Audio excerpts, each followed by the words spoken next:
and welcome members of the board to this meeting. Thank you for coming here to South San Francisco, and welcome to members of the public who are either in person or listening in. We'll start the meeting with the Pledge of Allegiance. Mr. Tosher, would you like to lead us? Thank you. Sure, please stand if you are able. Flags are near the podium. I pledge allegiance to the flag of the United States of America and to the republic for which it stands, one nation, under God, indivisible, with liberty and justice for all. Thank you, Mr. Tosher. The first order of business is to call the roll. Thank you. Mohammed Abu Salam. Present. Mohammed. Present. Stand by, Mohammed. Present. I'm speaking. Can you hear me? Thank you. Thank you. We have you now. Just a second. There Present, yes. some technical difficulties. We're just.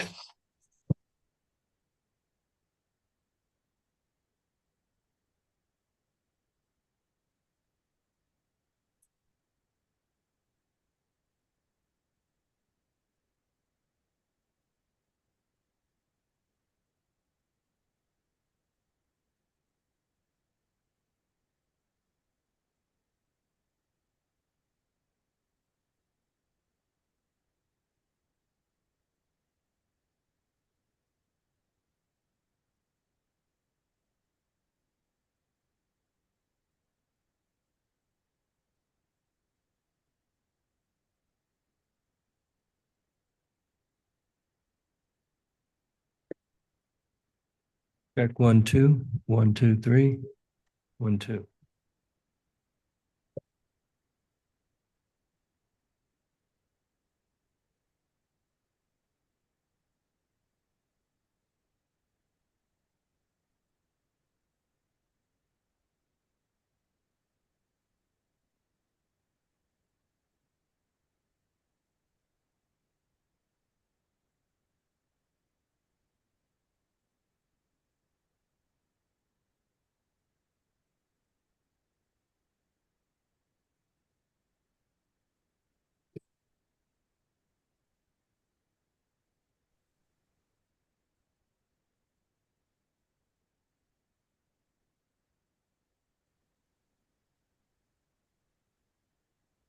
All right, we're going to resume the roll. Thank you, Mohammed.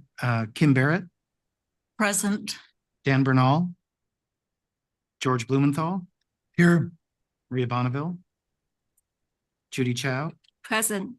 Carol Christ. Leandra Clark Harvey. Good morning. Present. Good morning. Deborah Dees. Here. Anne-Marie Deliege. Isabel Duron. Mark Fisher Colbury. Here. Fred Fisher. Here. Thank you. Elena Flowers. Present. Judy Gasson. Here. Larry Goldstein. Here.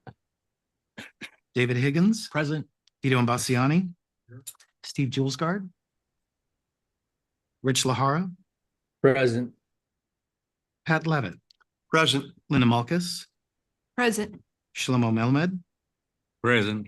Chris Miaskowski. Lauren Miller-Rogan. Adriana Padilla. Joe Panetta. Joyce Sacchi. Present. Marv Southard. Present. Michael Stamos.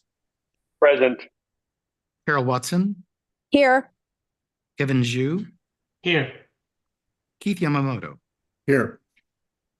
Great. Thank you very much. We have a quorum. Thank you very much, Mr. Tosher. I'd like to orient the board members in this next section to today's agenda, which is full and varied. We are going to, you'll notice, complete the consideration of 3 items that were left over from the February 2024 ICOC meeting. And that would include a presentation of our performance audit, item number 22, report from the Presidential Search Committee, item 18, and 3 items from the Governance Subcommittee, items 10, 11, and 12. We're going to hear from our COM subcommittee, discuss issues related to the patient support program, and hear from our legal counsel on that performance audit, and we'll hear from the public. We will formalize today the job description of the new president and CEO, as well as formalize the review process of the chair and the vice chair conducted by the governance subcommittee. And the president and CEO will start a conversation at today's meeting with the board on our allocation strategy that is likely to continue over the next 6 months. There will be 3 sets of votes on applications recommended from the application subcommittee, and those will be on the Infrastructure 7 program, the patient support program, if you will, CLIN 1-2 program, and the semi-annual readout of the DISC program recommendations. We will have a closed session discussion of one item today. And I want to, for the first time in a year, mention some numbers. This is the math section, a report on the update of our bond sales. So if you're interested in dollar amounts, last spring, about a year ago, $146,780,000 in bonds were sold, and that broke down to $16,780,000 dedicated to capitalized interest. The remaining $130 million went to support our grants, our operations, and the cost of bond issuance. In October of 2023, $199,465,000 were sold. The breakdown, $24,465,000 dedicated to capitalized interest. The remaining $175 million, once again, to grants, operations, and cost of bond issuance. That's a total in the last 12 months of $346,245,000. The next bond sale for approximately $200 million will come in mid-April. And with that, I'm going to very happily punt it to our Vice Chair, Maria Bonneville, who, among other things, will report on our Ledge Day. Good morning, everyone. A quick update on our Sacramento outreach. Vito and I had a very productive and busy day in Sacramento last week. We met with 10 members of the Assembly and Senate, spanning Southern, Central, and Northern California. It had been several years since we visited the Capitol to meet with legislators, and we were met with great enthusiasm. We spoke about the depth of CIRM's research portfolio, underscoring the number of active clinical trials. We shared patient stories, discussed the economic impact that CIRM has had on California, highlighting grant funds flowing into their specific district, explained the importance of the Alpha Clinic program and the need for community care centers of excellence, and the importance of providing assistance to patients in CIRM-funded clinical trials via the Patient Assistance Fund. We have no ask of the legislature yet. However, we did emphasize the importance of working collaboratively to tackle the problems around access to cell and gene therapies, and that in the next few years, there may be a more specific ask for them to consider.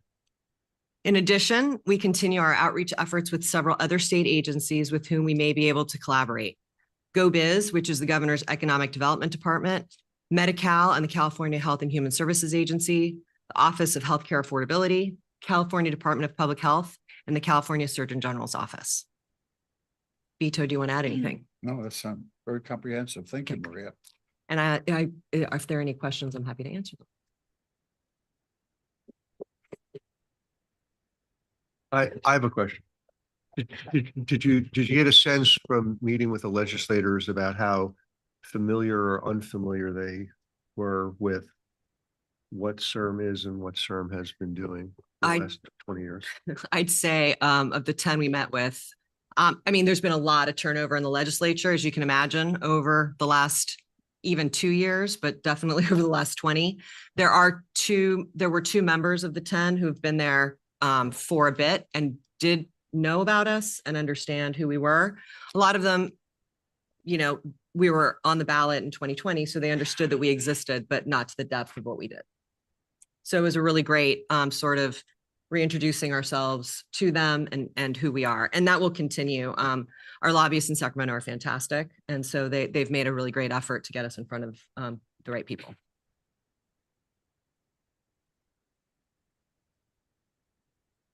I have a Any question. other questions on the report of the chair? Maybe you don't see my hand, Vito, but it's up. Okay. Would it make sense at some point to help ICOC members learn to work with their own members and senators from their districts? I work with a number of organizations that really focus on developing those one-to-one contacts between represented members of our organization and their representatives.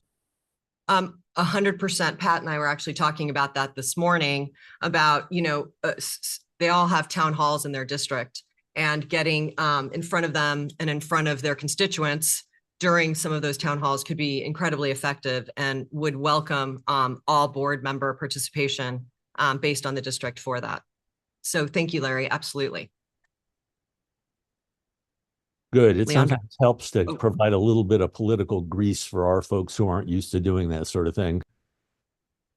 Sure. I mean, I'm happy to work with all the board members in that regard. Great. Leandra. I just want to underscore those comments, not just in your districts, but in Sacramento as well. There are a few of us that are in town and having frequent interactions with these folks. So if there are talking points that could be shared. Absolutely. I can send those to you. 100. And we put together a folder. I have a copy of it here. And inside there were leave behind. So there were one pagers on, everything that I mentioned that we discussed. So it was great. It was really just so that we can also lift up what you're lifting up as we're in town doing our own work as well. Thank you.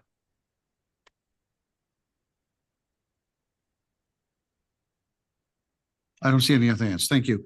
Okay, we're going to proceed to the interim president's report. Mr. Jonathan Thomas.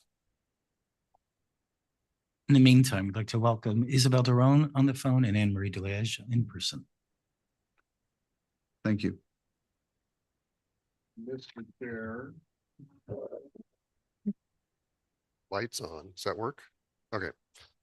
Mr. Chair, Madam Vice Chair, members of the board and the public, it's with a great deal of pleasure that I give you the interim president and CEO's report. I, at this moment, plan to review for you some of the key things that have happened internally at CIRM over the 3 months that I've been in office.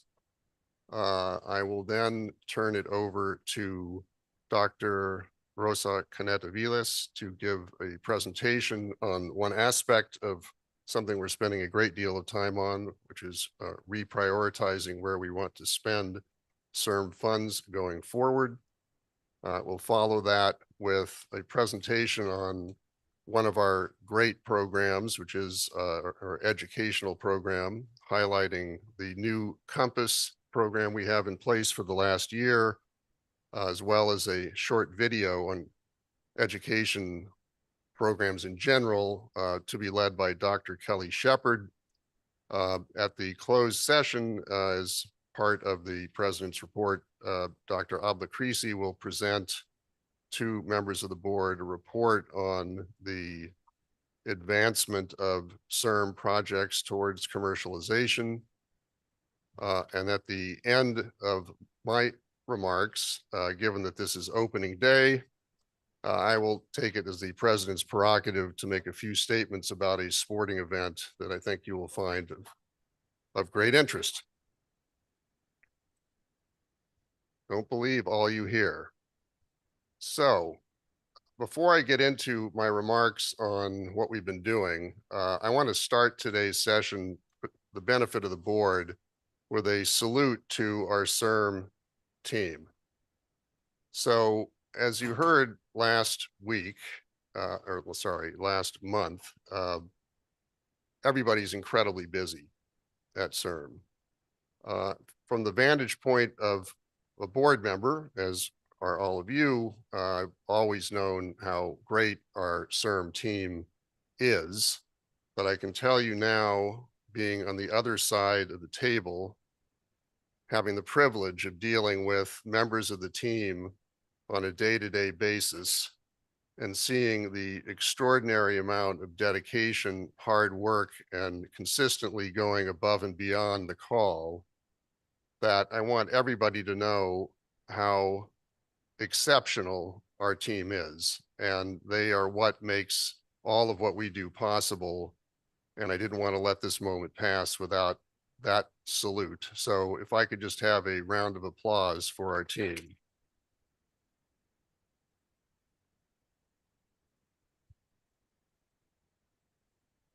Ladies and gentlemen, as I noted to the Science Subcommittee a couple of days ago, CIRM is at an inflection point.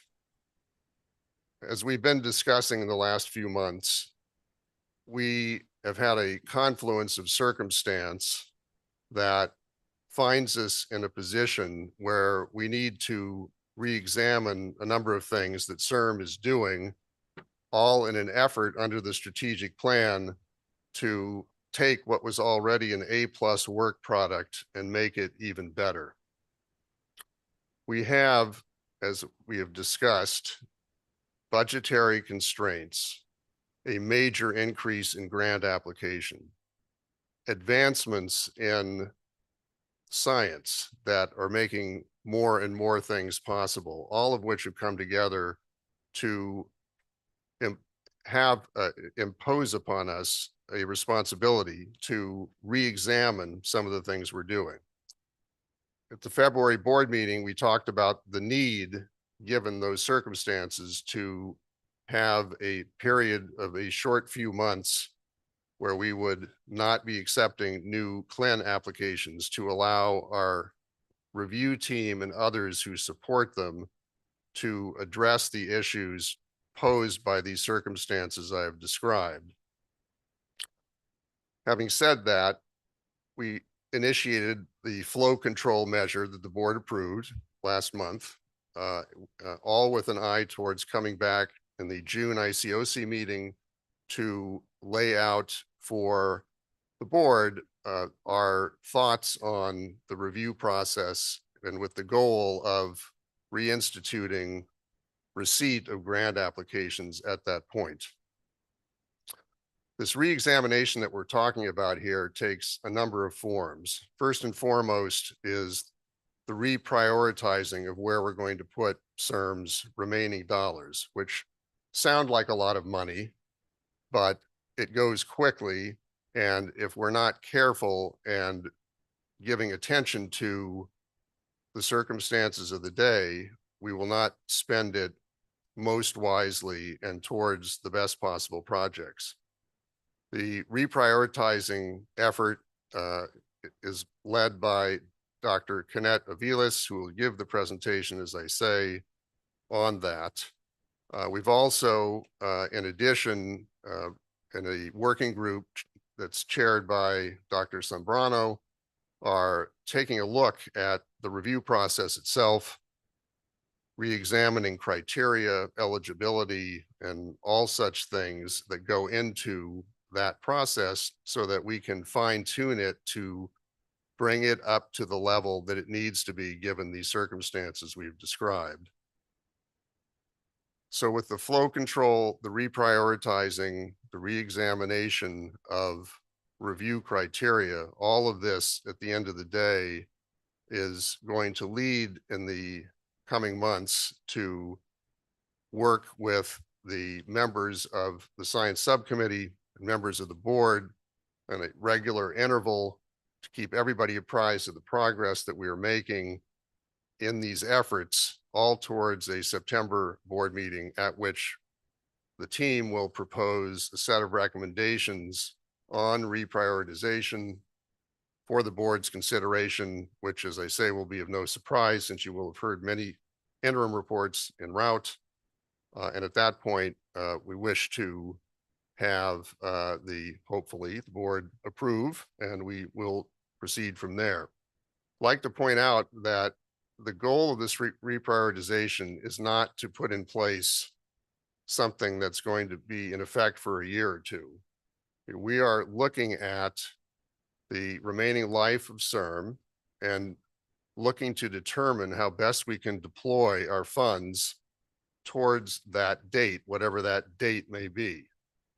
So this is a long-term adjustment in advancing the strategic plan that will be in place either through the end of CIRM's Prop 14 life or should the board and team down the road decide that another course correction is needed, at that point, obviously, we can revisit and do that exercise again. So this is not something cast in stone, but the goal is to put in place a long-term plan for the remaining CIRM funds.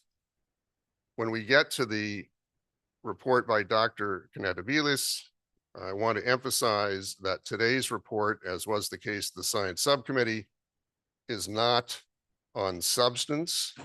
This is all about the process that we have developed internally to recommend to the board for how this reprioritizing shall proceed.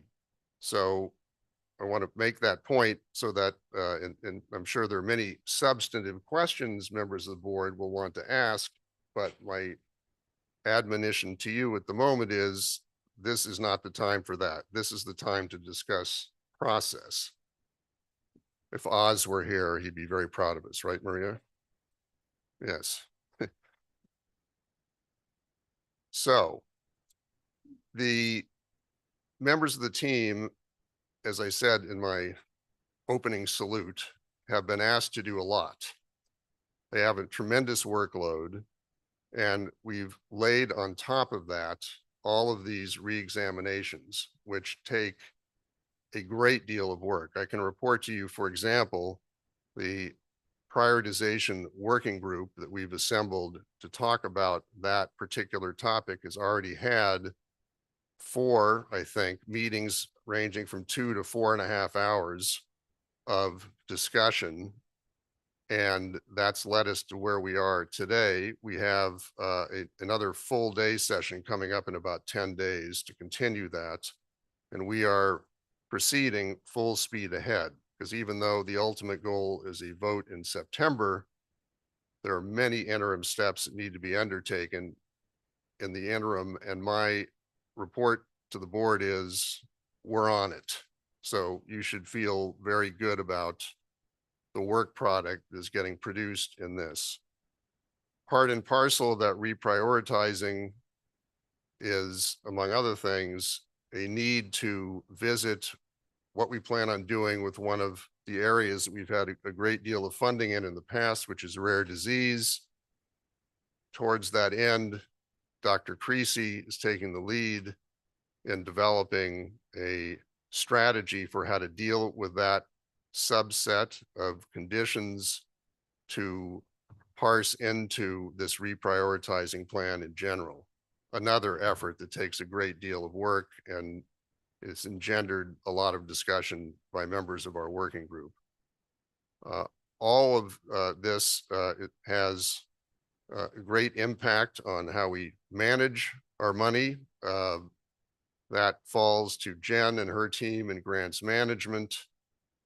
There are lots of aspects of this which are very complicated, and I want to shout out to Jen and her team who do tremendous work in making sure that once we award the grants, everything goes smoothly thereafter. And when we've made whatever it is now, 1,400 grants over CIRM's life, that's a lot of work. So Jen, thank you to you and your team. And I want to say that while we spend a lot of time at the leadership team level developing strategy, working through operations issues, none of that would be possible without the hard work of everybody on all the members of the leadership's teams who put in many, many hours to inform management on what's going on and to make things work. So this is a real team effort again. So with that, I would like to turn it over to Rosa to come up and talk to you about our reprioritizing effort. And at the end of her presentation, she and I will take Q&A on the subject, and in checking with Mr. Tosher, we will have any public comment on that particular report thereafter, rather than having people wait to the end of the meeting for the customary public comment period. Thank you, Rosa. Thank you, JT. I want to thank also my colleagues because this leading this process is not possible without the collaboration of the whole leadership team who's here with us today as well.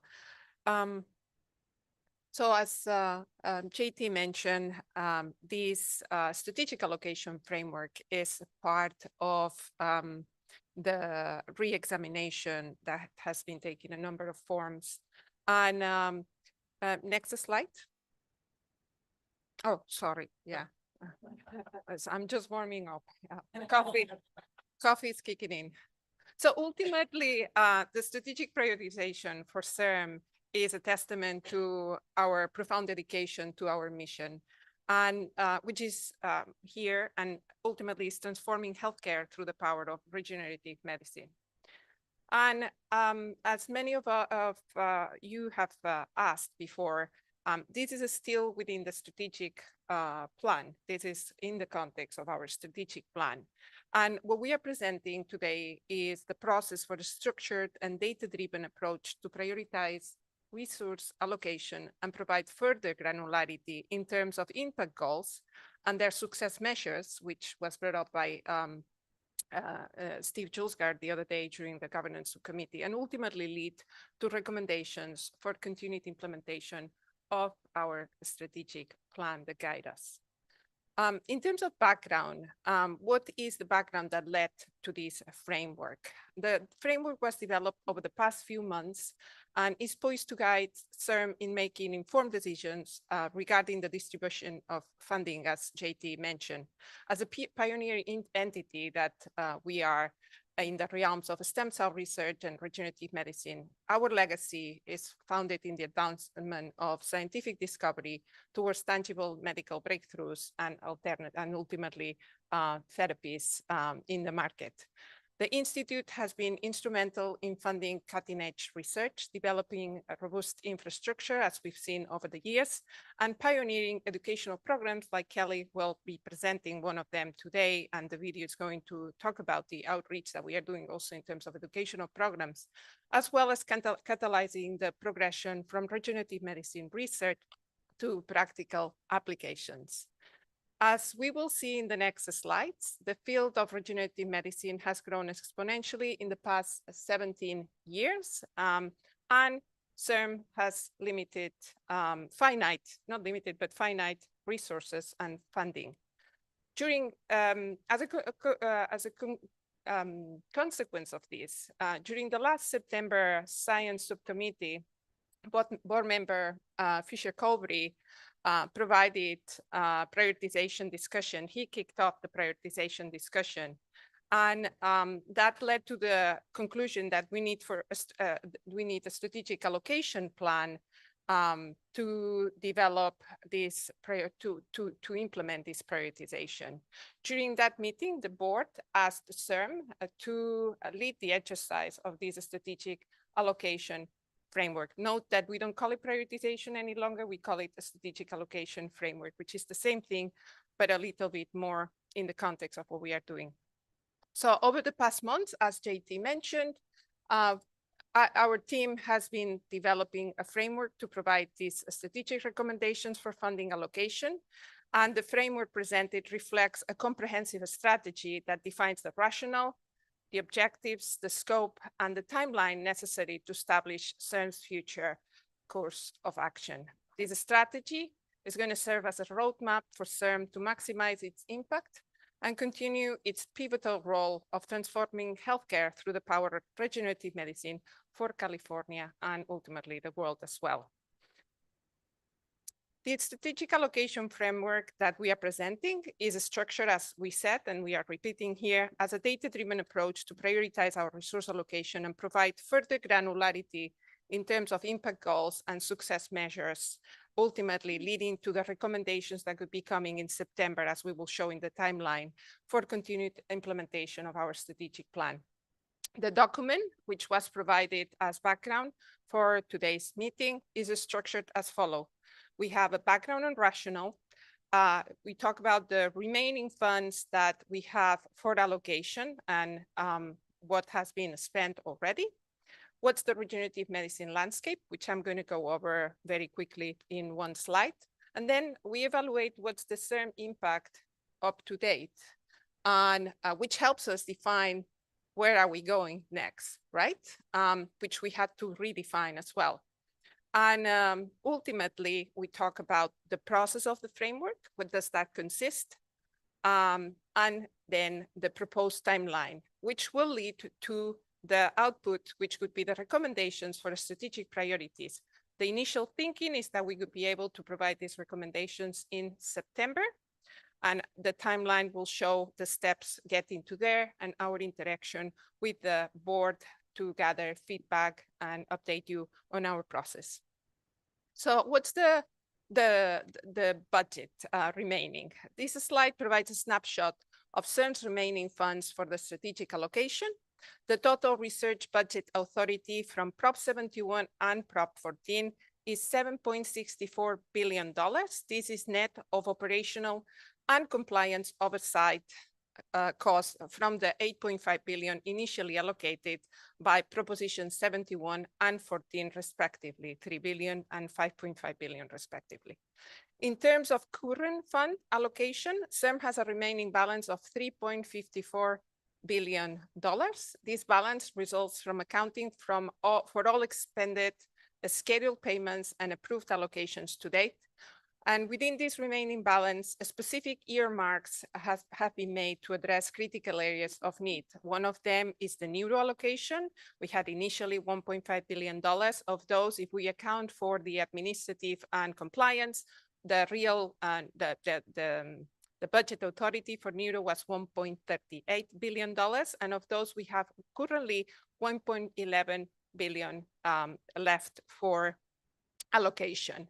We also have the Accessibility and Affordability Initiative, and it has $93.56 million allocated currently left for that initiative. So this financial report sets the stage for CIRM to deliberate on strategic allocation decisions that will shape the future of regenerative medicine, balancing the drive for innovation with the imperative for treatments to be both accessible and affordable. Now, in terms of the landscape that I was mentioning, so this is the slide that represents the finite funds. And this is the landscape that shows how the regenerative medicine field has been experiencing a profound and rapid expansion, which leads to a very high demand as well. So the data shown here is captured from the Alliance Regenerative Medicine ARM Annual Data Report from 2022 and the American Society of Gene and Cell Therapy, ASCGT, quarterly report of Q2 of 2021. And the slide underscores the exponential growth witnessed in the sector since 2005, marking a trajectory of accelerated advancements in the stem cell and genetic therapies. This expansion is evident across various parameters that you can see in the slides. The numbers are probably very small, so I have here a little bit of what this represents. There is a surge in the number of companies engaged in these therapies. There's an expanding portfolio of products and a growing number of academic faculty dedicated to the research and a robust pipeline of research projects and clinical trials. So the first chart on the left illustrates a steep increase from 2005 to 2022 in publications related to stem cells, gene therapy, or cell therapy, which is a testament to the growing interest and advancements in these fields. The middle and right graphs delineate the expanding pipelines for gene therapies and non-genetically modified gene therapies correspondingly. So the middle is gene therapies, the other is non-genetically modified cell therapies. Each bar represents a snapshot of active programs and reflect not only the initiation of preclinical and phase 1 trials, but also the progression to more advanced stages of clinical testing. So this landscape brings to the forefront a compelling narrative. The field of regenerative medicine is not just growing, it's thriving at a pace that requires a strategic and thoughtful allocation of funds. With such a fertile ground for discovery and development, the implications for healthcare are immense, and the implications for CIRM are also very big, underscoring the importance of CIRM's role in this strategical funding, the most promising avenues for research that can translate into life-altering treatments for patients. Now, what has been the impact to date at CIRM? The impact to date is shown in this slide. We have four main strategic key areas of emphasis. The first one is the development of cell and gene therapies. CIRM is currently committed to advancing cell and or gene therapies from research to market through CIRM's clinical trial funding model and clinical infrastructure, emphasizing not only patient access, but also the scaling of manufacturing processes to meet clinical demand. The second point of emphasis in our impact is collaborative networks for discovery research. CIRM is fostering collaborative networks to unite multidisciplinary teams and leverage external opportunities, enhancing our understanding of disease mechanisms and leading to the discovery of novel targets and biomarkers that will push the boundaries in treatment development for these diseases. And in line with Prop 14's emphasis in neuro, CIRM has prioritized this first collaborative network for discovery research in the realm in the context of neuropsychiatric disorders, but there is a possibility for expansion there to other diseases as well. Training and workforce development, CIRM, as you know, and educational initiatives have set a new standard for our workforce development in regenerative medicine, creating a comprehensive network that connects training with real-world application and also providing opportunities to underserved and underrepresented populations in California. And ultimately, it's the advancement of regenerative medicine technologies. We've been supporting initiatives which advance our understanding of complex diseases, and we hope to be able to translate the scientific excellence, into substantial patient benefits. As it stands, this is how we see our impact moving forward. And as part of the recommendations, we have reevaluated already this impact as part of the process, and that has led to the redevelopment of impact goals that will lead to this reprioritization. So this links now to the process. The past impact, how are we seeing impact moving forward? So the following is the process that our team is integrally, and our team is all here, integrally involved for the strategic allocation framework. This process begins with defining our impact goals, as I was saying, with measurable success metrics. These are the beacon that guides all our efforts and are aligned with our strategic plan. These goals articulate the desired outcomes and milestones we aim to achieve, ensuring that every dollar allocated moves us closer to the realization of our mission. From there, the next phase involves formulating guiding questions. That's where we are right now at the moment. These questions are designed to probe deeply into the potential impact, the feasibility, and alignment with our mission. And they serve as a critical tool for decision-making, helping to clarify objectives and refine our strategic direction. The third part is the data collection and analysis. This is a critical phase in our framework. Here, this is the one that will take the longest as well. We are going to gather comprehensive data and conduct a rigorous analysis to understand the landscape, evaluate opportunities, and also assess risks. This step is essential to make informed decisions that are backed by empirical evidence. And this is the point where we will be actually having the discussion, the back and forth with the science subcommittee. We are going to present the questions, we will be coming with the data, and we will be saying, are you in agreement? Is this going, if we come with a recommendation based on this empirical data, are you going to have enough, or do you need more, right? Or do you need less? So that's the kind of report that we aim to establish with the board. And finally, we will arrive to the CIRM recommendation. This is where the insights from our analysis will coalesce into strategic directives.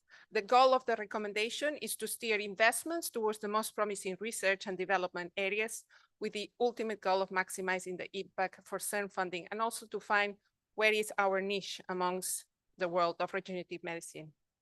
Together, this process shows our commitment to advancing the field of regenerative medicine through strategic funding allocations that are both thoughtful and impactful.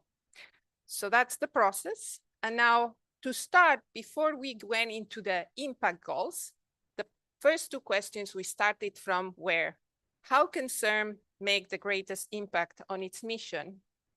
And how might CIRM effectively allocate its remaining $3.54 billion to make that impact? So that's what started us. We then defined the impact goals. We are defining the questions that will lead us to the data, and then we will be able to make the recommendations based on that data, ultimately leading to those impact goals. Now, in terms of timing, right now, as you can see, I don't know if do I have a little? No, I cannot do anything here. No, it's okay. I'll just do it with my race. So the 3/26/24 Science Subcommittee was a couple of days ago. Our team presented this framework to the Science Subcommittee. It was very well received. We had some questions, but there were no modifications of this framework at the time. The plan could be to, I think Claudette scared Scott. The plan could be to to get this framework to continue with the questions, and between now and June, we could be developing the questions and the data, and we could be having interactions with the Science Subcommittee, 4, 5, whatever is needed, in order to come with an update at the board meeting in June. Obviously, this is a very short timeline for June for us to have a recommendation, but we can provide an update to the board then. At that time, there is also going to be an update on the flow control evaluation that Dr. Zambrano is leading with the team. And we will be providing an interim research budget at the June. The reason we are thinking of an interim, or we're proposing an interim budget, is because if we are making recommendations that which will change the way that we do our programs, and it's coming in September, it doesn't make any sense to do a full budget, to propose a full budget by then. However, the operational budget, we will be proposing it a priori in June. Now, the recommendations will come in September, and with those recommendations, our Madam Vice Chair asked if we could be coming with the concepts as well and changes at that time. That the idea could be, yes, it's a little packed, but the idea could be that we could be doing it then. So between now and then, we will be collecting data, analyzing, and interacting with the board if the board agrees with the plan. And with that, I would just like to leave it for questions, unless JT has anything else to add that I might have forgotten. Okay. Thank you, Rosa. And thanks. I would like to add, if you could. Make working. Rosa, if you would just mention Sarah's role here. So Taylor in the back has been essential in the project management of this whole endeavor. So I want to thank Sarah as well, who is the project manager in our team. So thank you, Sarah. The only thing I'd like to add before we get to Q&A is these discussions that the working group has had, which deal with very meaty issues, of which there are always differences in opinion. I want to report to the board that the group has acted extremely collaboratively, uniformly supportively, and are all on the same page in trying to make this this transition here go as smoothly as possible. So I wanted everybody to know that. Thank you. So, Mr. Julesgaard. Yes, one observation and then one question, President. So the first is you talk about a remaining budget of 3.54 billion, but if you take away the neuro research and the access and affordability, truly we're left with 1.49 billion for areas outside of that, right? 2.45, yeah. Okay, yeah. Math is not right. Okay. 0.9. That's the exact. Okay, got it. I missed the decimal point. But the question is, so we have this pause that's going on right now in new applications. And there will come a day when we will decide that there are going to be applications that we will accept and that we won't. That's my suspected outcome. We're going to narrow the field, so to speak, right? So are we going to have this interim period when we say, okay, we're going to start accepting applications again, and it's going to be an all comers approach to a day when we suddenly narrow the field? And if that's the case, does that make sense to do it that way? Or so that means if it doesn't, then we either have to accelerate this timeline or we have to continue the pause beyond, is it whatever, it's the end of May or end of June, whatever we said, till we catch up with where we want to go. So how are we thinking about that? Or are we worried about that? Definitely. I think that's a very fair question to ask.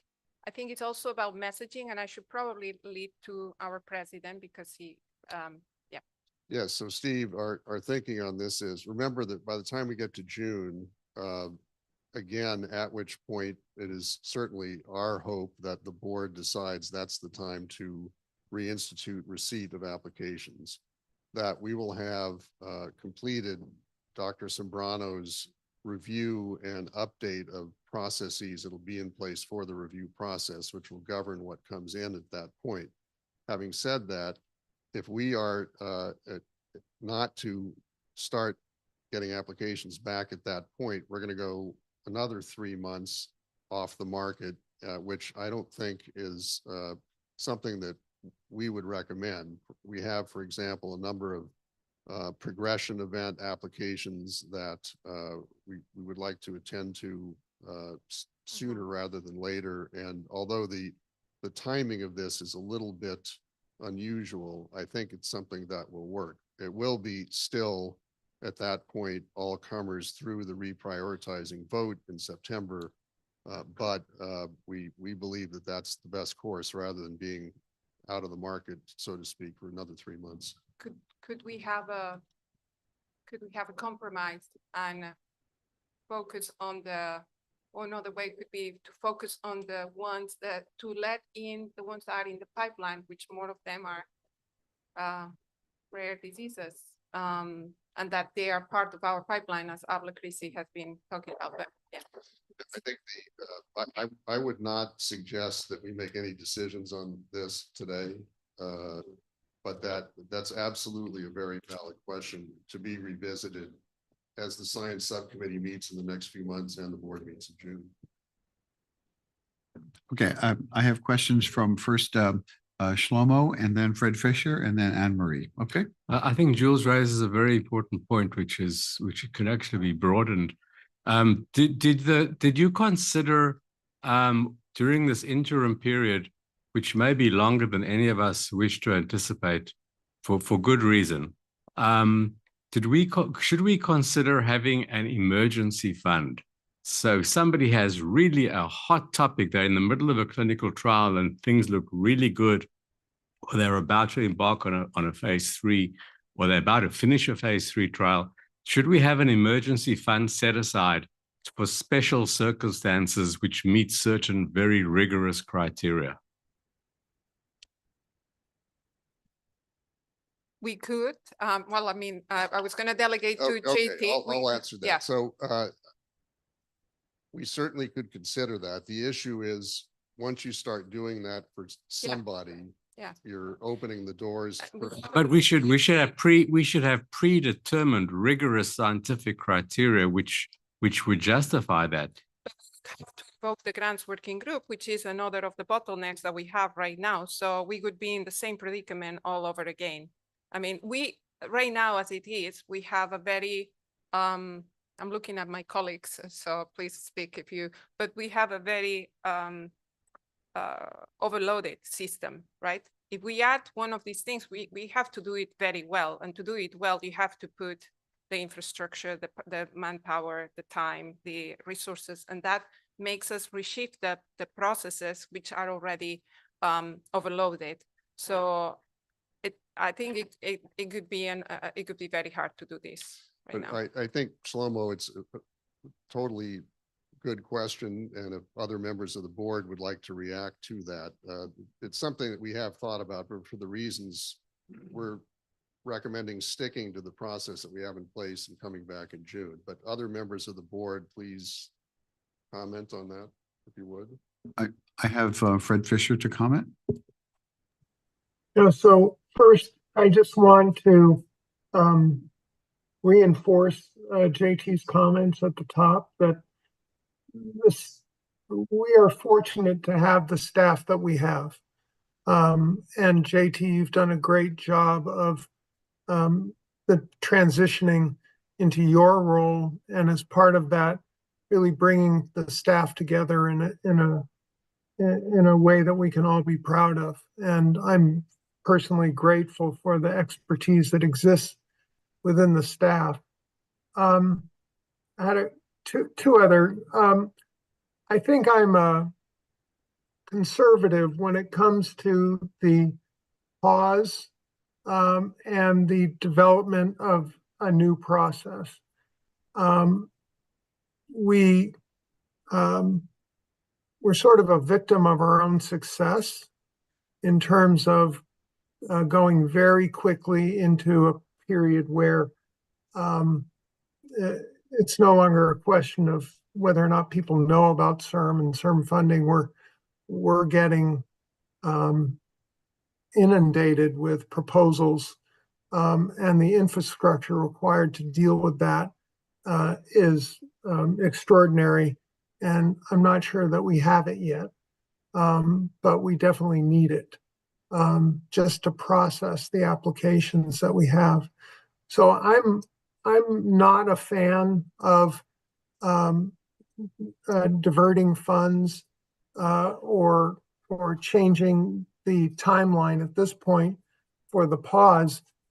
In fact, if it was necessary for the pause to continue to allow your process to come to a conclusion that the board could ultimately vote on, I would be in favor of that. We have to take the long view when it comes to the kinds of changes that are being proposed, because CIRM will be here for a while longer. And I think we ought to make sure that whatever we do going forward is the result of a thoughtful and deliberative process that we currently have underway, and we should let it come to its natural conclusion.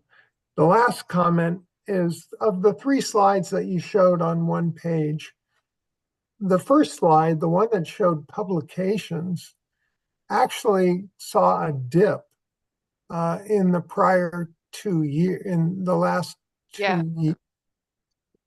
My husband saw that too last night, and I had to look it up. So thank you, Douglas. It was COVID. It was the years of COVID, because it was 2022, which is when a lot of the labs could not do research in person. So yeah. So my question has less to do why the dip, and COVID is an easy explanation, and more to do with the extent to which we rely on published data to inform our grant-making process. It's unclear to me, as someone who has been involved in countless grant application reviews, that the existence or lack thereof of publications hasn't really been something that I've been aware of, but it occurs to me that as part of the process, there's a question about whether or not, or to what extent, having published data supporting the work that we're about to fund should be part of the process that you ultimately recommend. Thank you. Thank you, Fred. That's a very good question. So the left, if you, Harris, do you mind putting the slide back? It's number 7. So the left graph was about publications, but the other 2 graphs delineating clinical trials for gene and cell therapies. So you have a very good point there, that if we rely only on academic publications, that's not rational. That was the only reason we added this information, was to show that the landscape of regenerative medicine in general is basically exploding, has been exploding over the past years. And one of the things is research. which we can only measure when it's not research that has already led to a development candidate going into clinical trials. We can only measure by the activity of publications, but we also need to measure, not this one actually, it's the one with the graph, this one.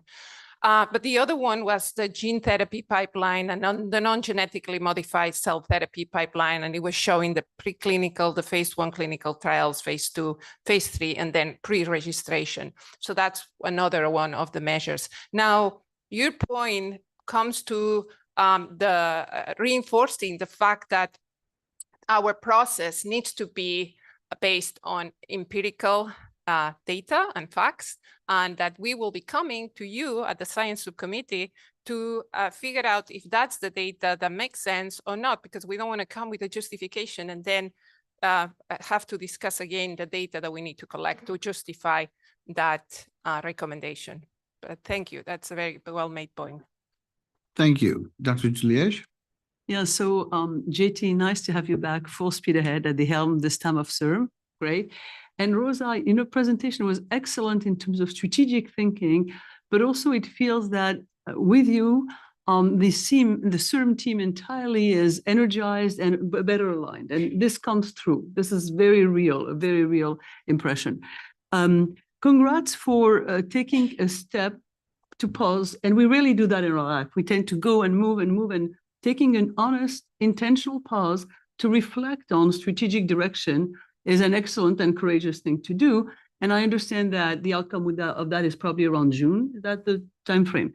So my main question, of others, but the main question is, when you talk about recommendations for strategic priorities, is it something like the CIRM will recommend that either we focus on a particular technology or a few areas, disease areas, medical areas that could improve the outcome? Is that the kind of practical recommendation that you intend to make at a high level, not for you to commit right now? But yes, Anne Maria, excellent question. That something that's going to be discussed as we go down the road. Again, this is about today, just the process. So we are not prepared to discuss anything substantive like that. But I assure you, we will at the appropriate time. That's why I talk a lot and he's very. No, don't say that, Rosa. That is not true. First of all, JT can talk a lot as well. So. I'm more excitable, That is not correct, Rosa. I differ on this one. Anyway, thank you. Essentially, wait and see, Anne Marie. Right? Thank you. Thank you. Chair recognizes Dr. Levitt. Yeah, so this is a question for you. There's a convergence of lots of things going on, right? And for any organization, it doesn't stop and pause and say, okay, we're going to deal with one thing at a time. Things are done in parallel, but there needs to be some convergence at some time. So what I'm particularly interested in, we have a search going on for the president and CEO. And we have this planning, which is going to be moving at a relatively fast rate. How do you see these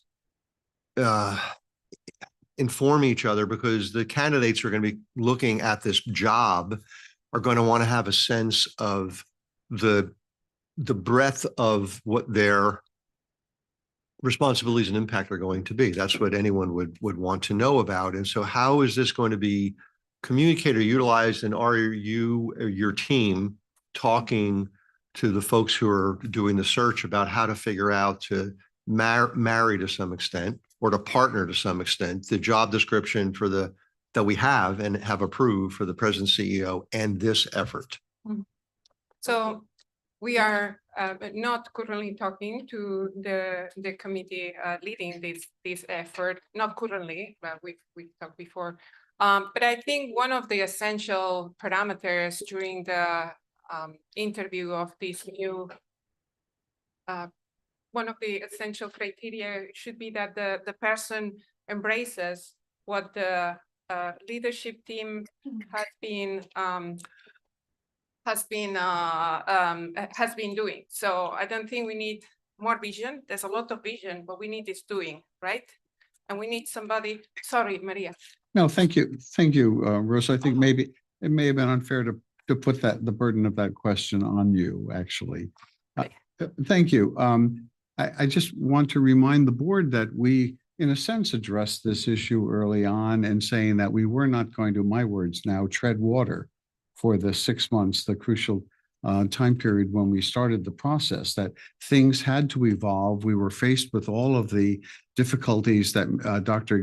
Sembrano brought to us with flow and dollars and work, the onus of the burden on our staff, that we had to address these issues, issues that our interim president has got securely in hand, and we're progressing. So yes, any person seriously interested in the job of president will want to ask serious questions about what am I getting myself into to address these things, but we are moving forward. Yeah, but I think what the implicit question from Dr. Leavitt brings is the new person going to throw all what we are doing right now? Because this is a lot of work. And if we are going to throw it, then maybe we need to think about. I mean, the question was not to question the process that we've heard about, and that I think those of us who are on the science subcommittee enthusiastically support. And from the comments that I've heard, the board is enthusiastic about this. And we recognized, and you had the date up there, early, 2023, that there are challenges that we have as an organization. And somebody said, I forget who it was, we're reaping what we sow. So we have, as all organizations do, have to make adjustments. My question was in the context of trying to make sure I understood that there was going to be some communication or some way, some strategy that would be used to be able to communicate the ongoing activity and process, not to halt it or hinder it or slow it or speed it up or anything else. That's really up to the team to manage from my perspective, but to raise this issue because we do have an ongoing search, and it's really important that we have an understanding of how to communicate what the team is doing in that context. The question for you and the team, not for him. I think George wants to answer that. Yes, George, Dr. George. Yeah, thank you. Actually, I think that's a very fair question to ask about this process and how it interacts with the presidential search. And I think the answer is, first of all, we do live in a complex world where multiple things happen at the same time. So we have to learn to deal with it. And I think the interaction can be in multiple ways between the search and this process as it proceeds. In particular, our goal, as you'll hear later on in the meeting from Kim, is to actually bring to the board in June our recommendations for the next president of CIRM. So that's the time scale that we're still looking at for the presidential search. So I anticipate that, with luck, we will be making that decision at the beginning of the summer before this process is completed. As a result, I think it's important as we interview candidates and as we interact with candidates for the position, that we make them aware of the process so that they understand what's going on.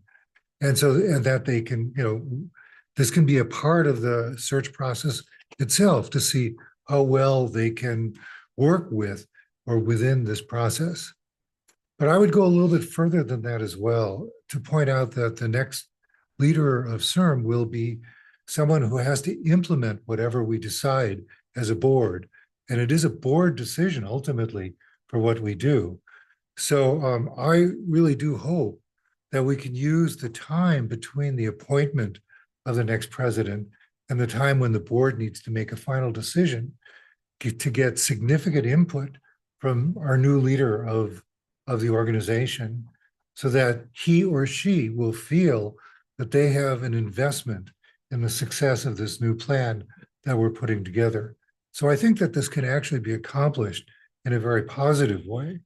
But it is, I think the question that was raised is a perfectly fair one.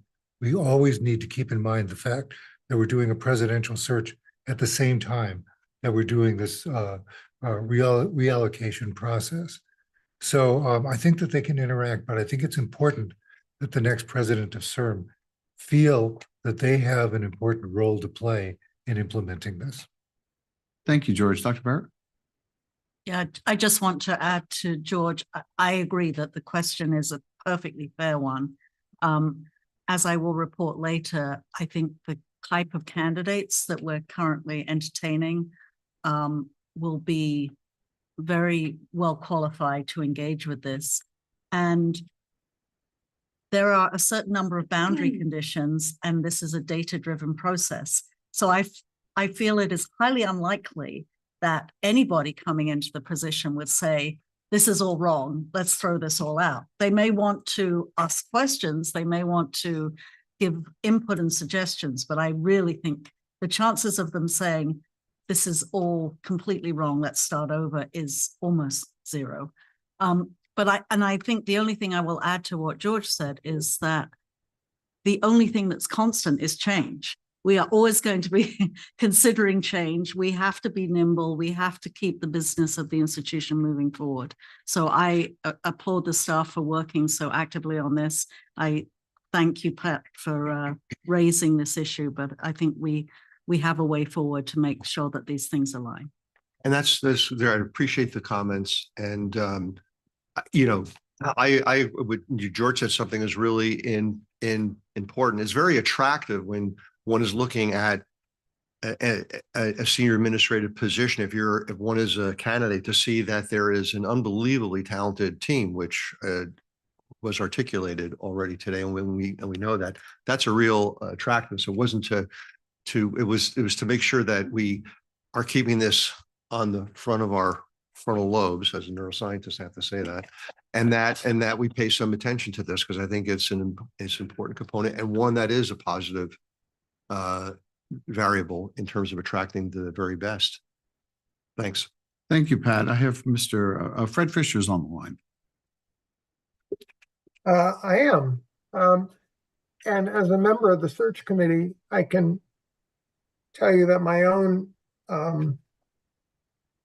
priority is to find someone who's not going to believe that they have an invitation to come in and fix everything that's wrong. This organization is not in that kind of shape where it needs a new CEO to reset the table on what the organization is doing. So there will be no invitation by this person to come in and fix everything or change everything.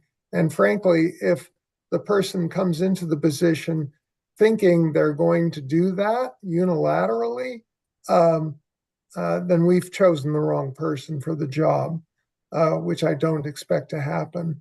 So the CEO that we're going to hire is somebody who knows how to work with a very high-performing team in a very high-performing organization that has a very high profile and esteem, and what they can contribute to that, not what they can change about that.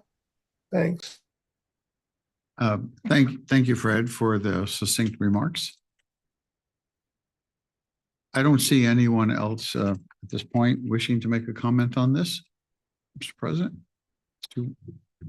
Thank you very much, Rosa. And congratulations again to everybody working on this. This is a huge lift. And as we said, as you saw here from the presentation, we're getting it done. So, okay. So next, as I said, I wanted to move on to highlight one of our great programs, which going to be a presentation by Dr. Shepard on the Compass program, which is now a year into it, as well as I mentioned, a short, very short, most enjoyable video on the education programs in general. Kelly. Hi, can everyone hear me?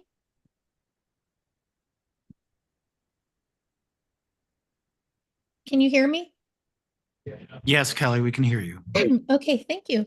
Good morning, Mr. Chair, Madam Chair, members of the board, CIRM team, and members of the public. It's my great pleasure to come here today and give you an update on the state of our newest education program, the Compass program. I'm going to ask somebody to advance the slides for me today. I'm sorry I couldn't be there in person. But let me just begin by giving a brief bit of context around where the Compass program fits.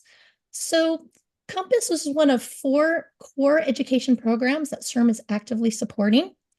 This timeline shows CIRM's activities ranging from the passage of Proposition 71 back in 2004 to present.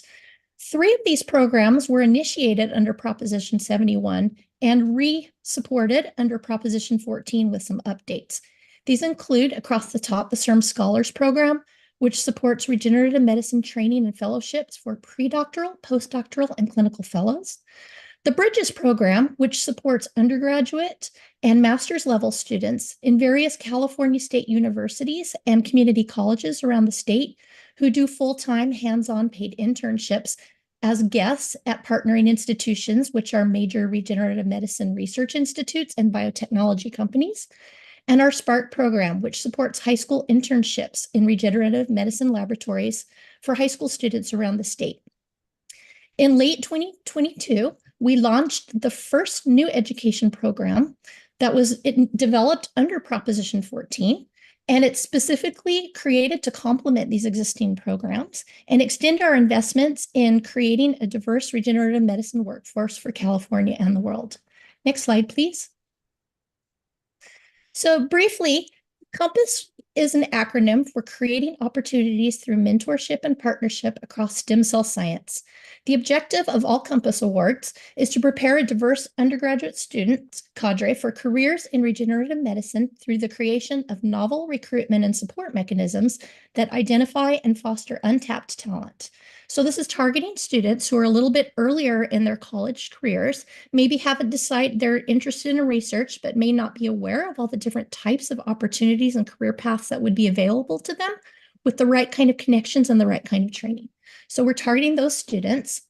The programs are structured by integration within bachelor's degree programs at colleges or universities that have either internally access to their own regenerative medicine related laboratories and faculty, and by partnering with an institution that can offer those types of training opportunities. Most importantly, these programs create and sustain a supportive, inclusive training environment for those students. Next slide, please. The way this is done is that each COMPASS program has some key administrative components.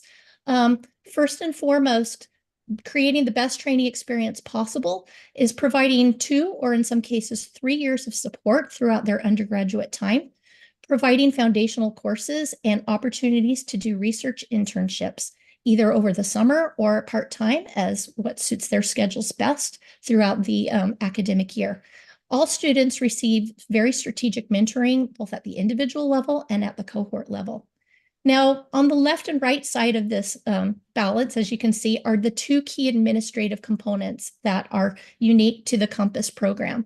One is the focus on outreach and recruitment. There's a dedicated role in the leadership of each COMPASS program who focuses on developing innovative new strategies to identify and recruit students from underrepresented backgrounds and diverse individuals, and analyzing the outcomes of the program on a yearly basis and adapting plans as needed in terms of outreach to try to increase the diversity of our future workforce. Over on the right side, there's another key dedicated role in these programs who is developing mentorship practices. This includes training of all individuals who will serve as mentors for the students and developing specialized cohort activities to foster and promote the success of these students as they progress through their education and in the future.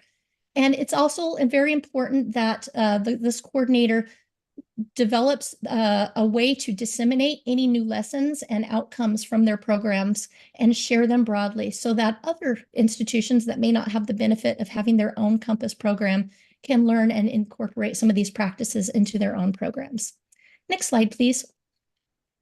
So as of the end of 2022, CIRM awarded 16 COMPASS programs around California, which you see depicted on this map here.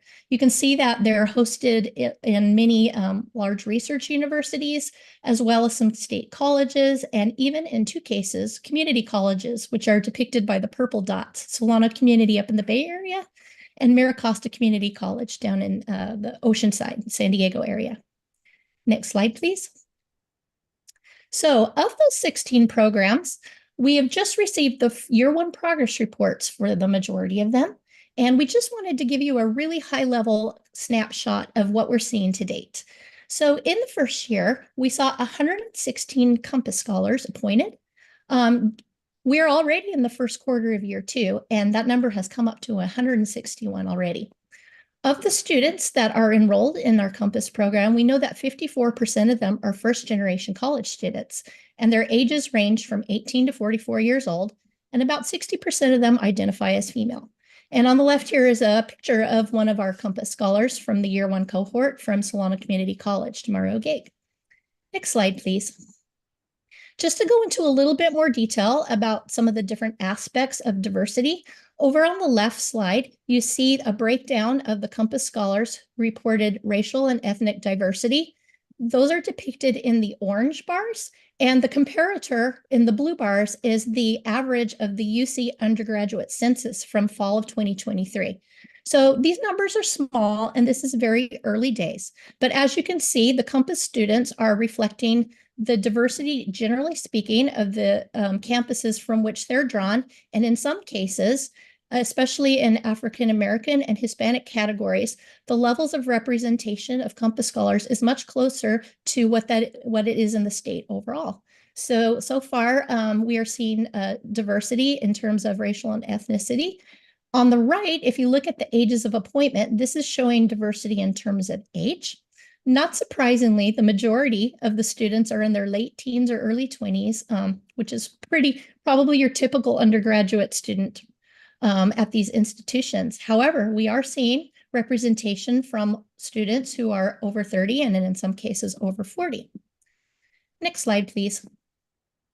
And this last slide is comparing the demographics of the Compass cohorts thus far with the average UC from the census that I cited previously. And as you can see, the 54% of first generation college students we're seeing in Compass is a little bit higher than the proportion of first generation college students in the UCs on average. And in terms of gender identity, we're seeing a slightly increase in representation of individuals identifying as female compared to UC. And my next slide, please. And this slide is just a couple of pictures that have been sent to us from participants in our Compass program. And I just included them here to give you a visual representation of some of the highlights. So over on the left, you're seeing Compass and also Bridges students from Cal State San Bernardino who are attending the 2023 Inland Empire Consortium. One of the nice things about the Compass program is that the students are having interactions with students from our Bridges program as well as our CIRM Scholars program in events like this and even within their own institutions as part of their cohort activities. The second two pictures were sent to me by Dr. Jim DeClo, who is the program director of the Compass program at Solano Community College. These are some students from his first and second year cohort. There's Demario again in the center donating cells for a Be the Match event. This was an outreach event that was organized by the Compass students and was, according to their Be the Match partners, one of the most successful events that they've seen. They had an unprecedented number of people showing up to donate tissues, and they even identified a match amongst one of the participants.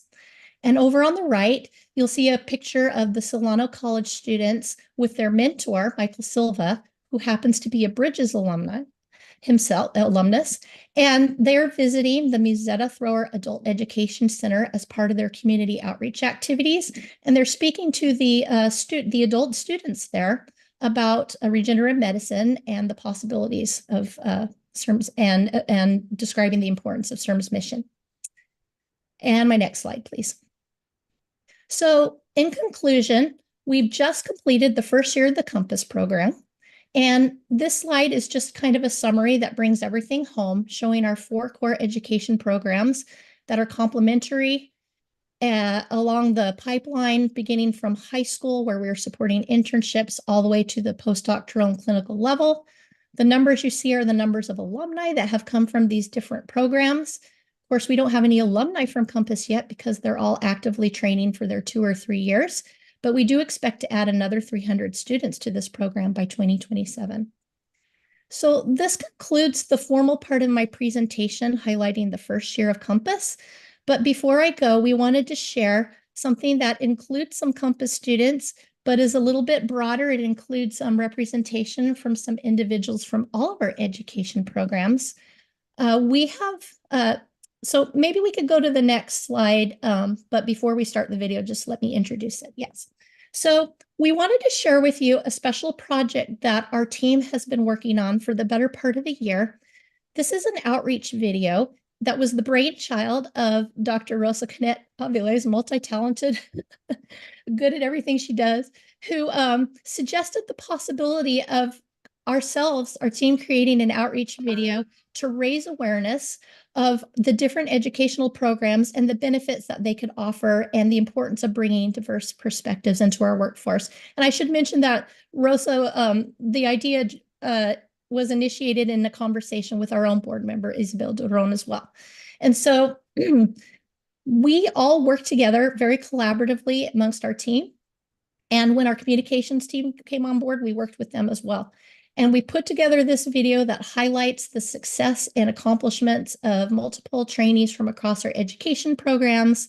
There are many people involved. I would like to give a special acknowledgement to the aforementioned Sarah Taylor, who helped us with all the different communications that were involved in inviting people to participate and coordinating their schedules. And this is just a sneak preview. Our communications team is working with us to develop, and they have developed a formal launch plan, which will go out in the next couple of weeks. But we did want to give you guys the first glimpse at the outreach video. And we're very excited to share this with you now. So it's a couple minutes long, and I'll be quiet now and let everybody watch. Thank you very much.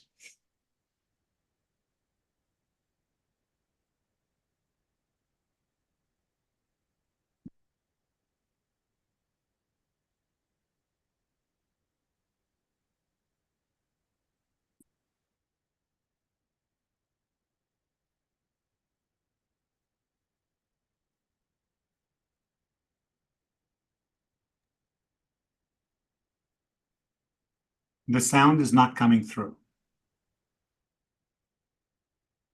That they provide some basic foundational training around stem cell research, regenerative medicine, and opportunities for hands-on research under the guidance of a mentor.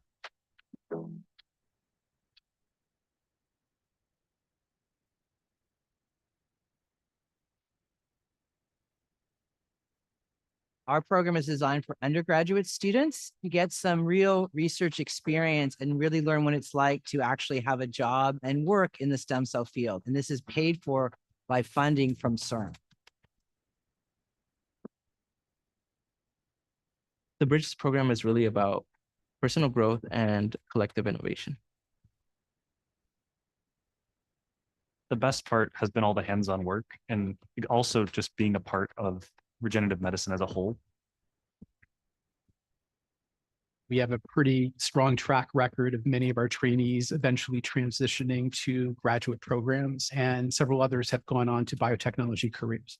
Often they're first gen, underrepresented groups. These are an amazing group of students who are getting their first opportunity both at higher education and also the first in their families to do research in labs. A diverse group of people brings diverse ideas. When you encourage young kids to come to the table to learn to be scientists, they're going to bring some different points of view and some different lived experience. For my life, Bridges was so impactful, not only the training, but also the network and professional development. You get continuous mentorship. You get to prioritize research. Beyond those core research activities they conduct hands-on in the lab, they also get additional training through the program-related activities. We hope together those training can prepare students for diverse careers. This field excites me because it has so much potential. My favorite part of the Spark conference was seeing women and BIPOC who look like me and act like me doing groundbreaking work, and I love seeing it.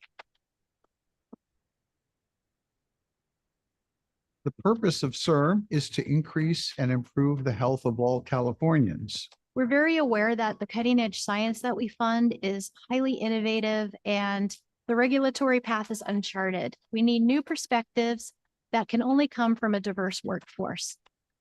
My hope for the future of these programs and the students that participate in these programs is that they become the driving force for the future of regenerative medicine and biotechnology in California.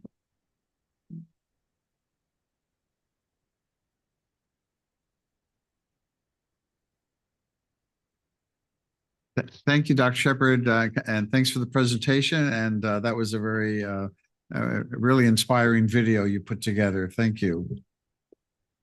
Mr. President. Okay, and thank you, Kelly, again, for all your and your team's incredibly hard work in putting together our wonderful education program.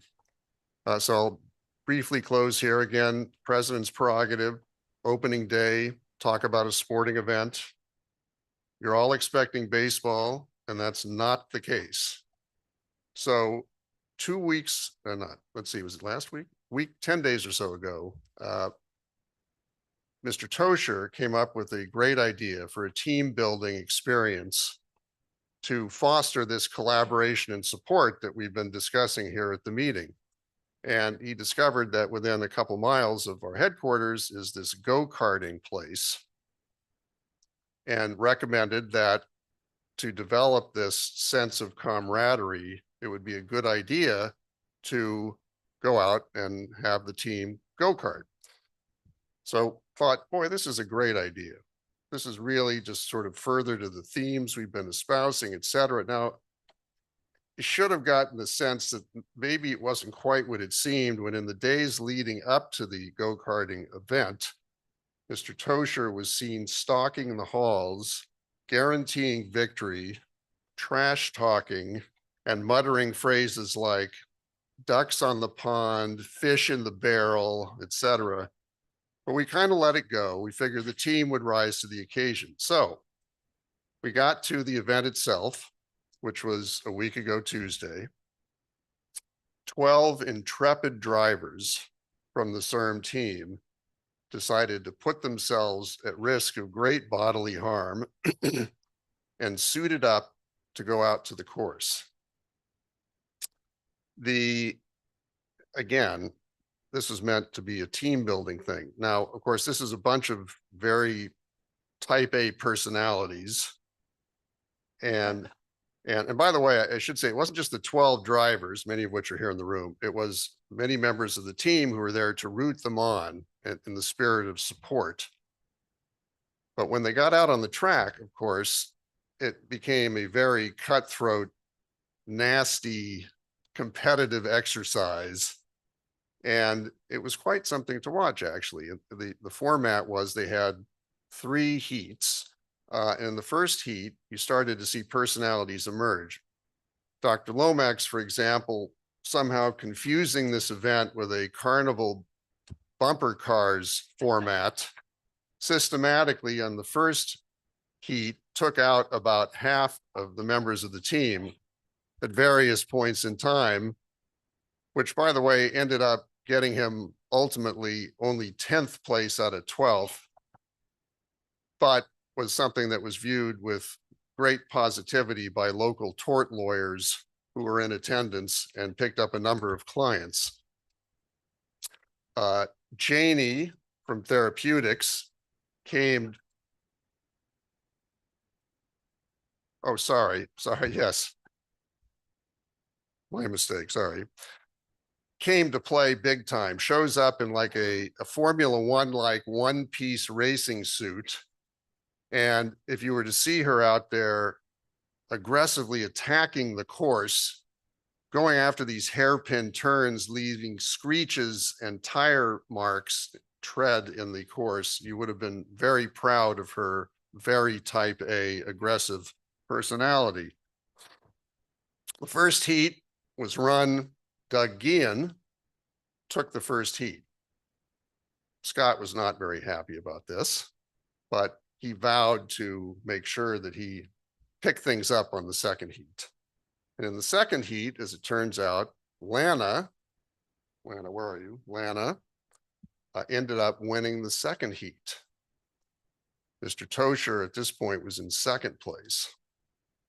So as the drivers went out for the third heat, you were seated in sequence in the starting blocks, and Lana was in the pole position. Emily of the patient access group, which is now the freshly minted, rebranded name of what was previously known as medical affairs, innocently sat in the second car behind Lana, at which point Mr. Tosher storms out to her, and you could see, we couldn't hear what he was saying, but you could see him leaning over, talking to her, and her putting her hand over her face and getting up and being forced to go to another car. And of course, by this time, everybody was in their cars. So the only thing left was last place, right? So the crowd collectively gasped, and Maria, broaching protocol, broke through the fan racer barrier and walked out, and in a mid-season display of finger-pointing excoriation, laid into Mr. Tosher for his non-chivalrous act. At that point, the third heat commenced, and I'm not going to discuss it in great detail. It leads to the slide we're going to put up on the screen. Now, as you can see, Lana won, but that's all I'm going to say. That's all I'm going to say, because I've invited both Lana and Scott to present their perspectives on the race. So without further ado, we'll turn it over. I want to point out, by the way, the reason why this slide is up there, you might notice, generally speaking, the first place winner has the gold medal. If you notice, Mr. Tosher, who is in second place, is holding the gold medal, and Lana, who won, has the silver. So with that, I'll turn it over to Lana and Scott for comment. Thank you, JT. I just have a quick little speech here that I wrote up, and I will need backup later because I know Scott's going to come for me. Board members and fellow speed enthusiasts, before I dive into the heart-pounding saga of our epic go-kart showdown, I want to take a moment to acknowledge the brilliant minds behind this adrenaline-fueled adventure. Our very own board governance team had the ingenious idea to kick off a monthly team building event, and what better way to rev our engines than with a thrilling pursuit of go-kart glory. Today, I stand before you, not just as a member of board governance, but as the undisputed champion of the Office Go-Kart Challenge. That's right, I conquered the twists, turns, and turbo boosts of the go-kart track, leaving all competitors, Scott in particular, quivering in my fumes as I scorched the track and secured the coveted first place. Scott, oh Scott, let's not forget his valiant efforts. You were indeed a worthy opponent. You gave your all, weaving through the track with finesse and determination, but ultimately falling short. Don't worry, Scott. Second place looks good on you. Despite the racers representing different departments, we came together united, leaving behind our spreadsheets and emails to unleash our inner speed demons. As we navigated the hairpin bends and battled for positions, friendships were forged, alliances were made, and rivalries were born. It was a thrilling display of teamwork, camaraderie, and healthy competition. All ingredients for a memorable day out with our awesome coworkers. Whether we came in first or second, or even last, what truly matters is the unforgettable experience with laughter shared along the way. Cheers to us, the ultimate office racing dream team.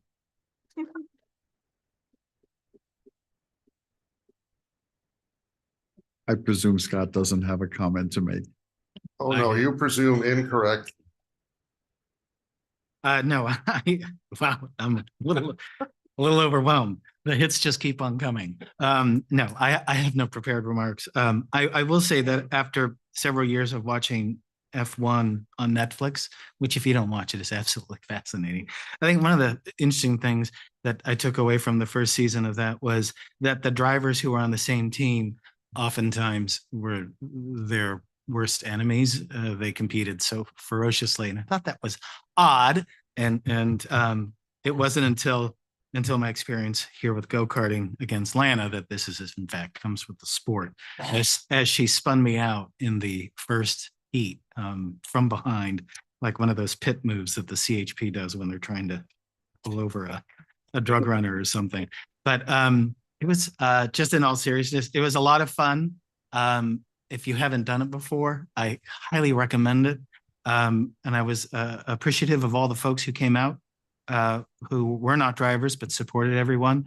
And as JT said, it's something that we hope to do on a regular basis. And if any of you are in the area, we will let you know so you don't miss out either.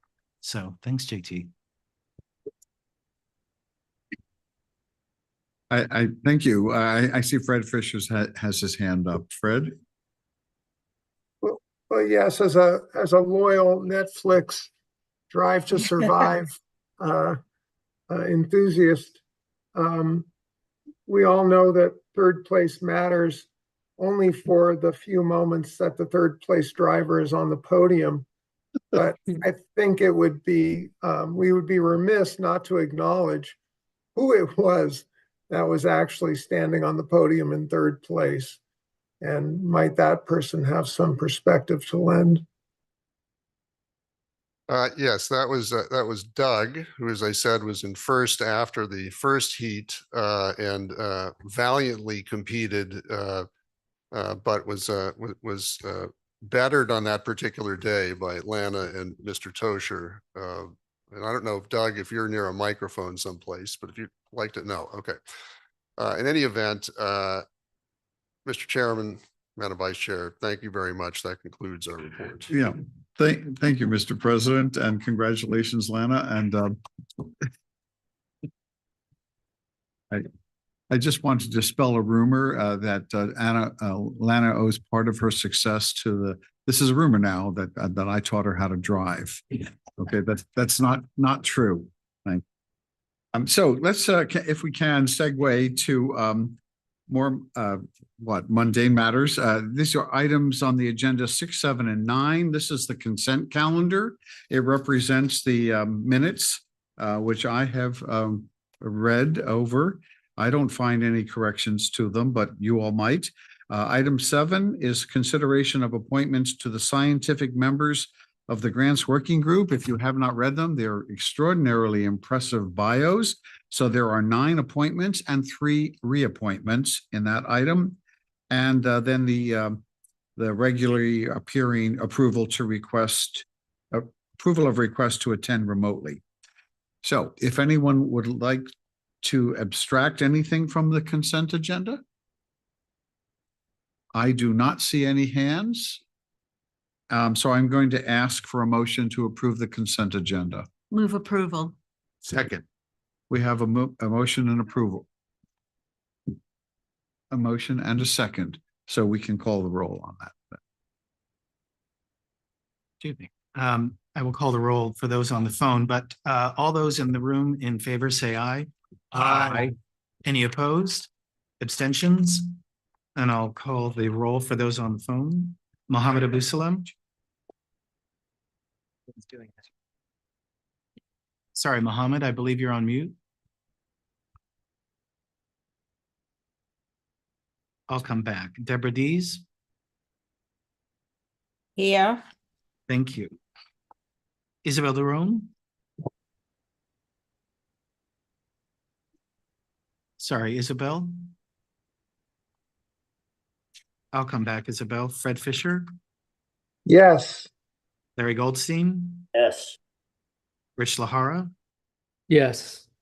Joyce Saki. Yes. Michael Stamos. Yes. Thank you, Michael. Carol Watson. Yes. Kevin Zhu. Yes. Keith Yamamoto. Yes. And I'll come back to Mohammed Abu Salam. Still not hearing you, Mohammed. And Isabel Derone. I'm trying again here. Ah, we hear you. Thank you, Mohammed. Okay, thanks. And Isabel. All right, thank you. The motion carries. Thank you. Okay, now we're going to move to the next three. Yes. Okay, yes. We can take a 5 minute. We can take a 5-minute break. Thank you. So.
Yeah.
The chancellor had heard of his spouse basically developed.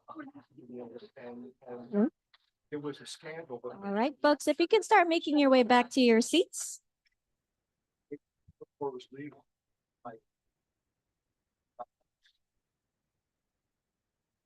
Hello, everyone. If you could please start making your way back to your seats so we can start the meeting.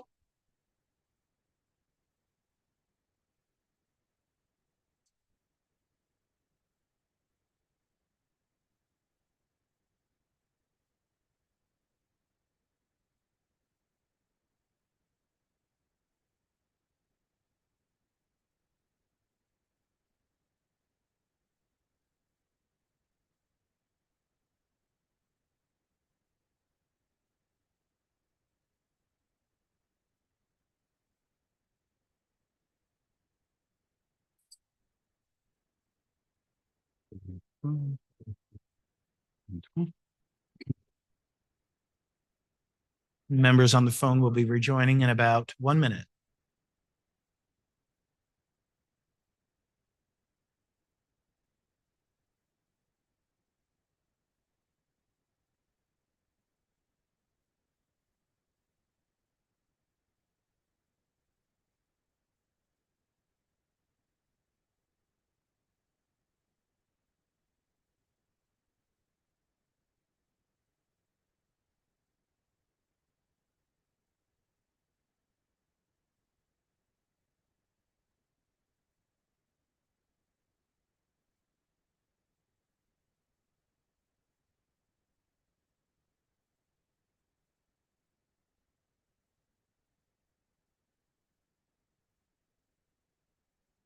Are we?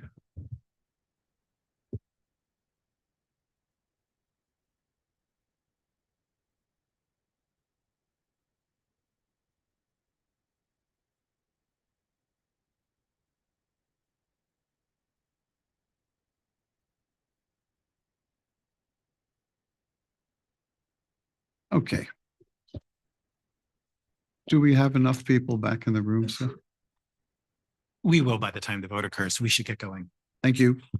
Okay, since the next three items are all in the purview of the governance, I'm going to give control of the meeting now to one of the co-chairs of the governance subcommittee, Pat Levitt. Pat? Good morning. I've argued with Dr. Gasson that I'm the vice chair, but she keeps saying that I'm the co-chair. So I guess I'm the co-chair, and she has decided to take the training wheels off. So here I go. We have three items to cover, numbers 10, 11, and 12. Two are for the board's consideration and approval, and the third is a discussion item. The first two, the documents that describe the review procedures and job descriptions and survey questions for the board chair and vice chair. I'll call on Susan White, our consultant, in a moment. And the second is the job description for the president and CEO. And just to remind everybody, this has gone through a substantive process that involved both Judy and myself meeting for point 10 with Susan White, and then bringing it to the governance subcommittee, where that document and the document for the president and CEO job description was edited literally line by line, word by word, and punctuation by punctuation. So we'll go through this process and ask if there are any questions before we put the two issues to a vote. So Susan, you're online. I'm going to call on you to discuss the review process for the chair and vice chair of the board. Thank you so much. Good afternoon, good morning, everyone. And I'm going to share my screen. It is true that, as Pat just said, the job descriptions themselves have been reviewed. And so rather than go into any detail on those, I'll just mention, well, let me go ahead and get to the process. All right, this is one of the job descriptions. Where we started on those, just so that people know there is grounding. We started on with the job descriptions, looking at Proposition 14 provisions. We looked at the ICOC bylaws, and we looked at the 2021 internal governance policy before Vito and Maria had a chance to really react to it and make their own edits, and then for board governance to go through it. So there was grounding in each of those, both of those job descriptions. So certainly if there's questions, be happy to take those, or we can come back to those at the end. So how about I jump right into the process, and let's go ahead and I'll show you the process timeline. So what we're doing for both the board chair and the vice chair is we're going to be launching, actually, if everyone's good with it today, tomorrow, we're going to have a chance for Vito and Maria to actually do a self-assessment, because we recognized when we put together the survey questions that most of you on the board don't have a chance to see the board chair and the vice chair truly doing what they do day to day. And so we wanted to give them a chance to assess how they're doing on all the factors that we're asking them about. And those factors are based on the job descriptions. And so they are going to complete their self-assessments by early next week. Well, then when we launch the actual review process, which will be by sending out links to the Survey Monkeys, you will also have attached to that both Maria and Vito's self-assessments. So it'll give you a chance to kind of educate yourself on what they have done against all the things that you're going to be asked to assess them on. April the 8th is the day that, let me go ahead and show you that timeline here. I'll scroll it down. April 8th is the day that I will be sending out an email to everyone on the board, as well as the direct reports of the board chair and the vice chair, as well as JT. Susan? Yes, go right ahead. Susan, sorry, this is Scott. I don't know if you're trying to share the timeline. What we see right now is a position description. So just want to, Well, yeah, thank you, Scott. I actually do have the timeline on my screen, so I don't know why it hasn't moved to that. Interesting. All right, so I'm looking at the timeline. Let me see if okay, there's that. It's back to the timeline. All right, are you seeing the timeline right now? Or are you still seeing the job description? We still have the position description up for the board. Stop sharing. Yeah. Susan, I can share it for you if you'd like. Okay, oh, that'd be great. Why don't you go ahead and do that? I'll stop my share if you don't mind, Claudette. That'd be great. Thank you. And for all members who are physically present, you do have copies of all of these documents in front of you at your tables, in case it's easier to view that way. All right. Thank you so much. Great, great. So you can see very quickly as we're looking at the timeline that the everyone from the board and the alternates will be asked to complete an assessment via SurveyMonkey on both the chair and the vice chair, and as well as the direct reports, as well as JT. So, and also the vice chair has an opportunity to weigh in on the chairs and the chairs on the vice chair's performance. So hopefully it's going to be very inclusive. We're doing it by SurveyMonkey this time, and I will tell you that we've tried very hard to make it as streamlined as possible. So April the 8th, when you receive your email from me that will have the link to the 2 SurveyMonkeys and the self-assessments, you'll notice that you're going to have until April 19th, and actually a few extra days for the late window. You'll have till April 24th to actually finish it. You'll notice that we've tried to make it very streamlined. For the board chair, there's going to be 18 questions. For the vice chair, there's going to be 15 questions. And then the only comments we're asking for, rather than asking for you to comment on every single question, instead, at the end, there'll be a comment box for you to give kind of a 3+ or a 3-, meaning 3 things that you think are going particularly well with their performance, and up to three things where you think there's opportunity to improve or to think differently. In that section of 3+, 3-, there is no limit. You can add more comments if you want, certainly, so it's open to you, but you don't feel like you have to answer or provide comments every step of the way. So by April 24th, that is the closeout date for input. And I will simultaneously with you doing the Survey Monkey responses, I am going to be reaching out to the incumbents in the job, as well as the chairs and co-chairs of each of the committees and the direct reports of the individuals, so that for interviews, in the hopes that if there's anything they'd like to verbally share, that they felt like, the confines of the Survey Monkey was not enough, just gives us a chance to get a broader, more robust picture. So I will be doing those interviews virtually.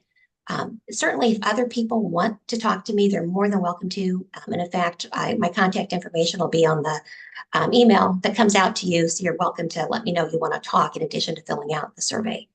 It is important that we get everyone to respond.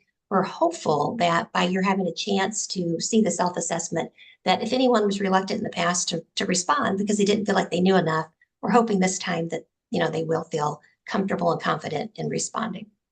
So once we close everything out, I'll be analyzing the data and compiling summaries, performance reviews for both the chair and the vice chair. I will be delivering that to the co-chairs of the Board Governance Committee by May the 21st. They're going to have a chance to review it, take a look at it, make sure it hits the mark. They're going to be reviewing it with the Board Governance Committee, who will do the same thing. And then the plan is for the full board at your June ICOC meeting to then review both of the performance reviews before they're then delivered to both Vito and to Maria. So that is what the timeline looks like. April 8th is a significant date because that's when you'll hear from me with the Survey Monkey links, as well as those of you who are being invited to have a virtual discussion with me. April 8th will be that date. The other significant date there for you is April 19th is what we're asking for as a deadline, but if life happens, you need to make it April 24th, we will live with that. So those are the important dates for you. A couple of notable things I did want to mention about the survey, since I have your attention on it. Because it's Survey Monkey, you're not able to go in and start it and then come back later and finish it. So it is important that you do it at one sitting. Because it's so streamlined, it's really, you're providing ratings on 18 questions or 15 questions for Vito or Maria respectively. We're hoping it's going to take no more than about 15 minutes when you're actually sitting down to do it. So hopefully it will be fairly quickly, but please don't think you can leave it and come back. The second point I wanted to make is that whatever you input is absolutely confidential. The fact is we don't know who submits. We know how many submit out of the total population, but we don't know who says what. So please know it will be confidential. And additionally, when I do my interviews or discussions with you virtually, those of you who participate in that, I will not attribute individual comments to any person. So the goal is for themes, and the goal is to make sure that if something is material, meaning that 3 or more people are feeling that way, then it's important that we capture it and we share that feedback. All right. Maybe I should just open it up to see if individuals have questions or anything that you want. Right. Yeah, Susan, thanks very much. Well, one thing I wanted to re-emphasize is the participation. We've tried to make this a comprehensive but streamlined approach to review, and this is the feedback from these reviews is critically important for the chair and vice chair. So we're looking for 100% participation, and hope that the board and expect that the board members will do that. So we have any questions?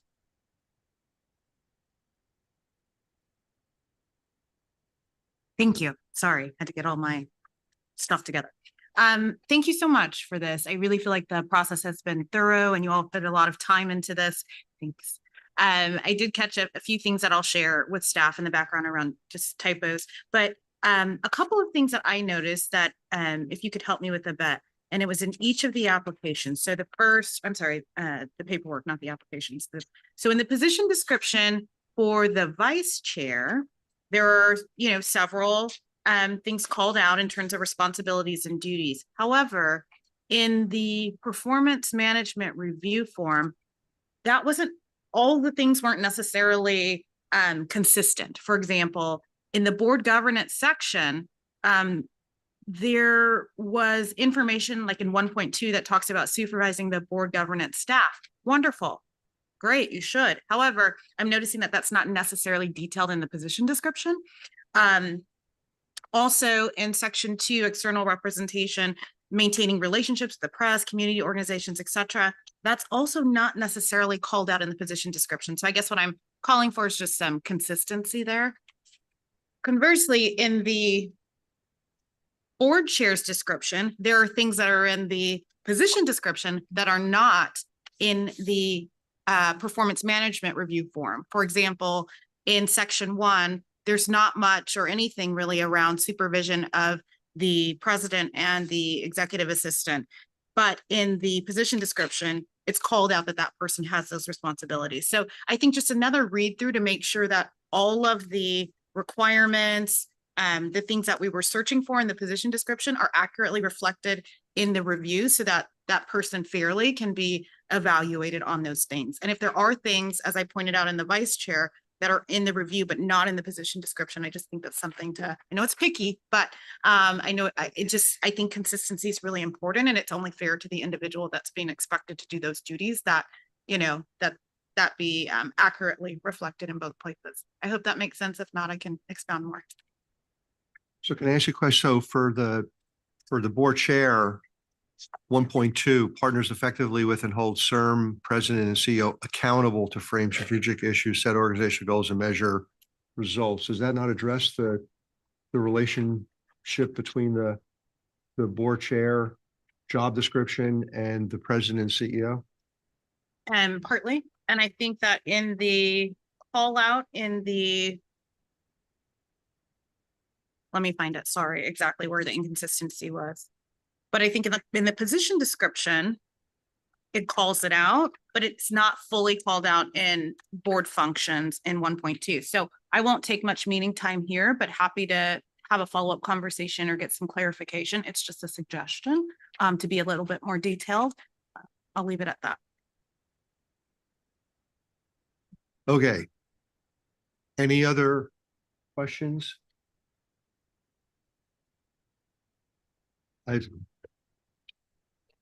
Emery. Yes. Ultimately, after that, the next step will be the two co-chairs will deliver the review individually and confidentially to the chair and the co-chair. Is that right? Of the CIRM? Yes. Yeah. Okay, great. Thank you. So with some minor recommendations, Scott, what is your suggestion that we do in terms of this process? Yeah. Yeah, I would ask for a vote to approve the survey questions and job descriptions, and the team will reach out to Leandra to address Okay. her concerns. And with that in mind, that construct in mind, can I have a motion, calling a motion to approve the job descriptions and the review materials? I'll make the motion. Mohammed. Great, thank you. We have the maker, Muhammad Abuslam, and Linda Malkus as the second. Okay, and do we have any further comments? Pat, Isabel Duran here. Wait. Isabel. Isabel Sorry. Duran? Yeah. Go ahead, Isabel. Well, part of me doesn't know that I want to accept these if the corrections are not made, because those corrections sound like they're actually quite important when it comes to accountability. So I don't know if I can vote with limited approval or abstain. I just really feel that accountability is top of the line here. And if it's not written in and it's not understood, and if it's not clear, and you'll please pardon me if I didn't read everything with a fine-tooth comb as Leandra did. But I think that that's hugely important. And so I don't know if we need to hold on and can do this a vote. Well, I guess we have to do it in a meeting, or what you can recommend to me so I feel that I can accept this. May I clarify, Mr. Chair? Thank you. I appreciate the consideration.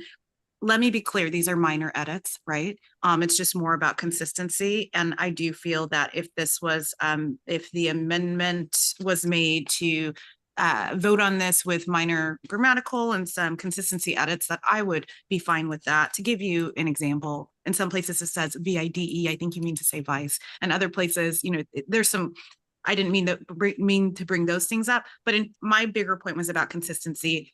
That can happen easily because I think the intent is there and the spirit is there. So please don't be belabored, but I did want to do my due diligence to allow that space to make edits after the vote if needed. Very minor. Okay. Because what you brought up are things that are in a job description and not fully articulated in the review document or vice versa. Those are, but they exist in one or the other document. You're looking for consistency, not necessarily a rework of the component parts. Correct. It's just consistency. Okay. Sorry for being So typing. Isabel, does that help? Yes, that is clarifying. Thank you. Okay, great. Thank you very much for your comment. So comments from the public, Scott? Okay. So we can go to a vote? That's right. All those in the room in favor say aye. Aye. Any opposed? Any abstentions? And I'll take a roll call for those on the phone. Mohammed Abusalam, Yes. Deborah Dees, Yes. Isabel Derone, Yes. Fred Fisher, Yes. Larry Goldstein. Larry? Let me come back. Rich Lahara, Yes. Joyce Saki, Yes. Michael Stamos, Yes. Carol Watson, Yes. Kevin Zhu, Yes. Keith Yamamoto, Yes. and let me come back to Larry. Okay. Great. Thank you very much. The motion carries. Thank you, Pat. Thanks very much, Scott. So the item number 11 for us to consider is, and you all have it and received it before the meeting, the job description for the president and CEO. And so, Scott, we can do questions, comments before we do a motion? Sure. Okay. So I'm not going to read through this. This again was brought to the co-chairs and then brought to the governance committee, went through extensive line by line editing. We want to make sure that it's comprehensive and clearly communicated in terms of what the domains of responsibility are. There are 5 domains that include strategic vision, leadership, communication, management, administrative duties, and finance, and then some specific activities that that the individual will engage in during their tenure as president, CEO. So, Actually, thank you, Pat. I have, it's my document, but I have one grammatical error I want to correct. And that is in the first paragraph, position description, line 4. The word provide for synchronization of syntax should be provides. I wasn't going to call it out, but since you said it. Thank you. I wanted to beat you to it, Leandra. it looks like everybody on the board needs a copy of Elements of Style. Right. Beyond that grammatical correction. Fred Fisher has his Fred hand raised. Fisher online. Fred, you're up. All right, thanks. So just a quick thing to point out, I think in that same neighborhood that Vito was talking about, where it says, provide a strategic vision for the future. I feel like that's overstated. But the actual work connected to the strategic plan and strategic vision is well described later in the document, but and I'm not suggesting a rewrite or editing, but just pointing out that some of this narrative goes, I think, above and beyond what we're actually looking for. But the narrative is much more clarifying and correct later on in the document. So I'm just pointing that out, but appreciate the work. Fred, so I saw the same thing, and I'm wondering if we substituted the word, we eliminate the word provides and insert guides a strategic vision for the future. Would that be better aligned with what comes later in the document? Guide? I think so. Okay. CEOs, the strategic vision, strategic plan has been stated here before is the role of the board, not the staff. The role of the staff is to support the creation of that vision and that plan, and the execution of that plan, which is well described in the document. But yes, anything that tells this person, we're not looking for you to come in and reset the vision of the organization. That's well established and does not need to be tinkered with at this time. Okay, so maybe if we substitute provides, which is implied in that is that individual is going to provide the strategic vision as opposed to guiding a strategic vision, in which they will be part of that process along with the team. And then it aligns better with what comes later in the document. I don't. Thank you. I don't want to wordsmith so much, but I like the guide. And in fact, we could even say guide the existing strategic vision. So that's even clearer that we're not going. And I would say for the CIRM, vision is always for the future. It's really backward. So I would say guide the existing strategic vision of the CIRM as a suggestion. Scott, are you writing that down? Yeah. Okay. Good point. No, very good. Very good point. Thank you. I'll read it back when you're ready. Okay. Actually, I have a comment. Can you hear me? Joyce Saki, yes. Thank you. I wonder if actually being as specific as to say guides the existing strategic vision might seem as a little too restrictive for an incoming leader. We don't know what pandemic or changes in the scientific world is around the corner.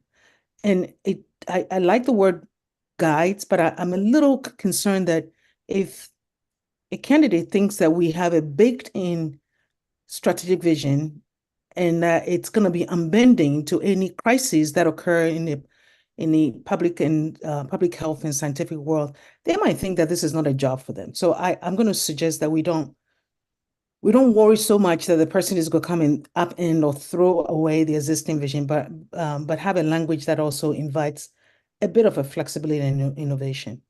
That would be my suggestion.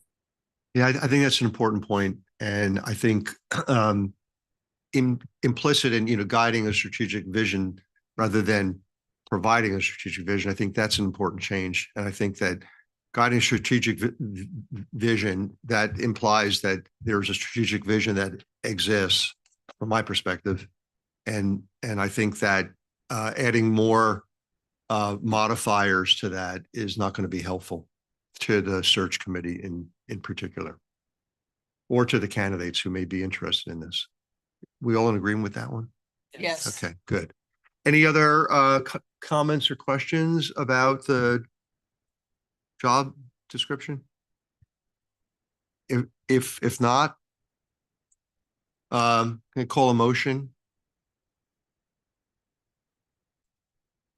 Great. The maker is Anne Marie, and the second is Linda Malkus. Okay. We have open for comments, other comments, and comments from the public. Are there any? Does No. not look so. Okay. All right. Second place, Tosher. Yes, I know. Good night, everyone. Yeah. All right. As amended and shown a moment ago on the screen, all those in the room in favor say aye. Aye. Any opposed? Any abstentions? I'll take roll of those on the phone. Mohammed Abu Salam, Yes. Deborah Dees, Yes. Isabel Daron, Yes. Fred Fisher. A grateful yes. Thank you. Rich Lahara, Yes. Joyce Saki, Yes. Michael Stamos, Yes. Carol Watson, Yes. Kevin Zhu, Yes. and Keith Yamamoto. Yes. Great. Thanks very much, Pat. Okay, thanks very much. So we're on to item 11, 12. which is Oh, 12, sorry. Jeez, 12. Discussion of the board chair's plan for onboarding the new president CEO. And thank you, Mr. Chair. Thank you, Pat, and thanks to the governance subcommittee for actually asking me to think about this and put this together. My thoughts are represented on this page.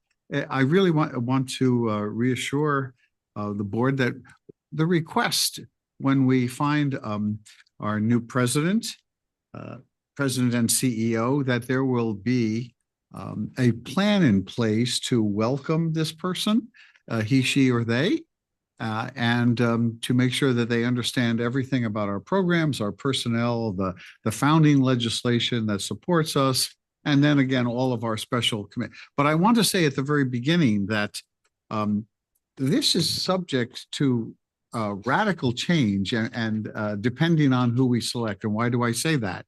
It will depend on whether our new president and CEO comes from inside or outside of CIRM. And by that, I mean our CIRM universe. One of our a successful applicant may come from somewhere within, well, we know it's not going to come from the board itself, but maybe from our Alpha Clinic or our wide flung grantee universe. It also depends on whether that person comes from outside California and doesn't understand the peculiarities of our state, or possibly even outside the United States, in which case that person may not even understand fundamental aspects about American healthcare delivery. So, and when I say radically altered, a lot of the things I spell out in here, if they're coming from within CIRM, will already be apparent to them. They may have participated in some of these processes. Secondly, I spell out, I'm giving you major themes here, who the support people will be in the onboarding process. Of course, and I welcome the trust from the board to be a person, a pivotal person in that onboarding process. The vice chair, equally so, if not more so, and our interim president, to the extent that JT and Maria created an onboarding curriculum that I availed myself of early on last year. And I thank them for that. So there will be a lot of support, and not to neglect to mention the chairs, vice chairs, and co-chairs of all of the subcommittees of the board. And I've already gone over the content. If you take a look at these 6 points, including number 6, depending on when we swear in our new president, we will be at some point in our 2024 to 2025 budget. So they'll need a sort of immediate updating on how that budget has been expended to date. If there is anything that you think is superfluous or has been neglected to be mentioned, I think now's the opportunity to advise me on how to improve this document. Thank you.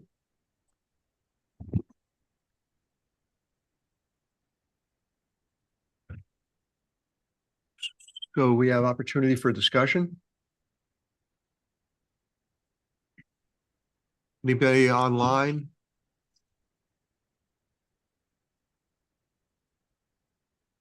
Okay, so no discussion online. I think we're all set. That's right. You don't need to vote on this. We don't need to vote on this. So thank you all very much for your input, and we're moving forward rapidly and appropriately. Thank you. So, Mr. Chair. Yes, your meeting. thank you, Pat. Great job. We're going to now move on to 13, 14, and 15, the considerations of the applications for the various programs. I'm going to invite Dr. Sembrano to the podium at the beginning, right? So we're going to start with the Infrastructure 7 program first. But before Gil starts, Vice Chair. So one thing is the whole board votes on this. So that's a bit of a change. Generally, applications go to the application review subcommittee, but at the very beginning, when we were putting the bylaws together for the access and affordability working group and the product that came out of there, it was commented that this is something that the whole board should vote on, any programs that came out of that. So just to establish that. This was also the first time the Access and Affordability Working Group met as a body to review applications for a given program. And I want to thank the internal teams who worked really hard to bring all the members, some of whom this is their first experience with CIRM, up to speed on the review process and the internal systems. So Gil, thank you so much and have at it. Thank you. Okay, thank you very much. And we're still morning, right? Good morning, everyone. Time hasn't escaped that quickly. All right, so I want to present to you the recommendations from the Access and Affordability Working Group related to the patient support program and the concept of which the board approved. And just to start off with, as we do with our overall mission, this is certainly what we look to in establishing the patient support program. Certainly clearly a part of what we want to do to facilitate access to programs when possible. So we have reached an amazing milestone, and some of you may already have seen this. We have now surpassed 100 clinical trials that CIRM has supported. And over half of those are still active. As an estimate of approximately the number of patients that are enrolled in our CIRM-funded trials, there was a survey done of about 200 patients over the fiscal year 22-23. So just to give you an idea of the number of patients that these CIRM-funded trials give an opportunity for participation in. And of those patients, the treatment sites report to us that 30 to 50% require support services in some form. And of course, related to this, with the passage of Proposition 14 very specifically tries to address the access and affordability element, in part through the Patient Assistance Fund. So any royalty revenues that are received through intellectual property agreements, meaning any successful product development that happens through CIRM-funded projects, goes into an interest-bearing account that's intended to offset costs of providing treatments and cures to patients in need. And specifically, it addresses the reimbursement of patient qualified costs for clinical trials. And so with that, then looking at the overall barriers that exist in clinical trial participation and ways in which we can try to mitigate those, there are three basic areas that are highlighted here. One being an informational one, being that patients or providers may not know that a trial exists, and or that the patient may not know how to connect with a trial site. There are logistical issues, consenting, screening, enrollment, and other processes that require multiple steps, may be challenging for patients to do without some coordination or assistance. And of course, there's the financial barrier, travel expenses, meals, accommodations, and childcare or other out-of-pocket expenses may make it difficult for patients to participate in a trial. And this is particularly true for those that are from underserved communities that even if they are reimbursed for the cost, may not be able to initially provide any of the costs up front. So with these barriers in mind, we sought to then create a patient support services program that would utilize the patient assistant fund to provide to patients. So I want to use this slide just to clarify that there are two sources of funding that support the program overall. There's the Patient Assistance Fund created under Prop 14 that brings in funds from royalties. And so currently that fund is at about 15.6 million. It has the capacity to increase over time, but at the moment it's approximately that amount. Separate from that, we are then supporting a patient support awardee, program awardee, with 2.5 million. So this is coming from our research funds. And so those research funds will support the infrastructure that allows us to then disperse that patient assistance fund money to patients. So what this will do is it'll be a program that's supported by the CIRM program budget in order to implement the design, planning, and operational expenses of that program. And that's the focus of what this request for applications that went out, what the focus of the applications that we had for applicants apply for, and what was reviewed by the AAWG. All right, so to focus in then on this patient support program, it is designed specifically to address the barriers that I presented to you earlier. It will address the informational, logistical, coordination, and financial elements. So the activities listed under each are those that are expected and allowable under the award. The awardee would help us maintain a patient support center to direct patients to clinical trials, to coordinate with sponsors to verify authorization of participation in those trials, determine if the patient is eligible for financial support, to help us manage referrals, coordinate visits on behalf of the patients, and also administer the patient assistant funds to cover the travel expenses, meals, accommodations, and so on for individual patients. But also importantly, to develop an accounting system to facilitate those disbursements, report them to CIRM, and ensure that there's non-duplication of costs or expenses, given that some of those costs could be covered by the CIRM-funded trial under the CLIN2 award. So those are the highlights of the program and what it does. So the successful awardee in implementing this patient support program would go through 3 phases, the way we have organized this. We would expect the awardee to have a startup phase of likely a few months, maybe about 6 months. The startup phase is for the program planning, development of the operational system, establishing business rules, SOPs, and progress flows, and testing of the program. The idea behind this is that the awardee is not necessarily going to know all the details of interaction that CIRM has with all of its clinical trial awardees or the alpha clinics, for example. So there is a need for us to work with the awardee to help establish the appropriate set of requirements that are needed in order to have a successful program. So there is an expected interaction that happens with CIRM, with the awardee in order to set that up. Then we'll follow the launch of the patient support program. That's the phase 1 implementation.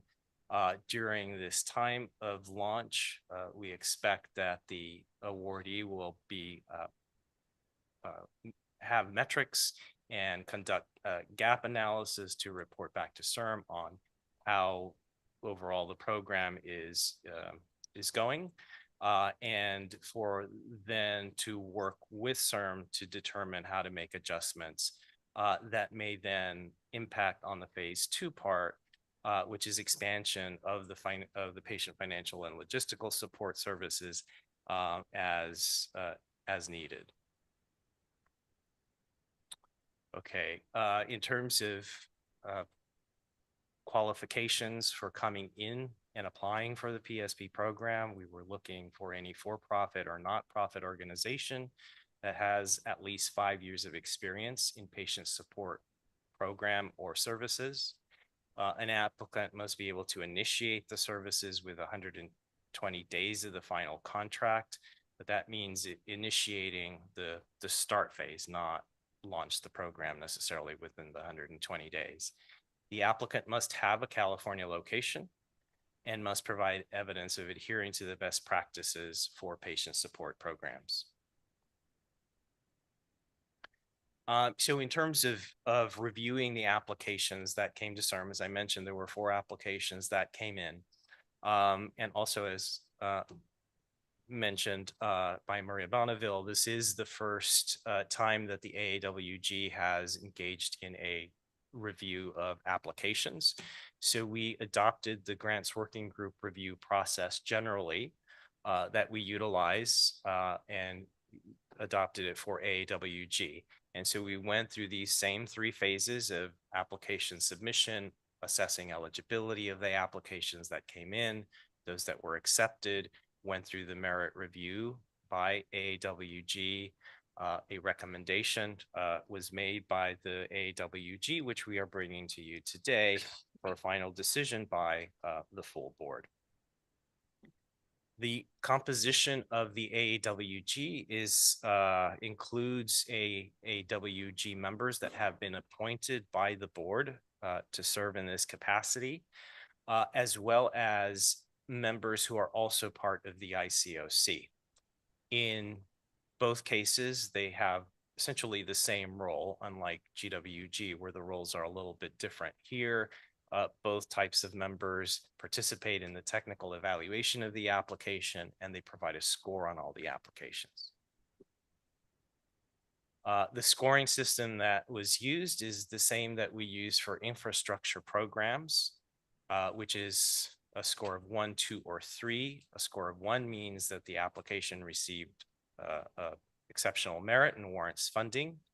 A score of 2 means it needs improvement, doesn't warrant funding at this time, but may be resubmitted if an application has not been approved by the board. And in this case, I just want to highlight the fact that, we're looking to fund a single entity, not multiple ones. So this becomes very important in terms of a score of 2. The score of 3 is for those that are applications that are sufficiently flawed that do not warrant funding.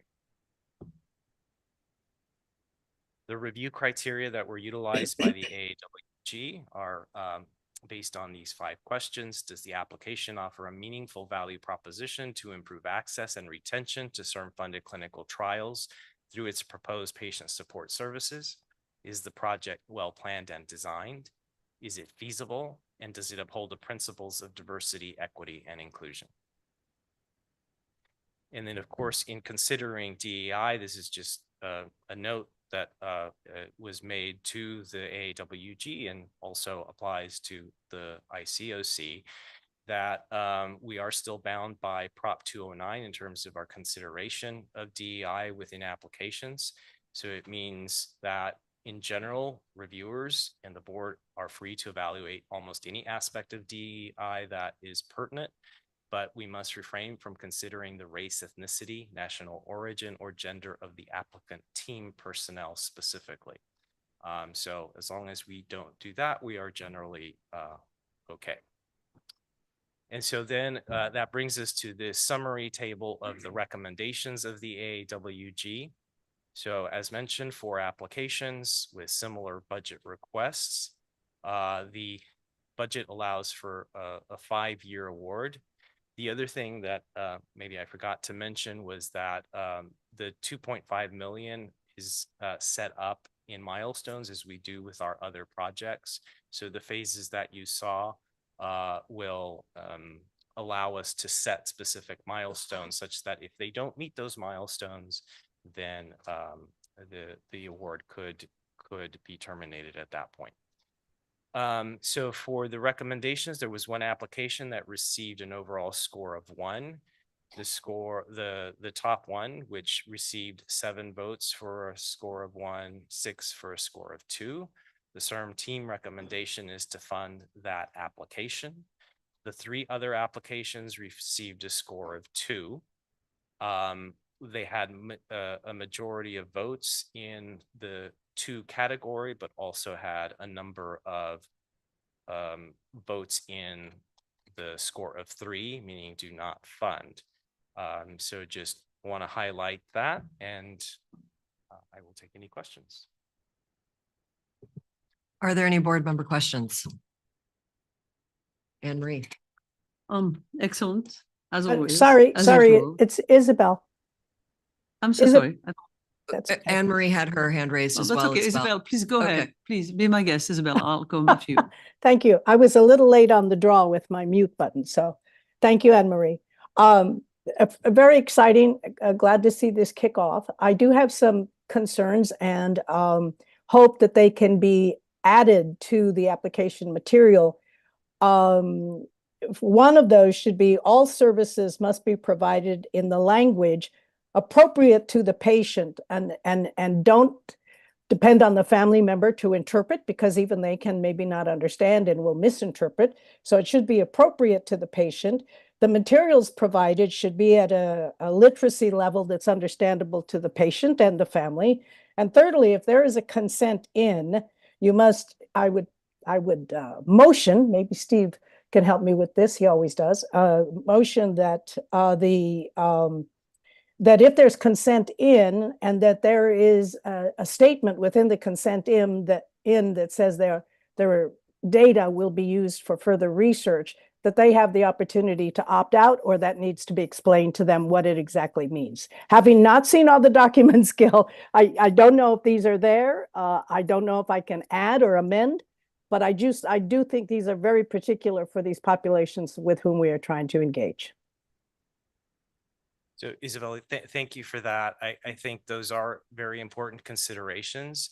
That is the kind of detail that we would expect to be working out with the awardee to ensure that they implement that as part of their SOPs and all of the different elements that they have to develop as requirements in performing and implementing this patient support program.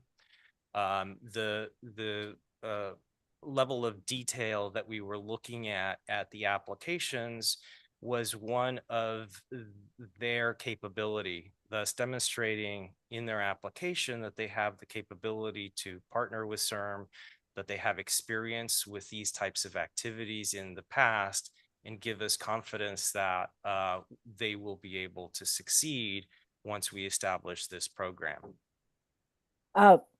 Gil, I think I would even have more confidence if I knew this stuff was written and they knew these were things they needed to meet in order to qualify. Because I think, to me, sometimes it's check the box. Oh yes, we do that. Oh yes, we can do that. But unless they agree to it and they can be held accountable for not responding correctly at the milestone level, then we can do something about it and, not pretend they didn't know.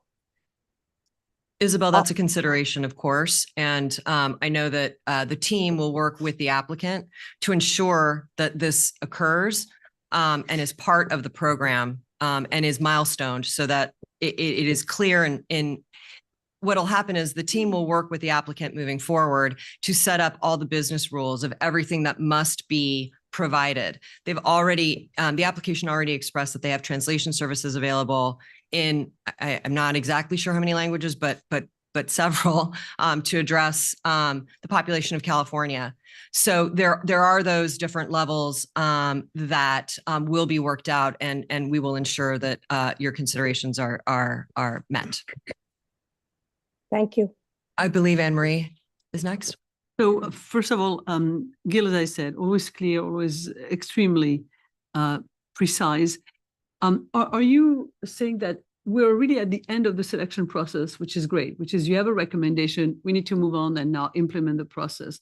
And you'll probably tell us which is this group after everything has been voted to preserve sort of impartiality. Is that correct? Yes. Great, thank you. Really great. Two comments. One is I couldn't help but noticing that you said that so far, CIRM, since its inception, has funded 103 clinical trials, which is remarkable, and enrolled 200 patients. This year? In the fiscal year 22-23. Okay, thank you. That reassures me just a bit. Like I went, wow. Yeah. I missed that point, and it is not just a nuance here. So then my question comes to, this is a work that is going to supplement and help the alpha clinics. Yes, so Very much. so there's our expectation is that there's going to be a partnering with the alpha clinics, with CIRM in order to implement the program. So at some point, not now, but could there be something back to the CIRM as to a critical evaluation of the achievements of the alpha clinics? And we have had updates regularly, so it's not that we don't know what's going on at all, but it would be good to have a look that is somewhat of a critical look. How many millions of dollars have we spent on alpha clinics? What has worked and what hasn't worked? And particularly in terms of patient enrollment, I trust that they would do a superb job in terms of clinical trials implementation. And the reason why I'm suggesting this is because it will help us better understand the added role, which we know, I mean, which is a reality of this entity. But just a critical feedback on alpha clinics in general in the future would be great. Yeah. Okay. Thank you. Thank you very much. Judy? Maybe more for clarification than question. Running a clinical trial, and I understand the requirement about having at least one California site. But then when we fund this program, do we particularly allocate Yeah, they the called me funding? about you.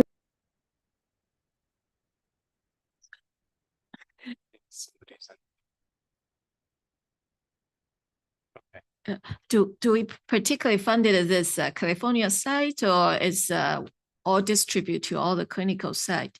And the second question is then, when it is supporting the patient, how much of oversight we have? Is that really in the full spirit across all the patients, or the site has this right to, or the program, the awardee will have the right to decide which patient they'll be funding or supporting?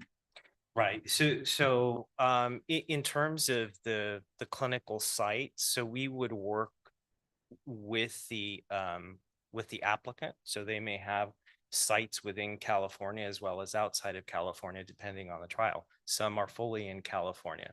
So the expectation would be we would work with the patients that qualify for that trial. The patient support program would, based on the business rules that are established, determine whether a given patient individually qualifies for a trial or not, whether they can or shouldn't be reimbursed, or if costs could be covered, say through the CLIN 2 award that we gave the awardee, or through the patient assistance fund. And so all of those rules that are pertinent to that specific patient would come into play. Just to better understanding, so then if the funding go to this particular awardee, and then the supporting program are to the patient outside of California, we also pretty much supporting that given. Oh, okay. So it would be only for California patients. Is that? Okay. Yeah. Okay, thank you. Fred Fisher? I'm sorry. Yeah. This reflects an issue that has come up recently in several of the grant working groups, where the question of how many California patients are being served or have access to a particular clinical trial or program that we're funding versus how many are out of state. And we've had applicants proposing one site in California or 4 sites in California, but then sites in 6 or 7 other states. And so as part of the process that the staff are going through in evaluating our fund allocation methodologies, I'd ask that the group doing this assessment contemplate if there should be some ratio of support for inside versus outside of California.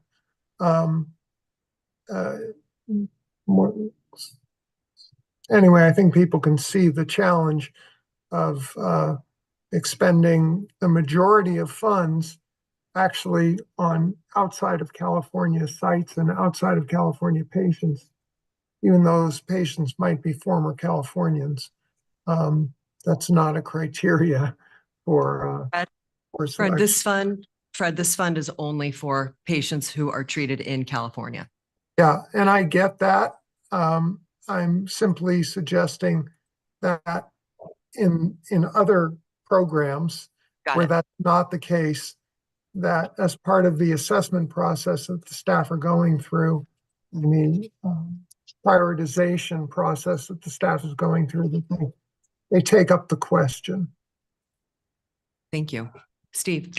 So just to double down on this issue, just to be very, very clear, amongst the 3 types of costs, direct, indirect, and infrastructure costs, generally speaking, we're only reimbursing direct costs because that's the only way we could truly serve California patients, and we ignore indirect costs, that is overhead, G&A, et cetera, or building infrastructure costs. So it's just direct costs, right? It is for things like travel costs, the travel, room and board. Do they need a babysitter for the day? No, those are all direct costs. Yes. Okay, good. Yes, and just for clarity, that's all coming from the Patient Assistance Fund. The award that you're approving now is actually for the infrastructure that's going to disperse those funds directly to the patient. Mark. Does that? Oh, that Steve. Steve.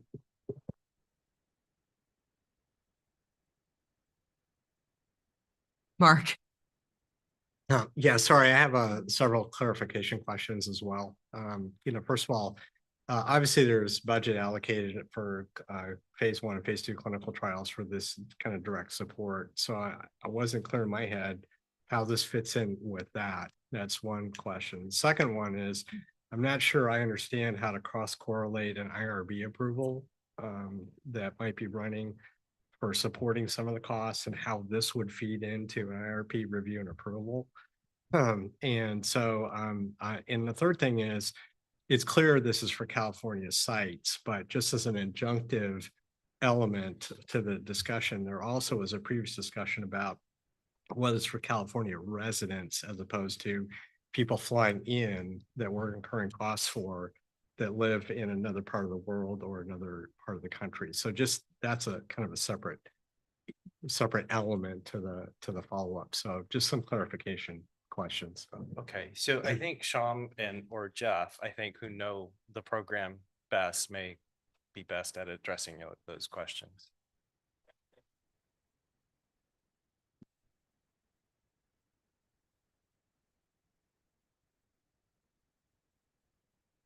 You should be good. Is it on now? I couldn't find the on button on the microphone. Sorry. I touched it. So it made it work. So I just want to clarify a couple of things and I'll get to Mark's questions. And Mark, I apologize. I missed the first question, but I did catch the other 2. So first of all, just to be clear, the $2.5 million is an award to the awardee for administrative expenses for the services they will be providing in terms of informational, logistical, and financial support. The $15.6 million Patient Assistance Fund, that is very specifically directed towards supporting costs of California patients as specified by Proposition 14. So I hope that helps answer those questions around California patients. And it would be direct costs for that as well as any transactional costs associated with that. to the questions that Mark raised with respect to the IRB. So right now in a Clinton 2 grant, an applicant, a sponsor of a trial, will propose providing some sort of patient support in there. And that is what is baked into the protocol. And in many instances, that may not be enough to support those patients. And in those instances, the sites are looking at other ways to bring in support for those patients. And so the way we envision this Patient Assistance Fund program working is that, first of all, the sponsor support would have to be deployed first. And then this fund would then support those California patients where they have their needs, and it'd be very transparent in the types of support that it's providing to provide reassurance to the IRB. Yeah, so then it kind of gets blended and then it's a little tough. It's like, because they're proposing a budget for patient assistance, so presumptively there should be sufficient dollars based on the budget proposed in their grant. So then that's why I'm not clear about, well, then it might not be enough. Well, how does that get determined? Is that ex post facto? I'm just not clear about how that would get administered. So so that's why one of the sources for my confusion around that. Yeah, so one of the things that we can highlight on that point is that, as Gil mentioned, there is going to be this planning phase. And so the way this program is going to be administered, and the way this award is going to be managed, is that initially CIRM is going to work hand in hand with the awardee during that planning phase to gather data on our trials right now and how patient support is where are the gaps in patient support across our trials, as well as get data on the trials that we're actually funding. And part of that then is going to feed into creating the business rules that would establish how this particular patient assistance fund is going to be deployed, as well as informational and logistical elements that the awardee would be providing. At the end of that, having done a pilot test of those services, is when this award would go into the implementation phase, at which point they would have access to the patient assistance fund. So until all those things have been worked out, none of the patient assistance fund dollars are actually going to be deployed. Okay, so we're inherently saying that it's highly likely that the budget allocation submitted by the institution for patient assistance as being currently done is insufficient. And there needs to be an overlay process to review and have the potential to grant additional dollars. Is that accurate? And part of that would be for us to assess what is the minimum level of support that some of these trials should be providing. And so that's data that we'll have as doing this exercise of getting all the data across all of our trials. Okay. And then how does this tie in with IRB reviews and allocation So of Jeff, you want dollars? to handle that part? Yeah. Good morning. Thanks, Jeff Lomax. And so as part of the development of this program, we interviewed a number of IRBs. And so their general, the general disposition, although there was variance within those discussions, is that to the extent there is a program to support patients, that needs to be part of the protocol. They would like those programs to be available to all patients. So that's where the base essentially of the clinical trial budget, as opposed to the support program, provides that baseline that they're comfortable with. And then, so that would be, the basic support would be part of the IRB approval. And then I think what the opportunity with this program is they were receptive to statements like patients should not incur out-of-pocket costs for participating in this trial. There will be that level of support. Then the question becomes, are there very high need patients that then you do need to draw upon funds from other sources? So that's sort of the types of scenarios that they were comfortable with. So it ultimately depends on, in the IRB approval process, how we're representing the support services, and what they're really looking for is equity across the patient population that's going to be recruited into that trial.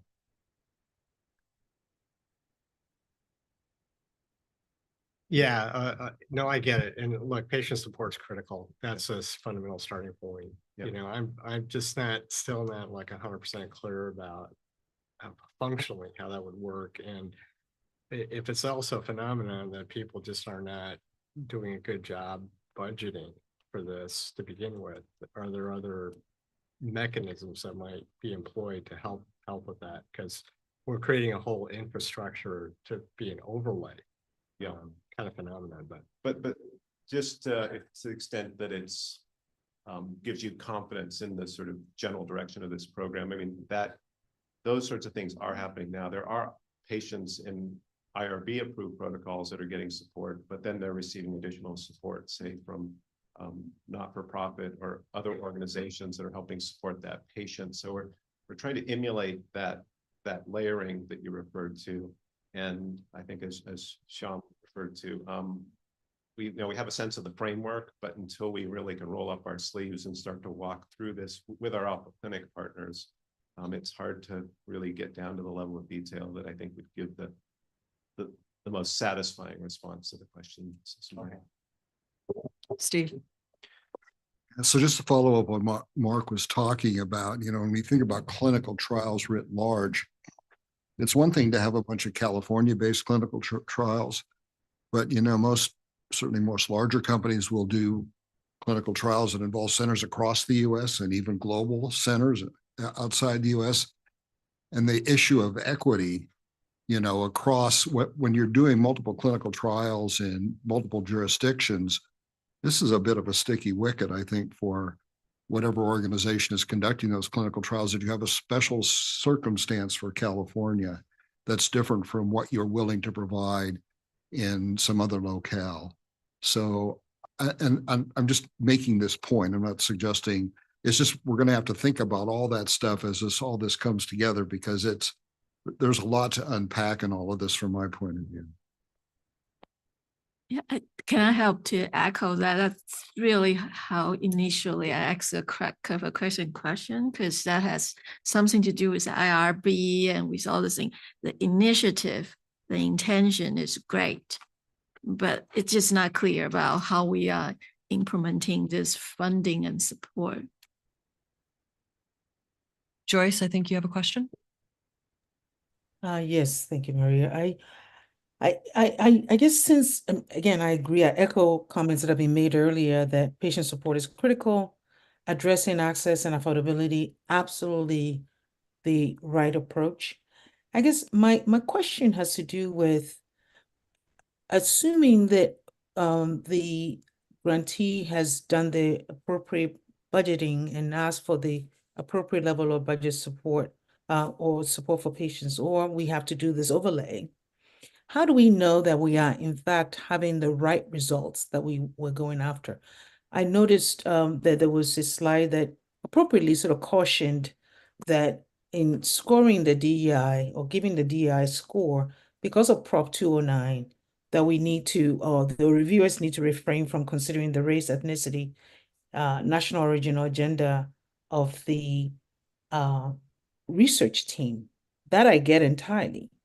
But if we're going to give this additional funding for the purpose of addressing barriers to participation in clinical trials, are we then going to expect the grantee to show us the full demographic profile of those clinical trial participants? Because it seems to me like if they can only say, well, we're going to make sure that we address the barriers, but then we don't require them to show the data that their interventions are actually working, then perhaps we're missing the opportunity to see whether this additional funding support is actually achieving the goal that we have in mind. Yes, that's an excellent question. And it is part of what we do with all of our clinical trials, in part of the follow-up. Well, actually, even at the application stage, is for them to have a DEI plan. But ultimately, the follow-up is to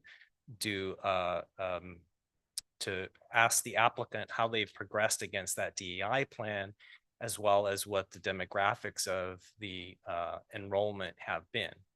Now, the program here, the patient services program, would help supplement that data that we get, either for the reporting back by the applicant, or data that they more comprehensively can collect that will both inform how this is working.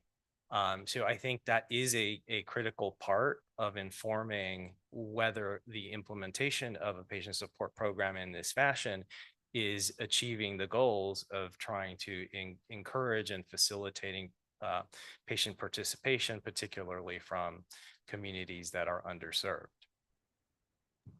Thank you. Before I ask for a motion, I just want to make sure everyone's clear. None of the patient assistance fund dollars that go to support patients will go out until issues like this are worked out with the proposed or with the awardee. And things like what gets covered through our clinical trial program in patient assistance versus what gets covered out of the patient assistance fund, those things need to get worked out. They're not worked out yet. They have to get worked out. We have to have assurances that whomever the awardee is can actually do that. So the first phase of this is the planning, and that money will be allocated so that the awardee and our internal team can work all of those things out. If it can't get worked out, we start all over and we put it out to an RFA again and see what comes of it. So I just want to make sure everybody understands that none of the dollars that go to the patients will go out until this has all been worked out. JT, would you like to say something? Just a brief comment on process. As was suggested here, this was the first of its kind review by the AAWG, and I want to congratulate Maria on running a great meeting in which all of the members of that working group were singularly engaged and really got down into the granularity of all the applications. And just to remind everybody, the AAWG is in part composed of 10 external members who bring different elements of expertise to the table, all connected to the issues of accessibility and affordability. So this was a big opportunity for them to weigh in substantively on this new program, and they were very much engaged. But I just wanted to say to Maria, excellent job, and this is a great result. So thank you. Thank you, JT. So now I hope we can have a motion to fund application 15912. So moved. Second. Judy. Is there any further board comment? Is there any public comment? We had one on the sign up sheet for public comment, Mr. Mike Delaroche.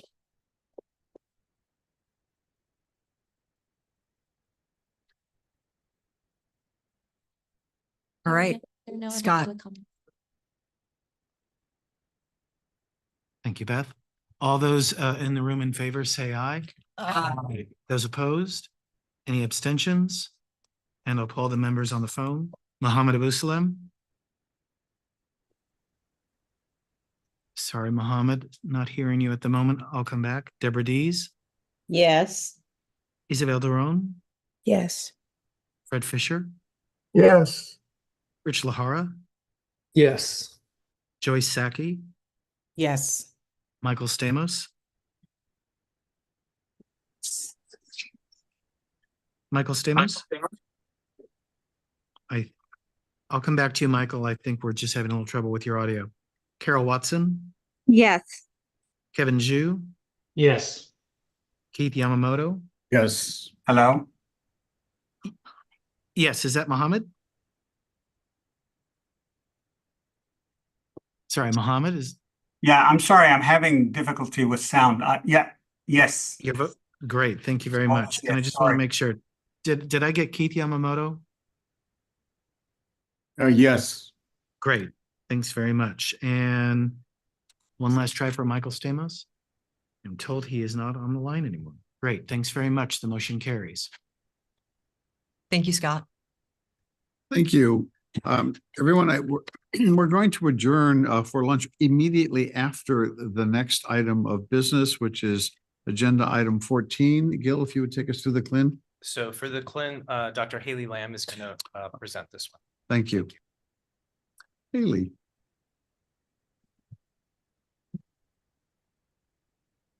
Thank you to the board. I will be taking you through the clinical awards that is up for the ARS today. As always, we begin with our mission, accelerating world-class science to deliver transformative regenerative medicine treatments in an equitable manner to a diverse California and world. The current clinical budget status is as follows. The board has allocated $252 million for the current fiscal year and already approved $162 million. And up for discussion today is a request of just under $6 million. The scientific scoring system for the clinical program is a 1, 2, or 3. A 1 is a recommendation for funding. A 2 is a do not recommend at this time, but the applicant can revise and resubmit. And a 3 is a do not recommend for funding, and the applicant cannot return with the same project for at least 6 months. The review criteria by which the group scores the scientific aspect is these 5 criteria. Does the project hold the necessary and the significance and potential for impact? Is the rationale sound? Is the project well planned and designed? Is the project feasible? And does the project uphold principles of diversity, equity, and inclusion? Additionally, for the clinical program, we have the diversity, equity, and inclusion scoring. This is scored by the grants working group board members. And the scale for this is from 0 to 10, with 6 and above an acceptable response. To go back one, the composition of the grants working group, in contrast to the affordability accessibility working group that you've just been discussing, is composed of 3 different types of participants: the scientific grants working group members who evaluate the disease area, regulatory, manufacturing, and product development aspects and provides a scientific score for all applications. The board member group, which is the patient advocate and nurse members of the board, who score on the DEI evaluation for all applications and can provide a suggested scientific score. And for the grants working group, we also have ad hoc scientific specialists who come in as needed to provide expertise in specific areas. So for your consideration today is the CLIN 114874. Title of this program is the extracellular vesicles for ventricular tachycardia. So this is a treatment proposed for abnormal heart rhythms. And the goal of this program is to file an IND. And the funds requested are just under $6 million, with no funding required for this project. A little bit of background on this project. Heart disease is the leading cause of death globally right now. And the abnormal heart rhythm that this treatment hopes to address is responsible for a significant portion of that mortality. The current standard of care is an administration of drugs or ablation procedures, and they're not always effective.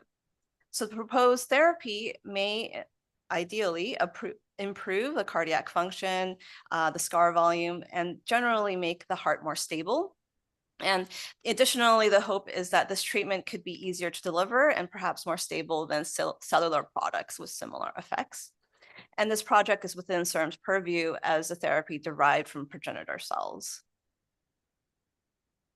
Similar CIRM portfolio projects, currently we have a phase 1 clinical trial for an embryonic stem cell derived cell therapy for heart failure. And the applicant team, this current applicant has not received prior CIRM funding. However, I would just like to mention that the parent candidate for this was funded previously by CIRM for a completely different indication. So for your consideration today, the grants working group has recommended this application for funding with 13 scores in tier 1 and 1 in tier 2 with a DEI score of 7, and the CIRM team concurs with the recommendation of the grants working group for the award amount of just under $6 million. So I would defer back to the ARS. Thank you, Haley, for the presentation. Since we only have one entity in this group, we can ask for a motion to fund. I move. Uh, I move. Oh, okay. We have a motion on the floor. We're open to discussion for board members of the application 14874. 148. Marv Southern. Oh.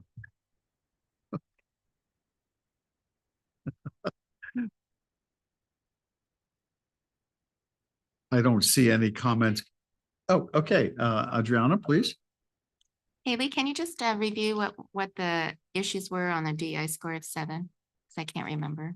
Yes, so generally speaking, the score was that the applicant organization is well versed in diversity, equity, inclusion aspects. And so I think that the general idea was that there could have been more concrete plans on specifics for what they plan to do, but I am pretty confident that the CIRM team can work with the applicant or hopeful awardee on this during the award process. Thank you, Adriana. I don't see any other comments from board members. So are there any members of the public that wish to comment on this application?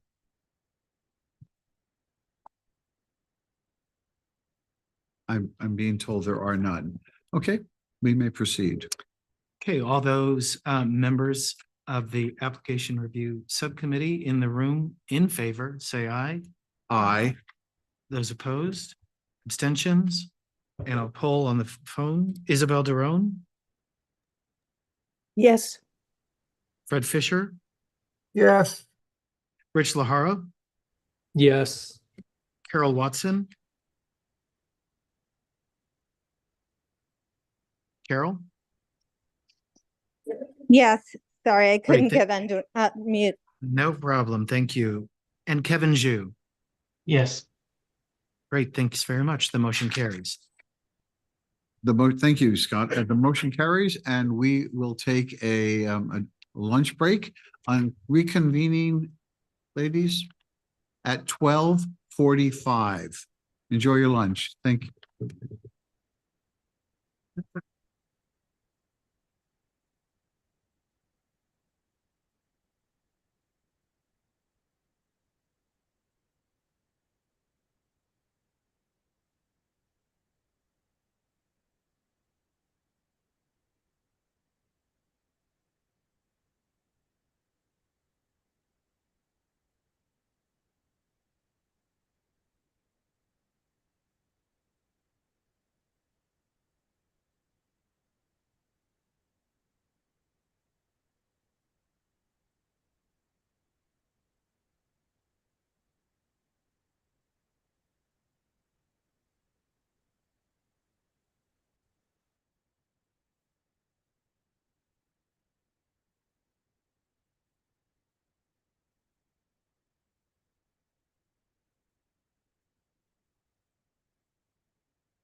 Hi to whoever is managing the meeting, maybe none of you are there, but I am switching to telephone, so I need to be added to the meeting.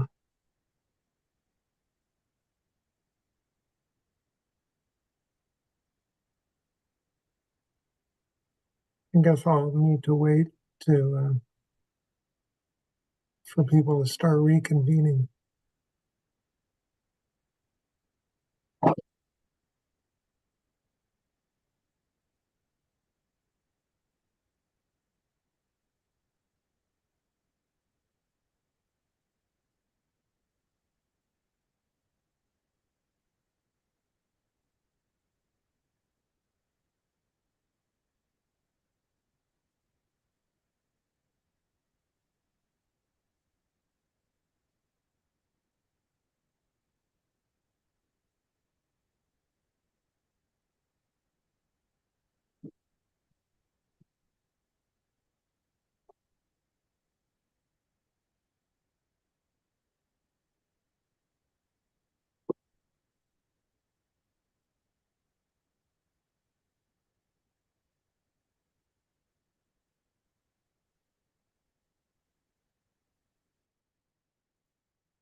Is there anyone there that can add me to the meeting on my telephone? You are muted.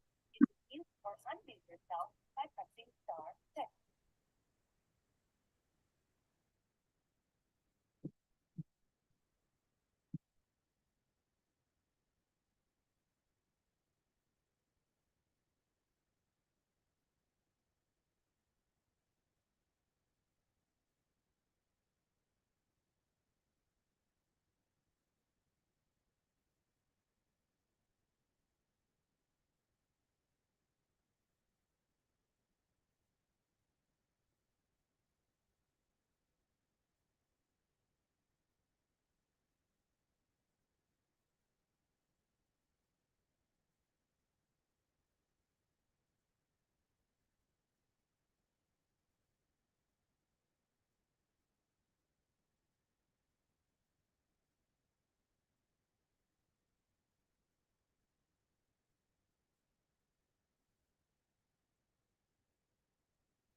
We're ready to proceed. We're ready. Good. Thank you. I'd like to welcome all the board members and others back from their lunch break.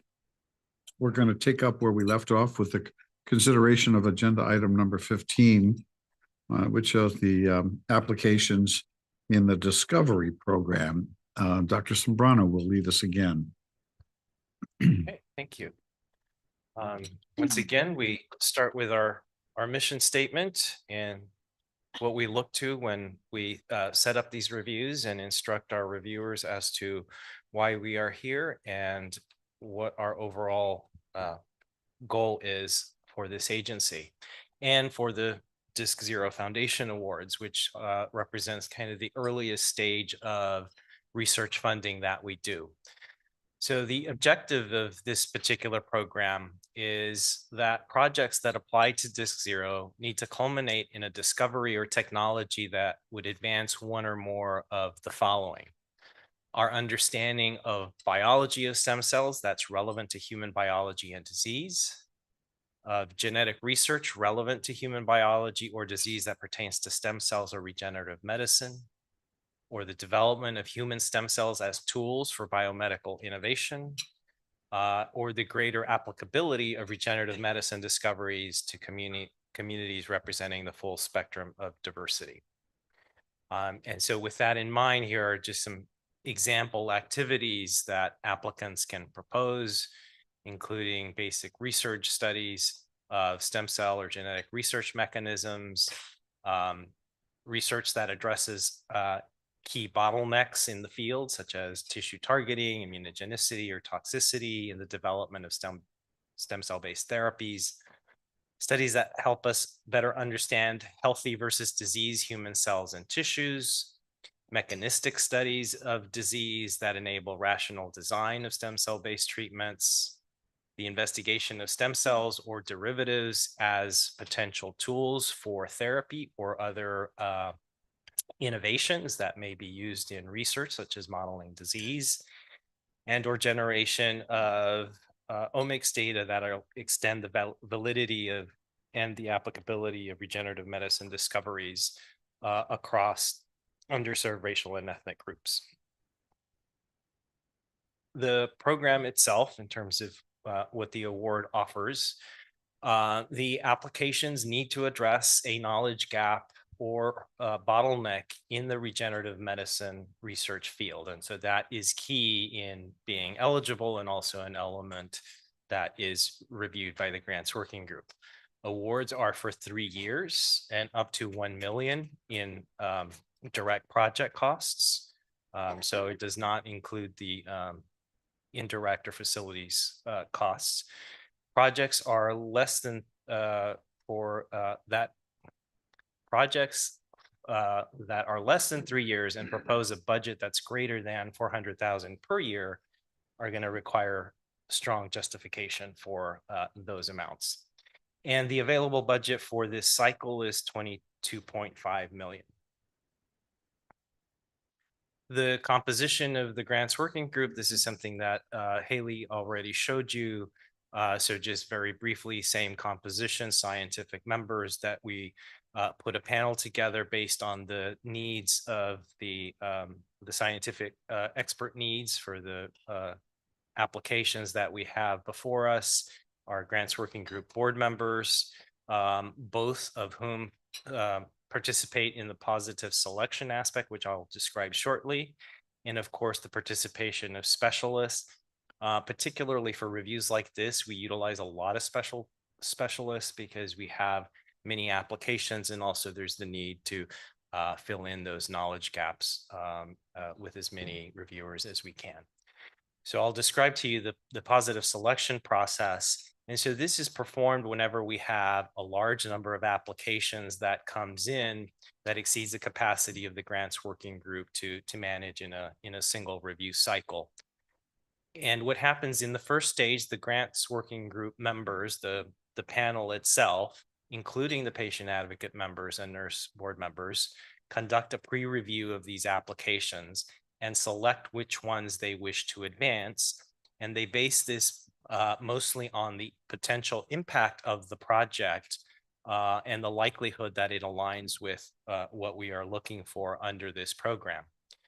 The CIRM president and the CIRM team examines non-selected applications, those that were not moved forward by the grants working group, to determine if there are any additional ones that might merit a full review. And the remainder that are not selected by either group are not considered further.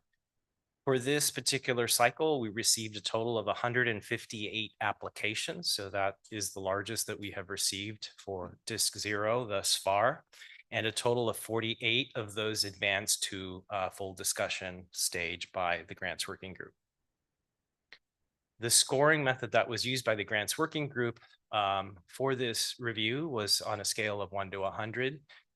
Those that receive a score of 85 to 100 are recommended for funding because they have exceptional merit.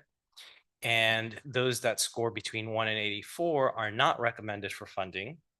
We do encourage the working group to use the full scale as best they can to make sure that they represent the relative merit of these applications, given that they're being compared to one another. We also advise them that if they choose to score between 80 and 84, and those that do receive a score between 80 and 84, the application is not recommended, but if it's resubmitted to a future cycle, it can then bypass the positive selection process that I described. And the grants working group uses this as sort of a surrogate tier 2, if you will, as a mechanism for having applications that they generally think are promising, but have some work to do still, and they would like to see again. So those usually get a score between 80 and 84.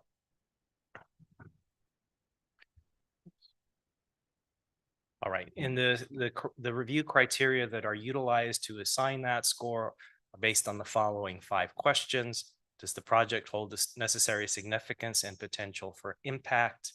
Does it have a good rationale? Is it well planned and designed? Is it feasible, including having the appropriate team and resources available to conduct the work? And does the project uphold the principles of diversity, equity, and inclusion?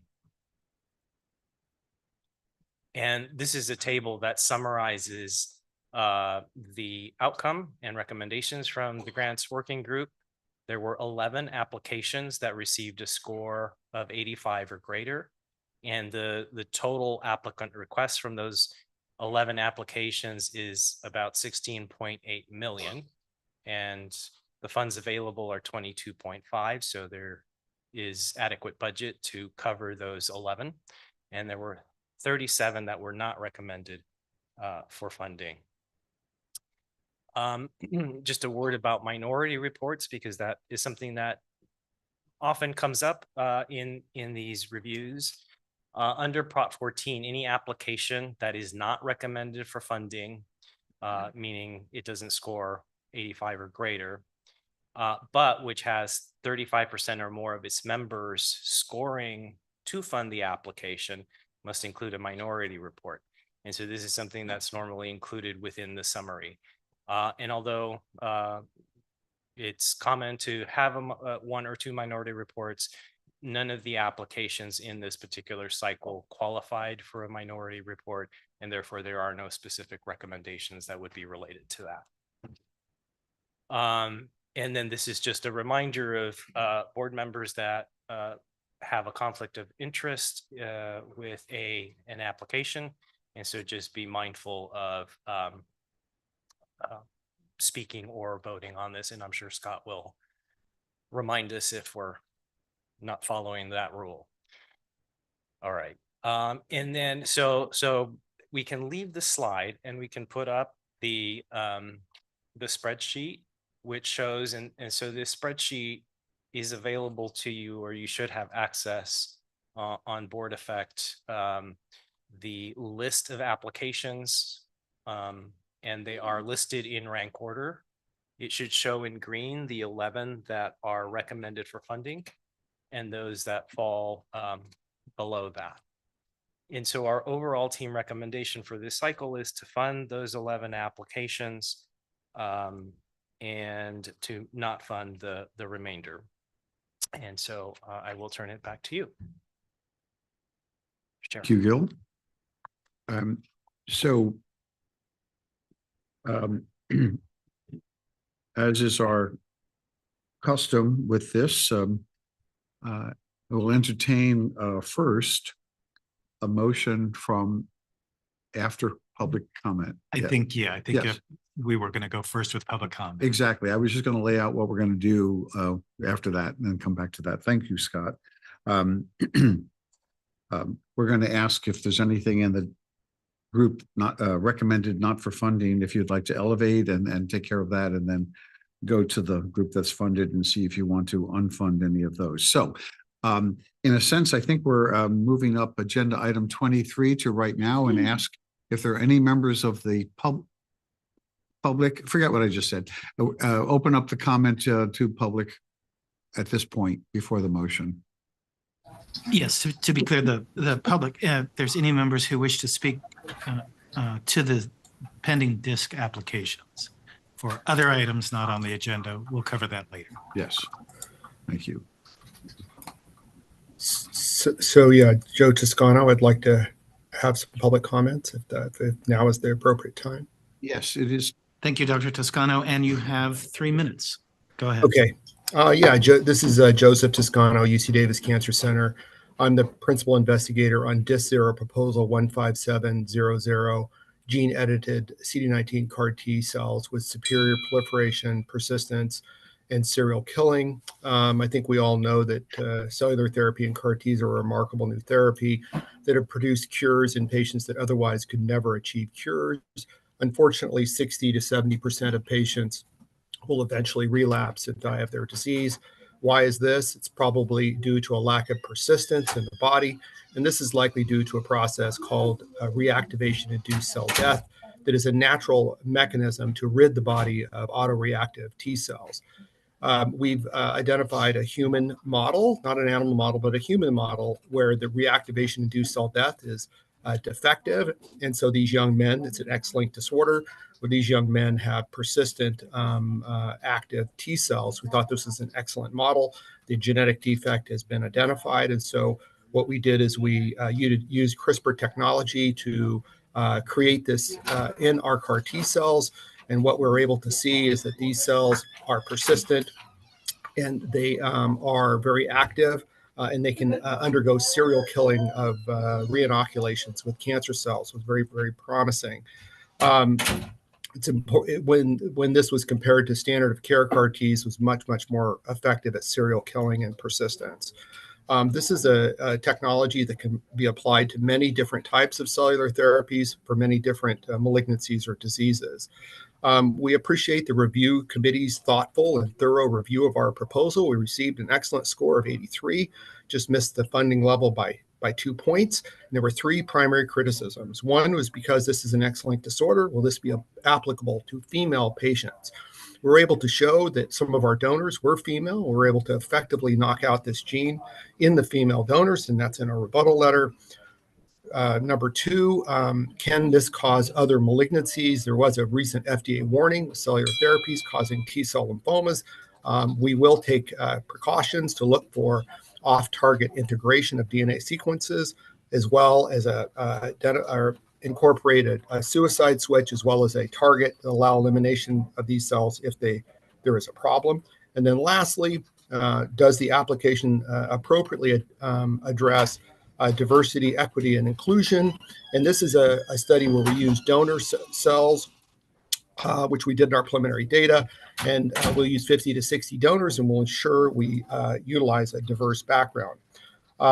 With that, I want to thank the review committee for their excellent review, the opportunity to speak today. We have additional details in our rebuttal letter, and I'd be happy to take any questions. Thank you, Dr. Toscano. Sorry for the background. I'm in clinic. Yes, of course. I have additional public comments. Feel free to proceed. You have 3 minutes. Thank you very much. My name is Aparna Baduri, and I am an assistant professor at UCLA, and I am the principal investigator on grant DISC 015764. And I would like to encourage funding for my proposal from Tier 2 to Tier 1. This proposal is a study to generate data-driven improvements in organoid models to make them more resemble the development that occurs in the human brain, enabling a more accurate study of neurodevelopmental disorders. It is a priority of CIRM right now, and it was one of the comments that the project plan and timeline demonstrate an urgency that is commensurate with CIRM's mission.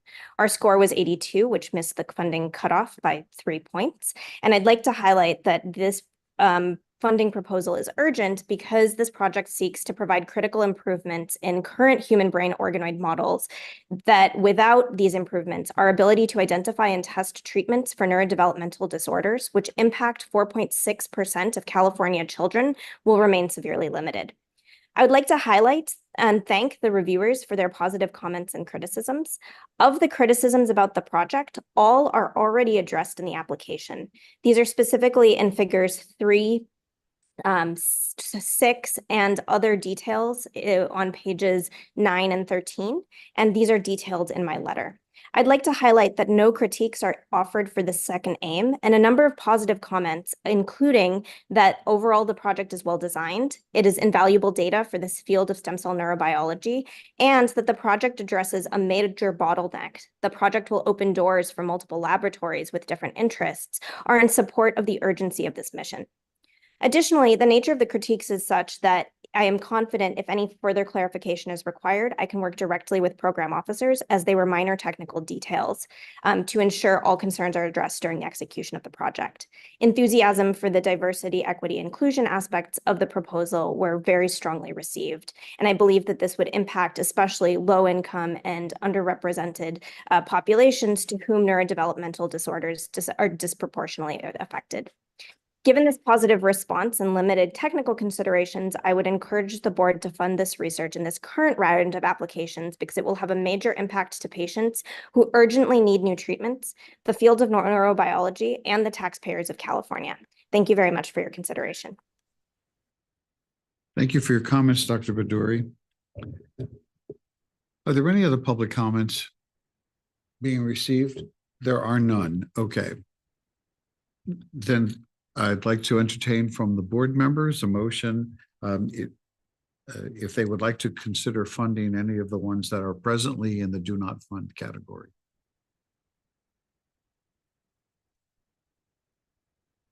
Yep.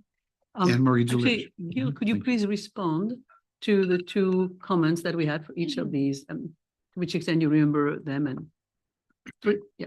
Sure. So I can respond just very generally and maybe give you an understanding of kind of how we approach this process.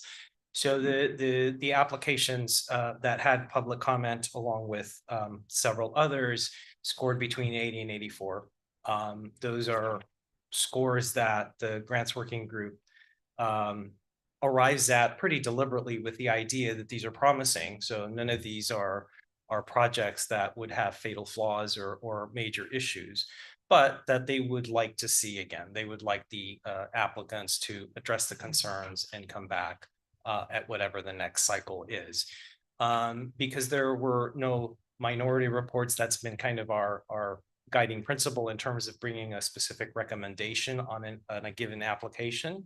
We did not specifically look at these to make a recommendation on in any of these individual applications, other than they fall in this category of 80 to 84. And I know the applicants did submit comments that are rebuttals to the grants working group. And generally, we view those as ones that should go to the grants working group ultimately, or should be addressed with the grants working group, since they were the ones that ultimately had the concerns. Appreciate it. And I think that's one of the many qualities of the review that you and others have established over the years, which is to be very rigorous and fairly systematic in our approach. So, for patients and researchers, it always seems urgent, and urgency is somewhat of a relative notion, for sure, but it's not to be taken lightly. And when will be the next opportunity to reapply? Is it in a month, 3 months, or a year? Right, so for the disc zero, we offer it once a year. So the next deadline we're looking at would be around November. For these two, For yes, I'm for particularly, this, for is that- any of the applicants in this cycle, if they're going to resubmit, it would not be till November. and a review by early next year, and that makes the full year review. Yeah. Yeah, Rosa, if you have a Yeah, that's on comment the long schedule, time. that may be helpful. I also say that some of the work, for example, from Dr. Baduris could go into Remind L because it's neurodevelopmental neuropsychiatric, and that's applicable to that, to the scope. So it's not like it's the last chance that they will happen. We will be developing the Remind X as well. So It's the way it is. And again, one of the good things that have happened over the years is in some grants, but I think it's the clinical grants, the review cycles are much shorter and people can reapply within 3 months. I have to say that I didn't realize it was within a year. And that for sure, for researchers and patients, this is super long. There's no question about that. So I don't know if there's anywhere around that. And I'm not trying to suggest that we cut corners here, but if there are other paths that might help these researchers here, that certainly would be a good thing. There was a question? Yes. David? Yes, I think a year for research that is clearly overall rated very highly, I think is too long. So I'd like to make a motion to accept these two that we just discussed and move them from tier 2 to tier 1. So I'm sorry, I need to reply, David, I wouldn't want to reevaluate them on the basis that 2 people took the time, had enough passion about the research project to intervene. But that if we think that overall, and again, it's not the time to reevaluate a process. A process is a process. It has been tested over the years. It exists for good reasons. But this is we part- probably this is- realize now that This is 1 part of the year for discovery seems long to everybody and for others, This is the process that we use actually is we have the board has almost at every meeting had the opportunity to raise one from one tier to the next. It's taken that opportunity. Can I just do a point of order? There's a motion that's been made on the floor, so I think there's some action that needs to happen before discussion. Thank you, Leandra. There is a motion on the floor, and I'm going to ask before we can have further conversation, is there a second? I'll second. Who did? Okay. Marv seconded. So we do have now this motion to specifically elevate 2. I don't have to say their numbers, 15700, 15764 to be funded. Scott? Yes. While we're on points of order, I just want to remind the members who have were identified on Gil's last slide who have conflicts. Unfortunately, at this moment in the debate, because the current budget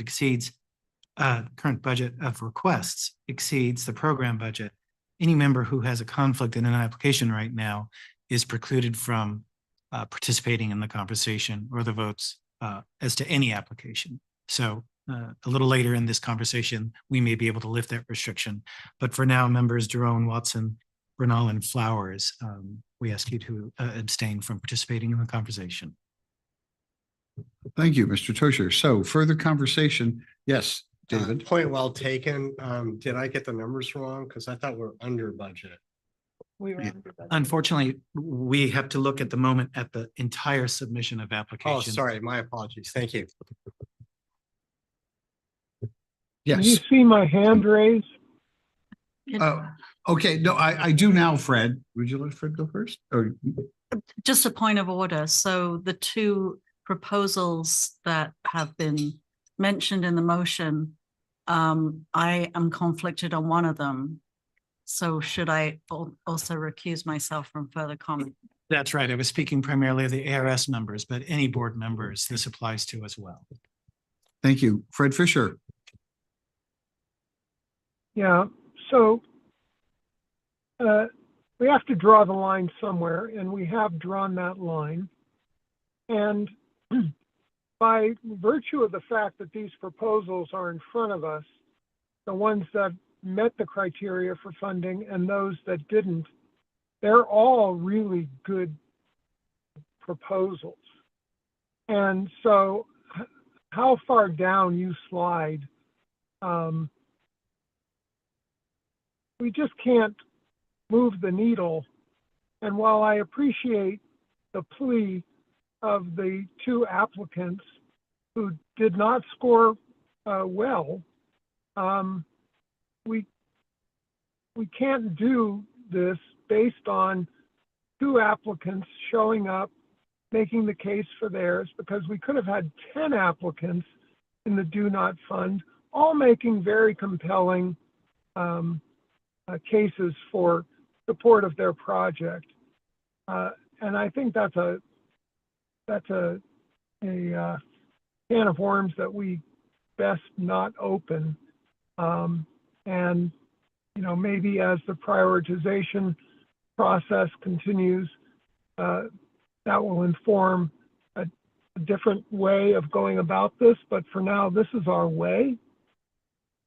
And given that I think the approved proposals are over budget, if I understand that correctly, we ought not to be exacerbating that problem.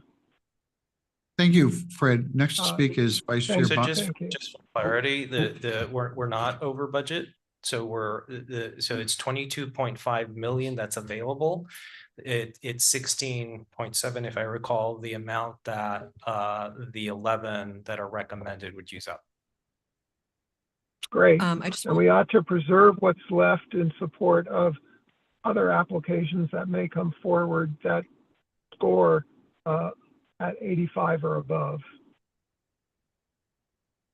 I also want to point out, if there's an application that actually did not have a letter that has scored higher than these two. So why wouldn't, if we were going to fund one, why wouldn't we fund the one that had the higher score? So you could literally go have a lot of permutations around this. We don't have the money, and we have a expert review GWG that makes their recommendations. And I think given that we can't fund everything that scores, between the 80 and the 84, I think we should just stick to that. Yeah. But, Maria and everybody, I'm certainly not trying to cut corners, and the processes exist for a good reason, and they serve a very good purpose. Regularly, however, we have evaluated the 84 because between mean and medians, bingo, they're exactly the same, and they end up just slightly above the line where the median actually would be the same. I also want to really applaud the determination and leadership of these two applications, PIs, who took the time to go and tell us what they feel and what they think. And that's their role. That's also our role to listen to them. And in that process, in that part of the discussion, it made me realize that this is only a once-a-year review. And I'd either not known that or forgotten that. I would say there's always a way to do things better. And I'm just asking the CIRM to consider, this situation in the future, how we can improve that. Now, we cannot make reviews every time. And finally, the fact that we're just at budget, just plain at budget, is not in favor of, pushing the bar and having more people being funded, because we don't want to exceed the budget either. So with that, I'm not making a motion that we should review these two applications. I just would like to use that and change the outcome of these two applications. I just would like to use that as a way for us to reflect on how we can make those reviews more frequent. Okay, Pat Levitt, thank you. So two things. One is there's the score component, and there's the vote of the committee that reviewed these grants that voted yes or no to fund. And there was an opportunity there to at least see a split of opinion or whatever it was. But in terms of these scores that are below the cutoff, there's overwhelming votes of no by the committee that read the grants. And I'm an active scientist that submits grants and has very disappointing reviews that come back, and why didn't they see that? And so I'm very sympathetic, and I understand it. And the process of whether we need to address the cycles is another issue. But for me, when I look at the number of members who reviewed the grant and said yes versus no, is as important as the score itself, because they're making a final decision about whether they feel it met the criteria for funding. So to me, that's a very important criterion that we can't ignore. So I would not want to see a change at this point in time in terms of the decisions to fund, and maybe address at a later time the issue around the process. Thank you. I agree with you, Pat, and these are points well taken.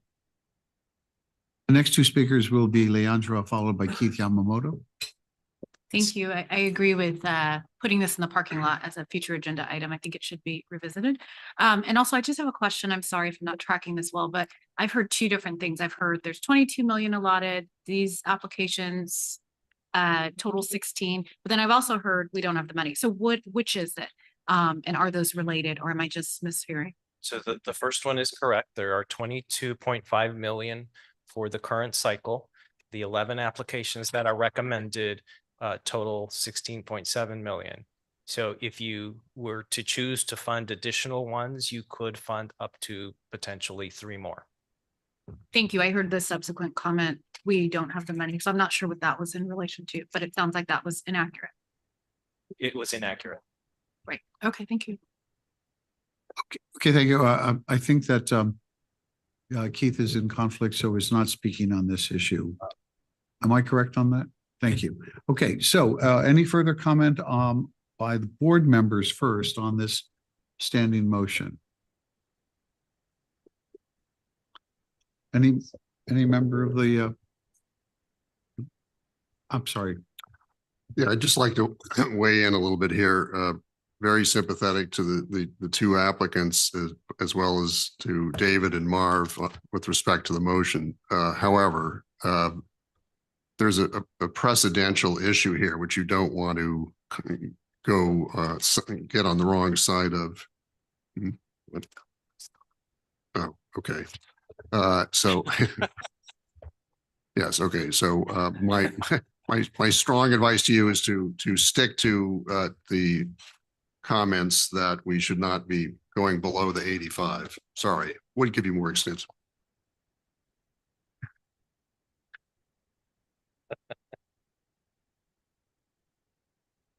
Okay, the public having been heard from on this issue, I think we can proceed to a vote then, Scott. So the motion, just to reiterate, is to move applications DISC 015700 up to the fund category. Maria Bonneville, No. Judy Chow, No. Leandra Clark Harvey. No.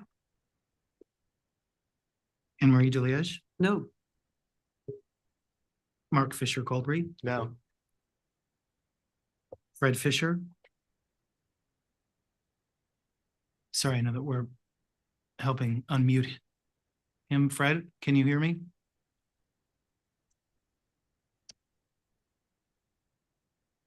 Okay, I'll come back to Fred. David Higgins. There, I've figured out how to unmute myself. I am a resounding no. Sorry about that. Thank you very much, Fred. David Higgins, sorry. Okay. Vito Bassiani. No. Steve Julesgaard. No. Rich Lahara. No. Adriana Padilla. No. Lauren Miller Rogan. No. Marv Southard. Okay. Kevin Zhu. No. I'm sorry, was that a no, Kevin? Yeah, no. Right. Okay, great. Thank you very much. The motion fails.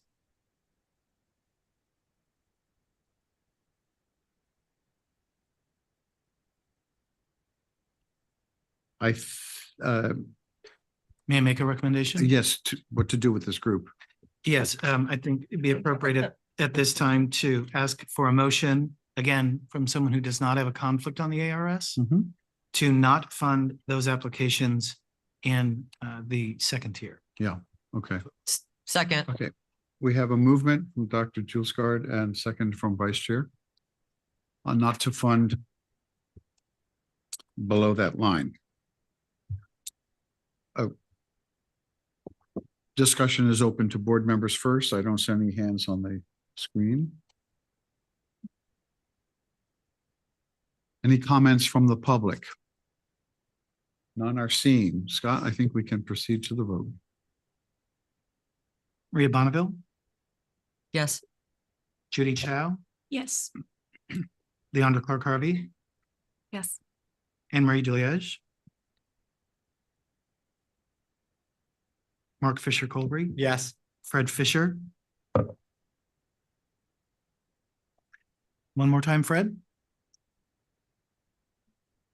I will come back to you, Fred. David Higgins. Dino Bassiani. Yes. Steve Julesgaard, Rich Lahara, Yes. Lauren Miller Rogan, Yes. Adriana Padillo, Yes. Marv Southard, and Kevin Jew. Yes.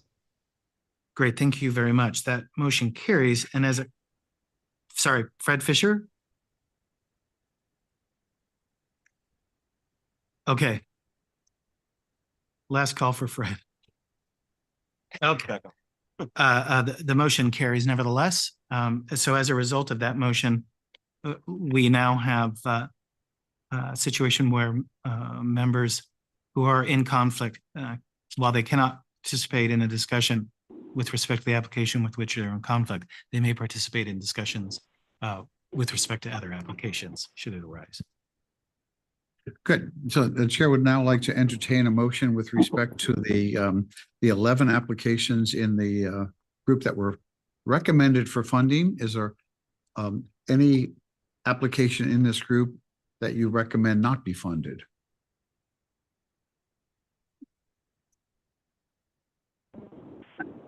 I don't see any comment from the board. Is there comment from the public? No comment being seen? We don't have a motion. Don't have a motion. I Great. move that we approve the grants that are above the threshold line. Thank you. Need a second? Okay. Steve Julesgaard. Thanks. Okay. Comment from board members on this group? Well, comment being seen and no comment from the public, I think we can conclude this whole session then with a vote.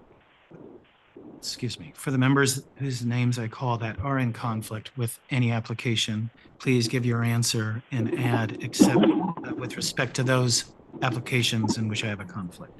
And I'll remind you in case you forget.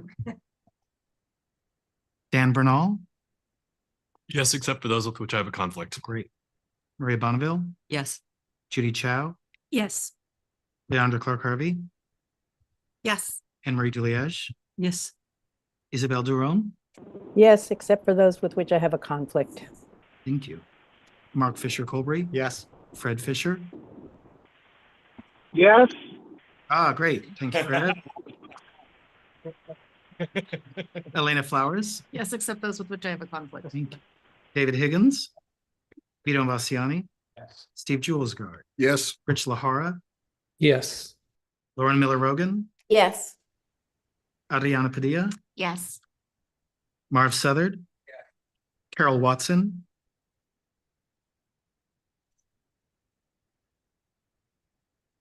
Carol, are you still with us?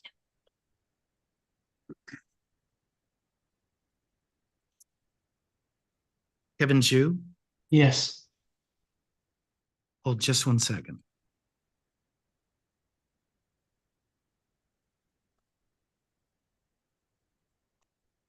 Great, the motion carries. Thank you.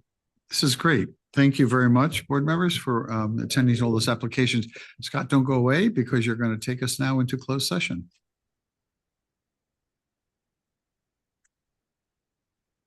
All right, we'll be proceeding to closed session for the discussion of confidential intellectual property or work product, pre-publication data, financial information, and confidential scientific research or data, and other proprietary information relating to BLA status for our CLIN portfolio pursuant to Health and Safety Code Section 125290.30 subdivision small f3 big B and capital C. That sounds like an eye chart, but thank you. Okay, so the people that are not going to be present for the closed session should exit Yes, the room. in-house depart the room, and members of the board will receive an invitation to on the Zoom, excuse me, will join a breakout room, which they should see on their screens now. Right.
That's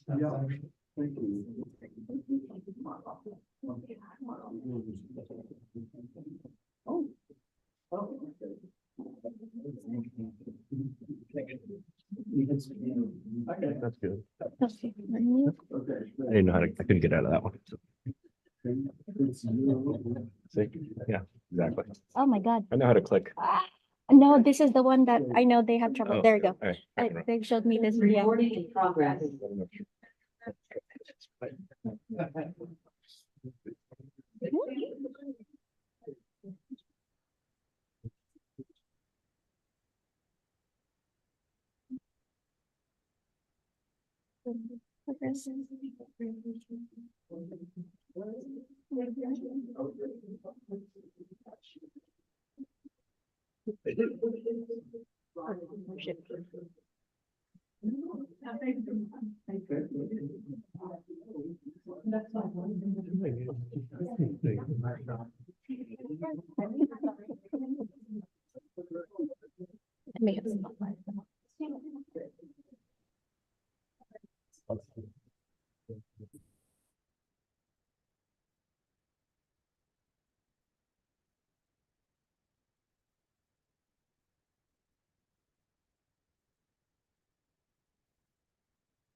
Are we ready, Beth?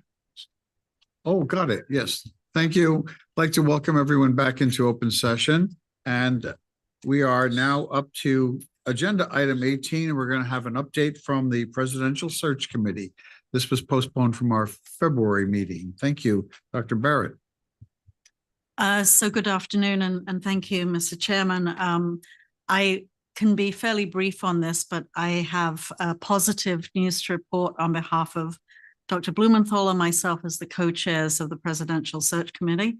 The most important thing to let you know is that the progress and the process remain on track and largely aligned with the original timeline that was outlined. And we remain very confident that we can identify an outstanding candidate before the summer, as was already alluded to this morning. We've been meeting regularly with our search consultants from SRI, and they are continuing to expand the pool. The process is not yet closed, but even at this point, we can say that the response has been extremely robust. They have spoken to more than 300 people. There have been more than 100 applications, and there is a meaningful proportion of those applications that look like they have the qualities that we would need in the next president and CEO. The pool that we have thus far, in terms of the most competitive candidates, is very diverse across a number of different dimensions, including gender, the sector of employment. We have people from academia, from biotech, from big pharma, from nonprofits, from advocacy organizations. So I think that the confidence that we have with SRI being able to surface a large number of diverse candidates was well placed.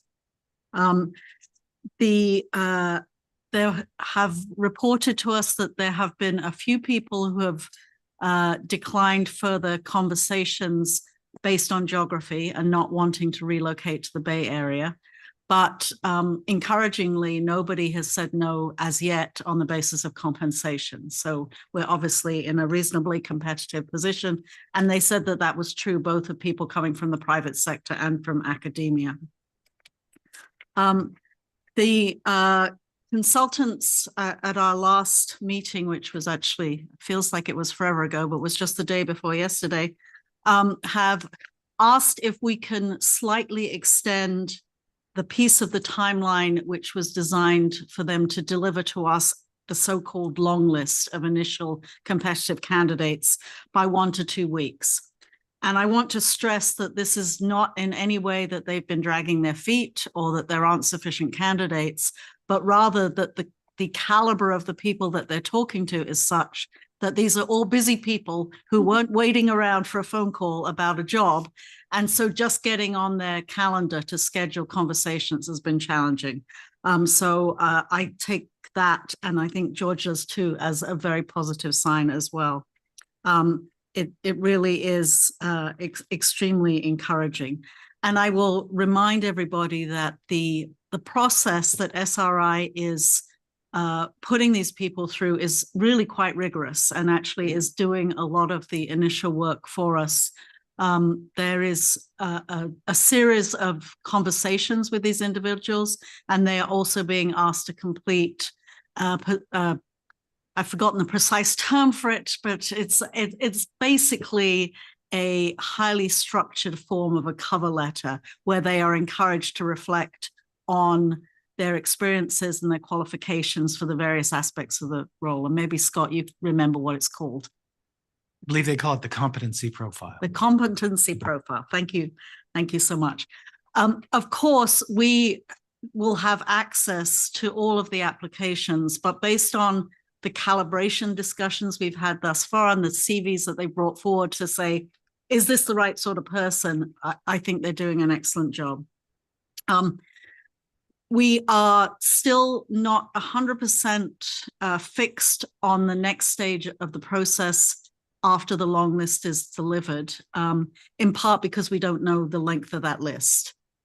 If it is a manageable number, then most likely we will ask the entire search subcommittee to interview that set of people. If it is, and I would say that a manageable number would be something around 8 to 10 candidates. If it is 20 or 30 candidates, obviously that's way too many for the entire committee to interview.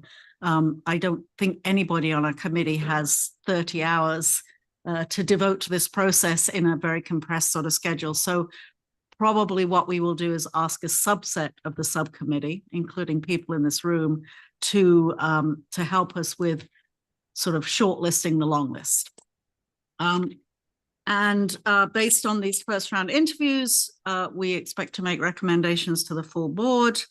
And the only other thing that I will say is the elephant in the room is the issue that Pat brought up and that we had a discussion about this morning, that this is happening in the context of other things having to happen in CIRM at the same time. But I believe we are very much still aligned that these things can happen in parallel, that there will be sufficient opportunity for the next president and CEO to engage with the process of strategic prioritization that was discussed this morning. And George, would you like to add anything? No, I think you covered it. So, and I will say it is a great pleasure to work with George and Scott on this process, and I'm honored to be one of the co-chairs. Well, thank you very much, Dr. Barrett, for your presentation and for both of our co-chairs for all their work in organizing this. Thank you. We're going to move on now to a presentation from our Vice President for Communications and for the COM subcommittee.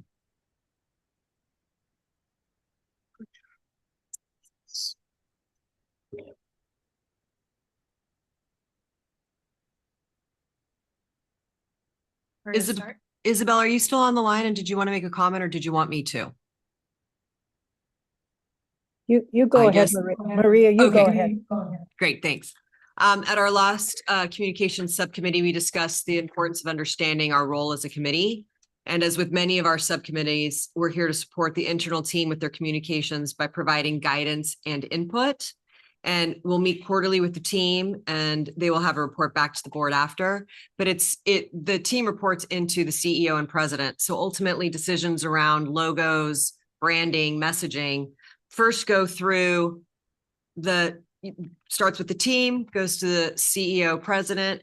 There is conversations with the subcommittee, input is taken, and then ultimately the decision is made by the CEO. And I think there was a little confusion about that after our last board meeting. And so we just wanted to convene the subcommittee. We all discussed this process. Everyone is very comfortable. So I want to thank Corinne and her team for being responsive to the various requests that have come her way and to their way. And Corinne, if you want to start. Thank you very much, Maria, for that recap. And thank you everyone for this opportunity for a quick update. Scott told me to be quick. So as Maria mentioned, we had a wonderful communication subcommittee meeting 2 weeks ago. It was very engaging. It was 2 hours, but we had a lot of wonderful discussion. In addition to what Maria mentioned around clarifying the mission of the subcommittee, we also discussed ways for the subcommittee to get involved.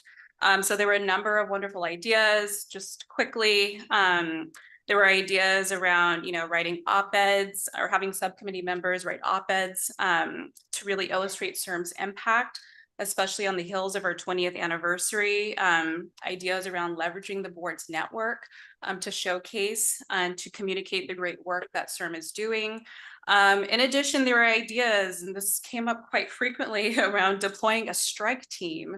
Although I did mention to Isabel that would probably need to work on the branding of that a little bit, but ideally, or in general, it's sort of this idea of having a responsive group speak on behalf of CIRM whenever requested throughout the state of California. So I would say the ideas were wonderful and well received. Let's see. In addition, we shared a lot of exciting updates since launching our communication strategy in December. We shared progress on a lot of key components of our comm strategy, which I'm happy to share in more detail at an upcoming board meeting. In addition, we showcased a lot of our branding updates.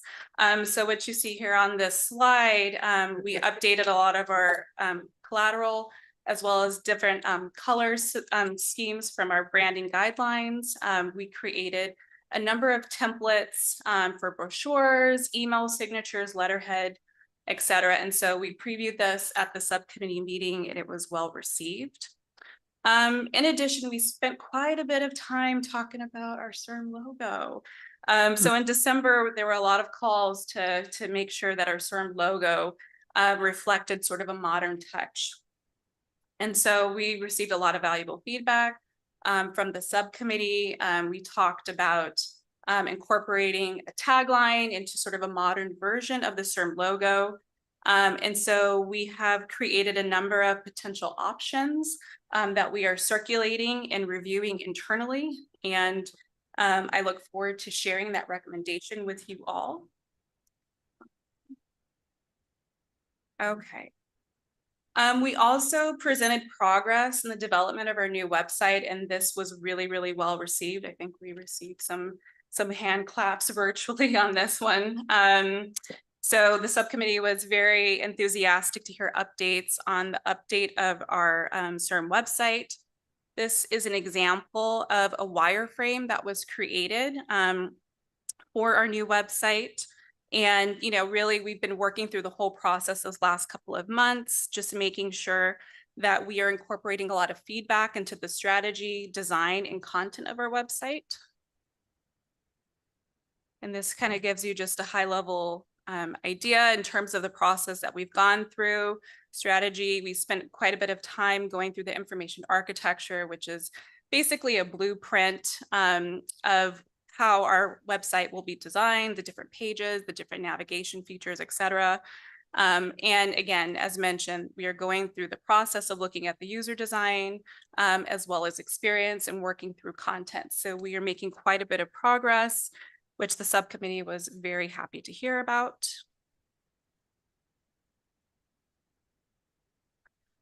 In addition, we reported on our first outreach campaign since launching our communication strategy. This was our sickle cell disease awareness campaign, and there's a bunch of materials back there for you to review. The campaign really focuses on raising awareness and understanding sickle cell disease. So we launched this on the 25th of February. Again, just emphasizes CIRM's commitment to advancing research for sickle cell disease. We've highlighted patient stories, the impact of our research. We worked with a number of organizations to partner and develop this content. So not just in launching, but actually developing the collateral and creative for this, which we were very excited about. And you can see the organizations that we worked with, from UCSF to Global Genes to develop this. I just want you to take a minute to look at this beautiful slide because it really represents a lot of the hard work that we put into this. So in working with our partners, we developed and launched a landing page, which features a number of, just different facts about CIRM funded research in this area. Features our partnerships. We have collateral educational materials that we developed in both English and in Spanish. These are social media assets. We have postcards and collateral pieces to share with the community. And so within 3 months, we were able to develop this campaign, and it's still ongoing. Okay. And what's really exciting is we actually launched and kicked off the campaign at the Black Joy Parade, which was a huge community celebration in Oakland, California. And had about 20,000 people that came to this event. It was a very joyous and vibrant occasion, but also really represents tremendous success for our outreach efforts. So we actually had a pretty large booth that was situated on sort of the main area of the parade. And we had a lot of engagement. We had folks stopping by, asking about who CIRM was, what we did, what is sickle cell disease. We had partners come and really speak to their mission, and people gathered, a lot of the materials that we developed. We had a lot of great questions. And so there were hundreds of attendees. People were really engaged and interested in our work. And so this was a social media video that we actually took from the event. Aditi Desai is our community outreach manager who is featured in the video. So I'm going to share this with you all.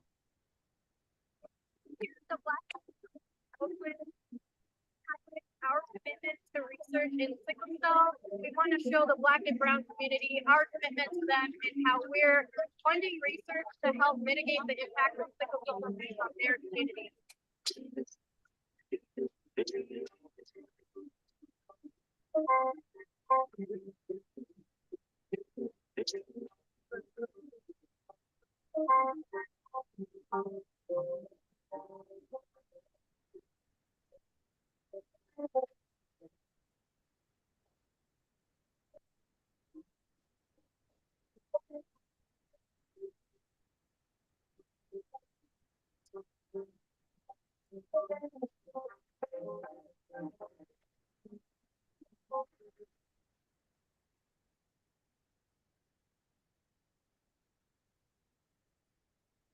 So again, that was just a snapshot of the day.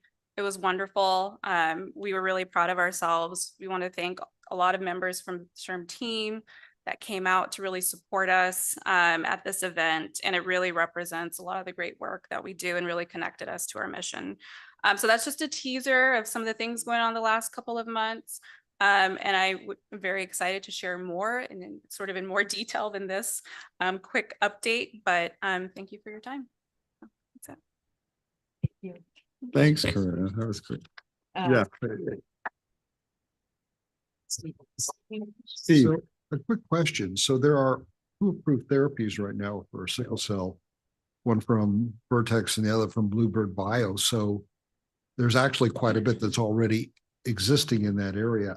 So do you talk about that along with this? We did. And part of the reason why we wanted to showcase and really start to develop this campaign is because there's a lot of talk in the news about this.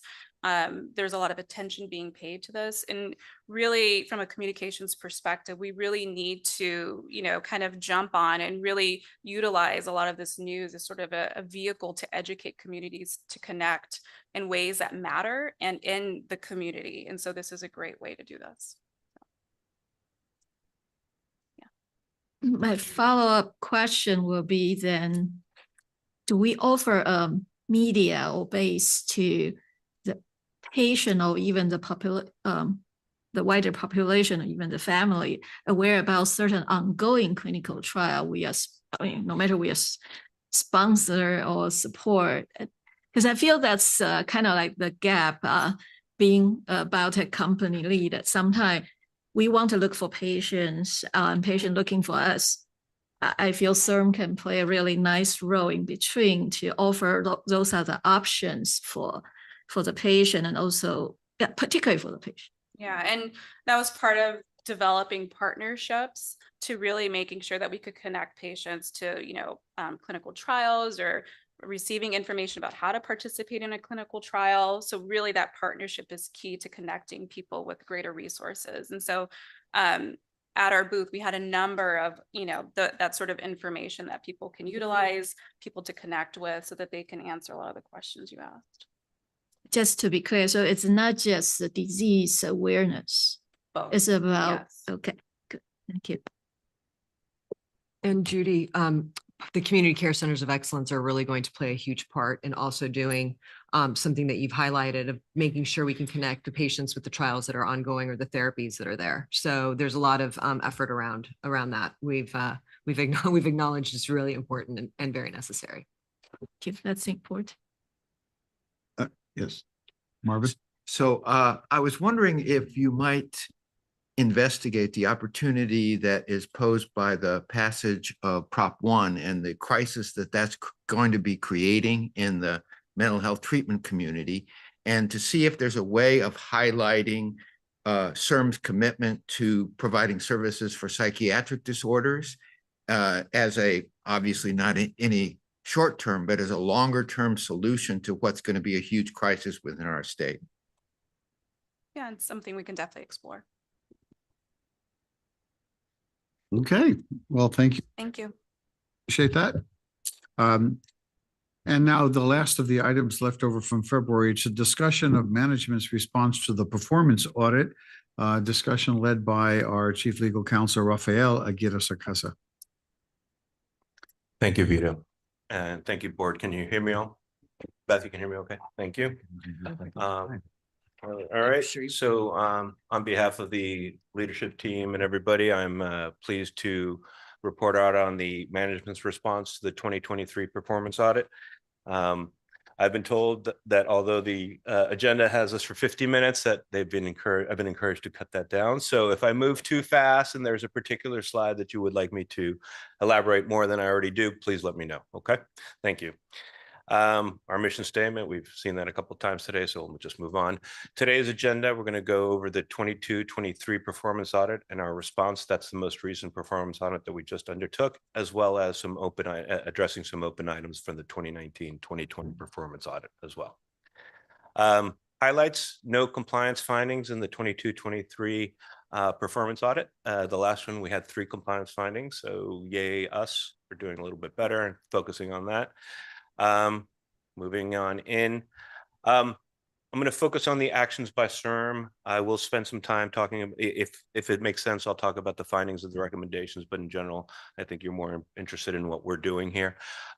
First finding, essentially 11 staff members reported to the CEO, and Moss Adams thought that was too much of a reporting structure. So JT is evaluating the current reporting structure for the leadership team and CIRM as a whole, and we will be presenting that, I'm sure, at some point to the team. Second one, this was a comment on the fact that we have a large 35-member ICOC. That gives us a lot of input and different opinions, but there are concerns about making sure that there's enough involvement by everybody. So board governance has taken the effort to make sure that we leverage our subcommittees. We've gone extra effort in the post-COVID environment to encourage in-person attendance to board meetings. 5 a year are going to be in person, as you can see here.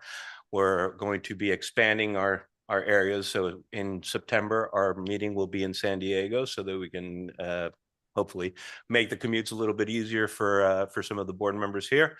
And obviously we, board governance and the rest of the LT, are trying to develop sort of these small group primers where we present topics of interest to the board members. For example, I know that Ben Wong presented to the IP and Industry Subcommittee on our IP regulations. I know board governance is working on some other presentations as well for the board. So please be on the lookout for those. This one was a question about how we address sample sole source contracts in the fiscal system. The recommendation was that we develop a process to ensure sole source contracts are consistently recorded in the fiscal process for reporting purposes. Our finance team spoke with fiscal, and they identified and implemented a new process where sole source contracts are recorded consistently with fiscal.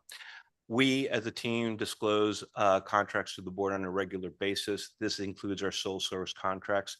Moving forward, we're going to identify those sole source contracts specifically in that report so that you can see how which ones are sole source and which ones are put out for bid.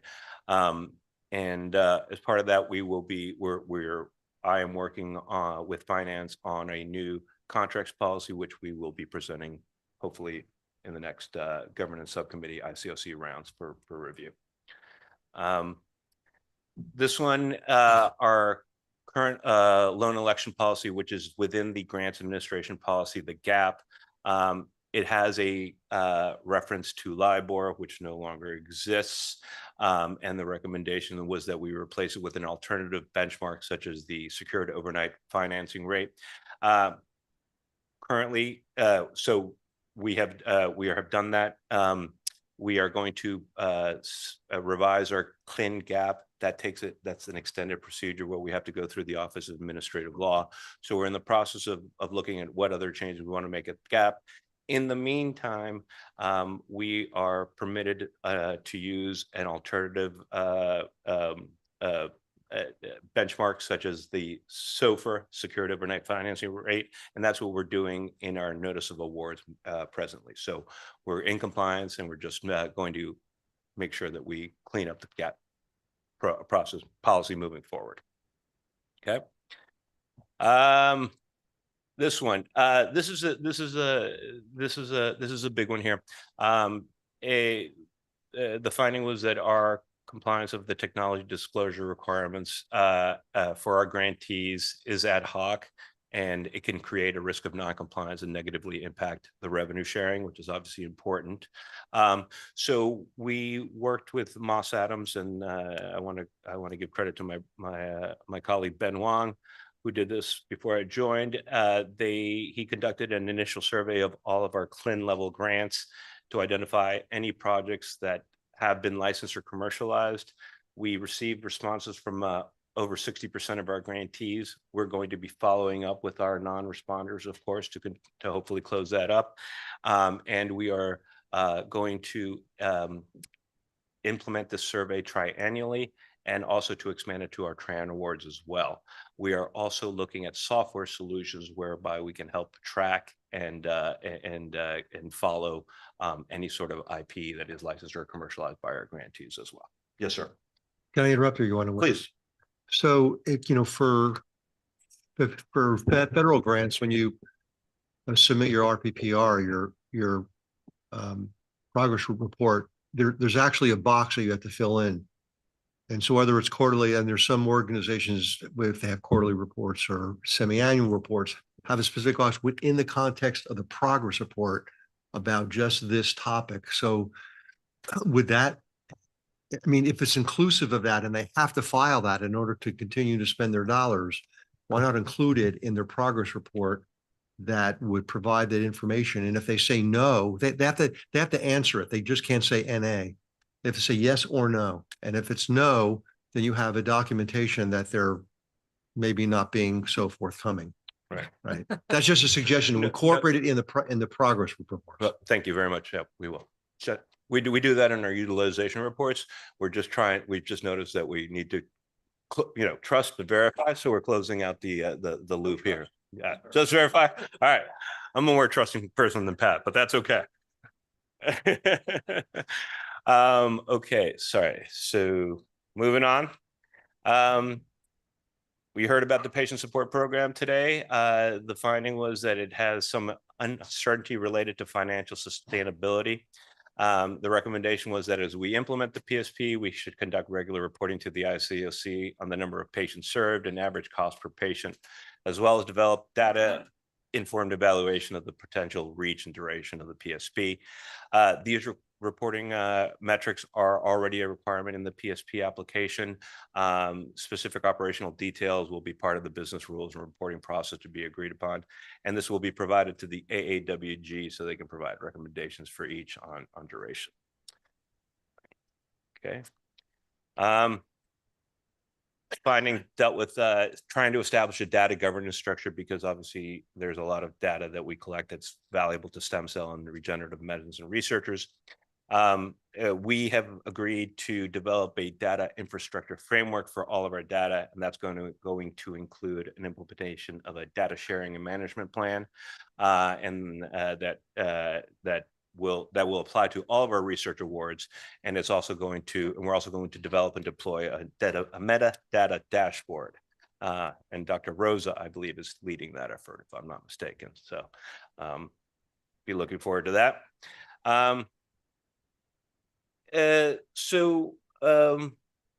This deals with, again, the fact that we have a lot of workload.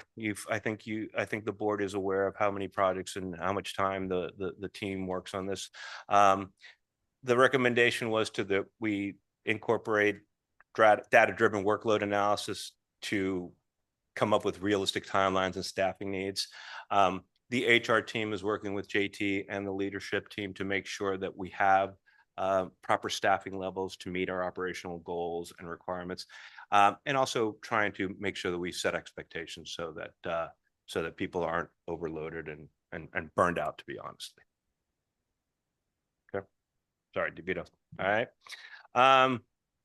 Sort of along with that same process, we have the programmatic and operational changes at CIRM have led to challenges in maintaining priorities, work streams, et cetera. The recommendation is to adopt a standardized change management template and promote communication and accountability throughout all change processes.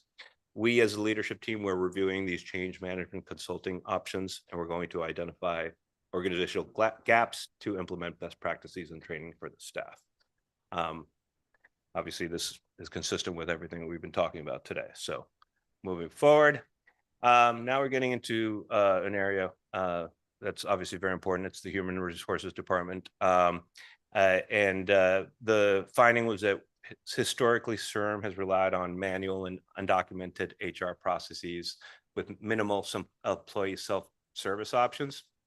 The HR team is taking this to heart, and we're updating all of our out-of-date policies and procedures, as well as drafting new ones that address any gaps that might be existing.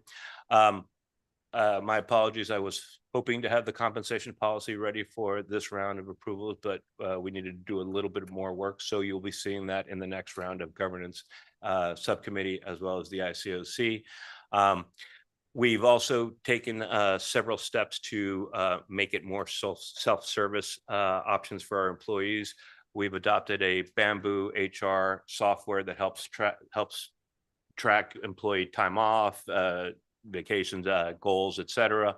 We're also implemented an electronic timesheet process, which makes it a little bit easier. Before it was all manual. So we're trying to get up into the modern world here, at least in the 20th century, if not the 21st century in HR.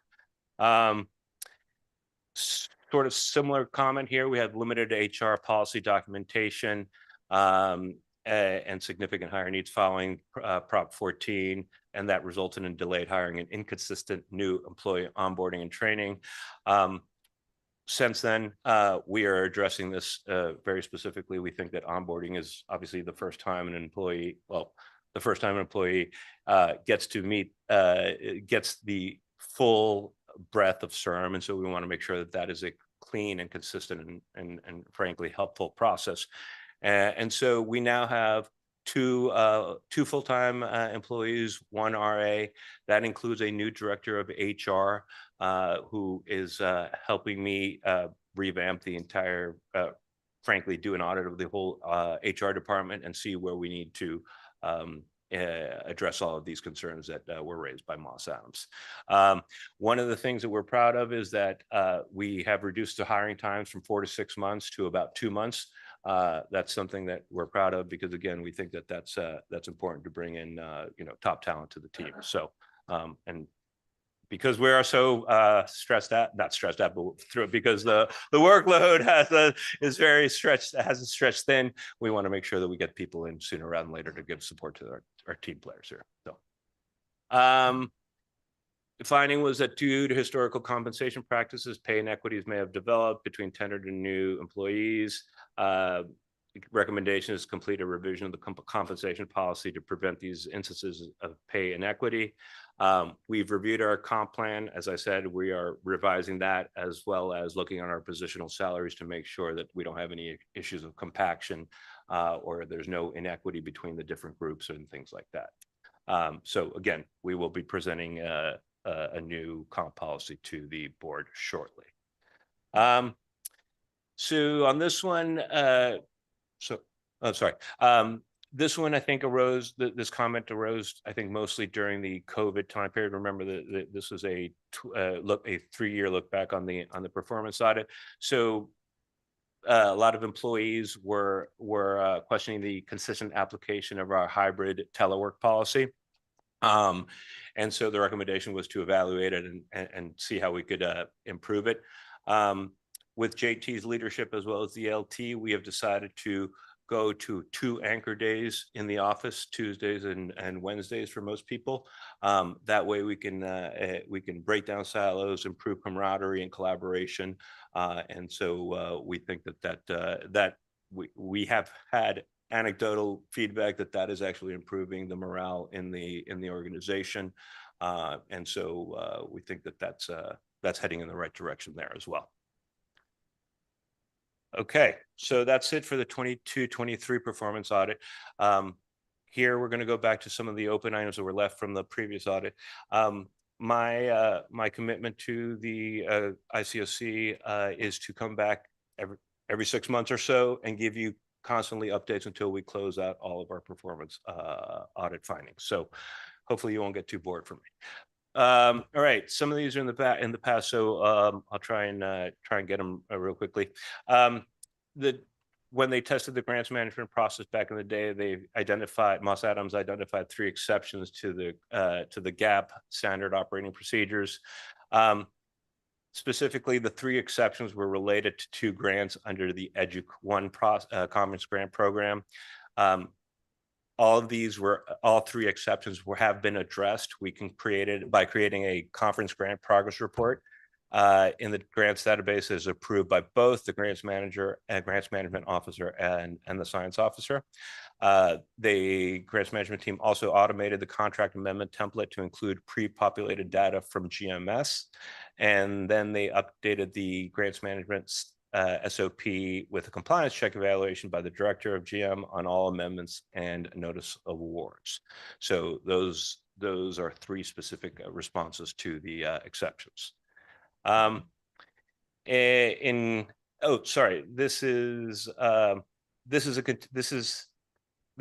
spoke about the IP survey.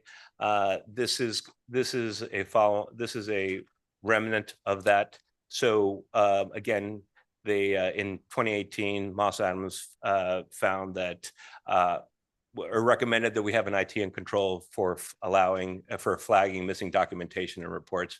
Most important ones for us were the utilization reports, et cetera, that include all the information. We're now addressing that with our surveys, et cetera. So I'm just going to move on this one. This one, the finding was that we did not have an effective policy or proactive process for monitoring and enforcing awardee publication disclosures. Think of citations for CIRM, et cetera. These are a requirement of our awardee reporting requirements. And so we are looking at third-party solutions to track publications. And we haven't found one yet, but we are continuing this work to make sure that, again, CIRM gets all the credit that it should. This one, we've relied historically on scientific experts for our grant review. As a public agency, it is important to CIRM to diligently seek diverse perspectives and expertise to ensure the perception of independence in application review. The recommendation was to continue to implement recently adopted practices to seek more diverse members.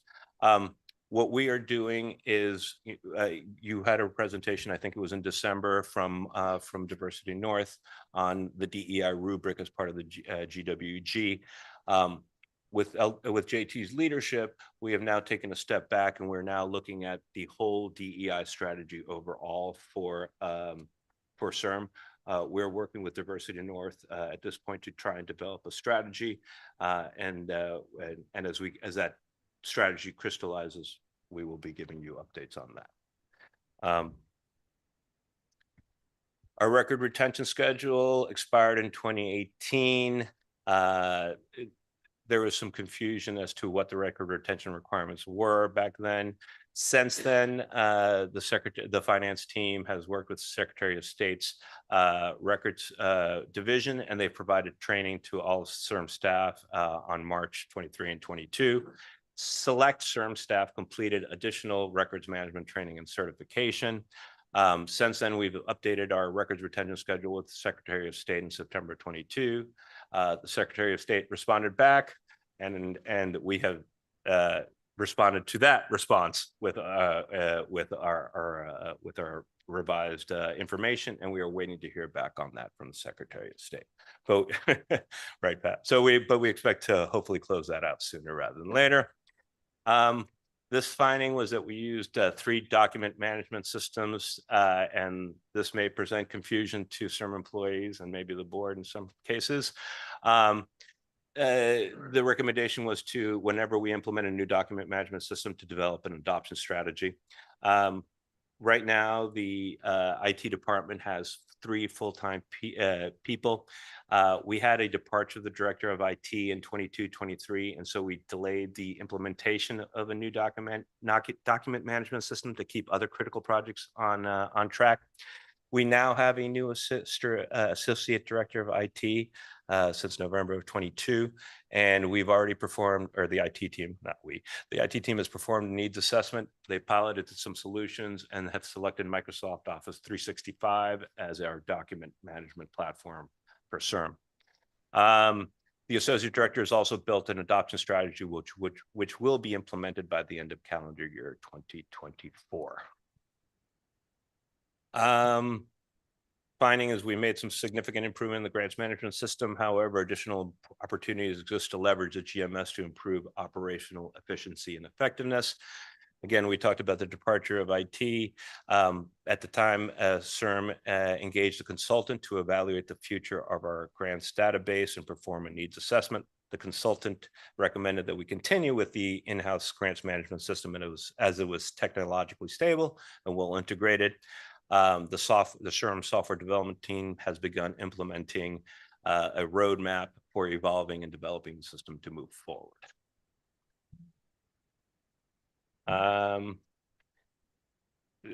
This kind of talks to the data management finding that we had in 22-23. The recommendation was to consider implementing a customer relationship management system. We are looking at that. The new associate director of IT, Ben Chow, is evaluating solutions, and we hope to select one by the end of FY 23-24, which would be June, and to incorporate and implement it by the end of FY 24-25. And that's it. So that was a yes. question. Yeah. Yeah, if anyone has any comments or questions to Raphael, this is the time. Mark. Oh. Mark, yes. Yeah. So I was just wondering if you could speak any more about the deficiencies that they saw in the DEI strategy? Honestly, it was before my time. Gil, do you have any comments on that? Because it was related to the GWG. No. No. Marv, let me look in that and I'll get back to you. Do you want me to fill in? Yeah, please go ahead. So originally, we had brought on consultants to advise us around the DEI that we do, the work at the grants working group. And we also had asked that perhaps they take a look at things for internal, a module for us internally about how we talk about things, a lexicon that we might use, and just to bring the team, up to date on how DEI is being implemented across the country, although it's being dismantled in a lot of parts of the country, but not here, thank goodness. So that's where. Yeah, I seem to recall then that the discussion was more internal to the team than external to the review process. Yes, so it's both. Yeah, Judy. That's correct. That's correct, Mark. Judy? And so my comment, which may be a big project, I'm not quite sure all the board members will support, but I do think from the finding number 7 of this year and also finding number 11 last year, it consistently point out we are sitting on very powerful, a lot of great information, no matter it's clinically or scientifically. And given our mission is to progress the cell gene therapy, I don't think we can just sit around to say we are collecting those information. And collecting information is one thing, making it useful is also totally the other. So that takes some investment from us to see what are we going to implement in those tools. Particularly, I cannot help to mention about this AI tools, and we have never discussed about it. So I know in the interest of time, we probably cannot discuss today, but I will propose we think about what we as an organization can do to implementing certain tools to help making those information really become a knowledge instead of just information. If I might speak to that. So that's a great point. And we spent a lot of time talking about data sharing, and it's a major topic. And I would suggest it would be one that would be good to do a presentation onto the board in a future meeting to solicit commentary and ideas. But we're very attuned to that issue, and we will be back to you with more on that. Great, thank you. Thank you. And thank you, Raphael. Thank you, everybody. We've reached the point in the meeting where I would like to ask any member of the public if they have any comment, including on items that are not on today's agenda.